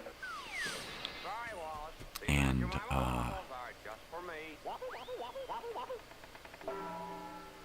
after that, it's just going to be about camera, lights, and some kind of script to follow. Once I get the script set up, which is just a loose list of facts for each segment, then I'll find a graphic that fits each segment, a photograph, a picture of Kmart with the logo, or just the logo of Kmart, you know, and so on.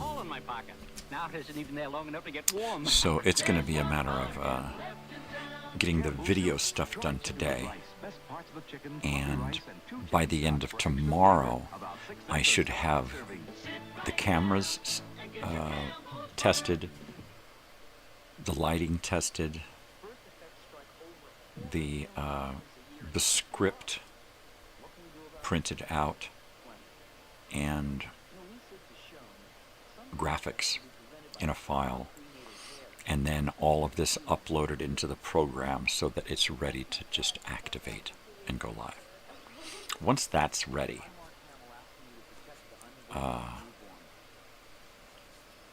we'll be rocking and rolling. I may not even do a pre-show. I may just start up and go live so that we can save that time for live show. If I think I'm going to go 12 hours. If I don't think I'm going to go 12 hours, I'm going to just start up, do a pre-show, do 6 or so hours of live, and then do sign off.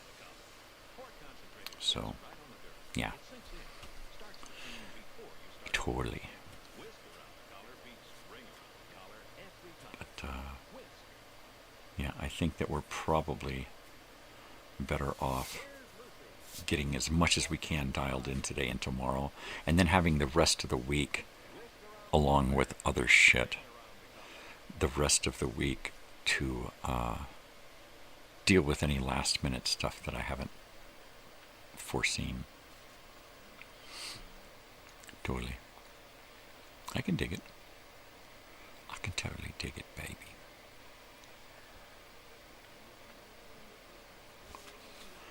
I'm going to have to go out at some point this afternoon. So, we'll see. I have no idea what we're going to do for dinner yet, too. It is Friday. I don't think anybody has anything going on tonight, so maybe I'll put together some kind of meal that we can all sit and eat together, right? Something.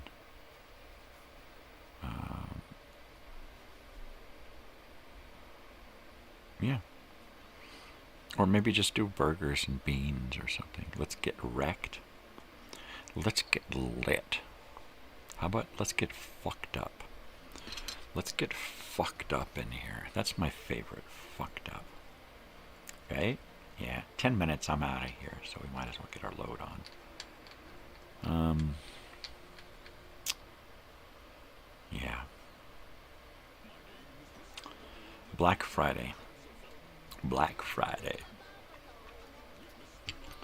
I gotta come up with a theme. What did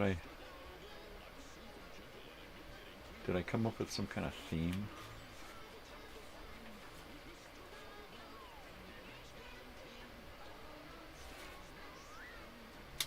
It's getting dirty.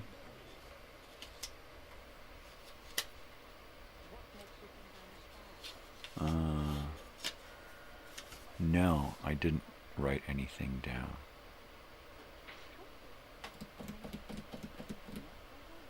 When Black Friday comes, I'm gonna sell you everything I own. Oh sure, you be selling, but I ain't buying, man. I ain't buying nothing, man. If they tell me I need to buy it, I ain't fucking buying it, man. Because they want you to buy it, man. They want you to fucking buy it, man. Like Clean and Shine. I don't want to buy that shit, but they make you think you need it, man. And you don't need shit, man. You don't need shit, man. You need food, water, shelter, right? You need all of these things. You don't need that shit. You want that shit. You don't need it, man. That's what pisses me off about capitalism, is they're constantly trying to sell you shit you don't fucking need. You don't even want it, but you're buying it because it's on sale, right? Well, it was on sale, but did you need it? Yeah, it was on sale, so I got it. What the fuck? So they talked you into buying something you don't need just because they said the price was lower? What the fuck?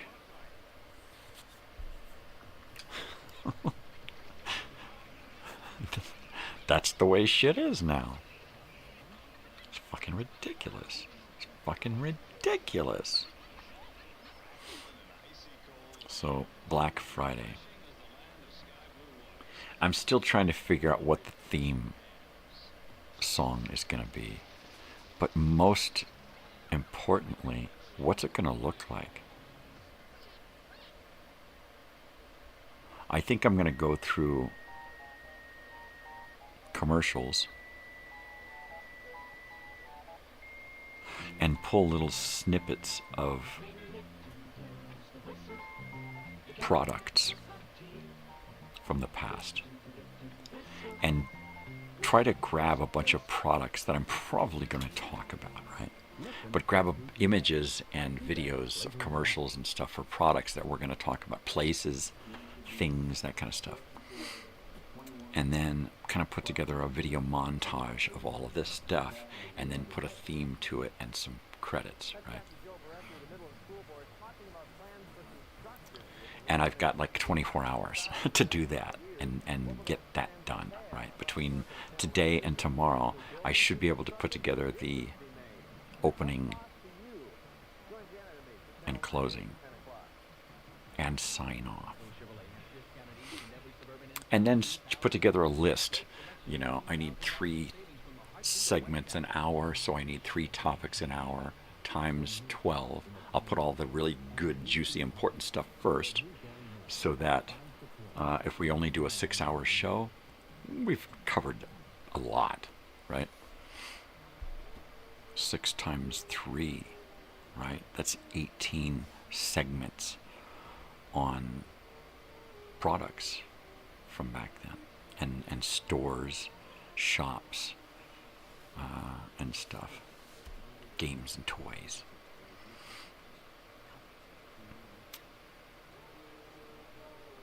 And I'll just sit here and pull shit out of my fucking head, right out of my ass. Just here we go, you know. Here we go. And just make me a giant list of shit to talk about, and then make a graphic for each one, collect some facts on each one, a word program, copy and paste a bunch of facts. We got 2 segments of facts per page. Maybe I'll do 3 segments of facts per page, and I'll use 1 per hour. That'll be easier.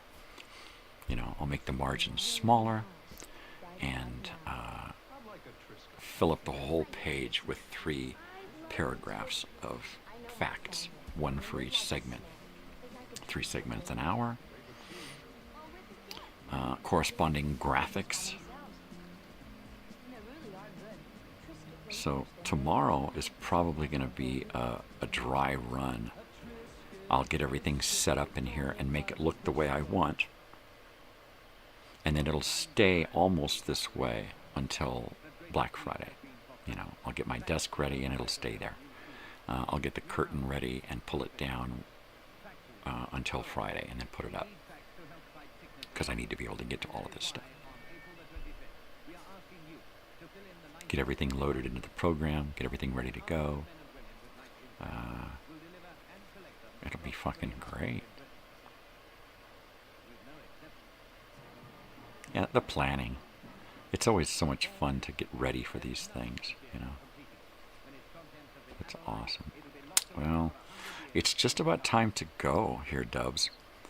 I mean, gosh. I know, I don't want to go, but I got shit I gotta do. I got stuff I gotta get rolling. And mainly, get these videos created. In order to create this opening and closing, I've got to grab a bunch of images and stuff and put them all together and edit it together after I've got a song. Pick the right part of the song to use for the theme, and then that is going to be the length, and then I need videos and images to fill that, and graphics. Fade in, fade out, put that on the beginning of this and that, and it's just a lot of work. So, fingers crossed that I'm going to be able to pull off most of it by the end of tomorrow, so that I will just have minimal tasks along with the regular morning show stuff. Because come Friday morning, I'm only going to be here a couple of hours, and then I'm clocking out and I'm going to bed, so that I can be up and energetic for the Black Friday show. It's going to be great, all right? So everybody should be sure to stop by and check it out. Right? Yeah, baby. Well, you guys know what time it is, right? It is time to say goodbye for the day. Thank you for joining me today, James, Joey, Dubs. Anybody else who's stopped by and hung out, I appreciate it. If it weren't for you, I wouldn't be here. Well, I'd be here, but it wouldn't be any fun. Right? All right, so you know what to do. Be kind to each other. Spread peace and love, not bullshit, right? Do something for yourself, but do something for somebody else too. Why? Because it makes you feel good. Makes you a better person, makes somebody else feel good, makes the world a better place. It's just the right thing to do. Be nice. That's all you gotta do. No bullshit. Most importantly, stay weird. Because if you're weird, then people know that you're weird. So do that. And be kind to each other, right? That's it. That's all. That's all you got to do, baby. All right. Take care. I will see you tomorrow. No, I'll see you Monday. So until then, take care, people. Bye-bye. Here we go. All right, guys. And, oh yeah, that's right. Adios.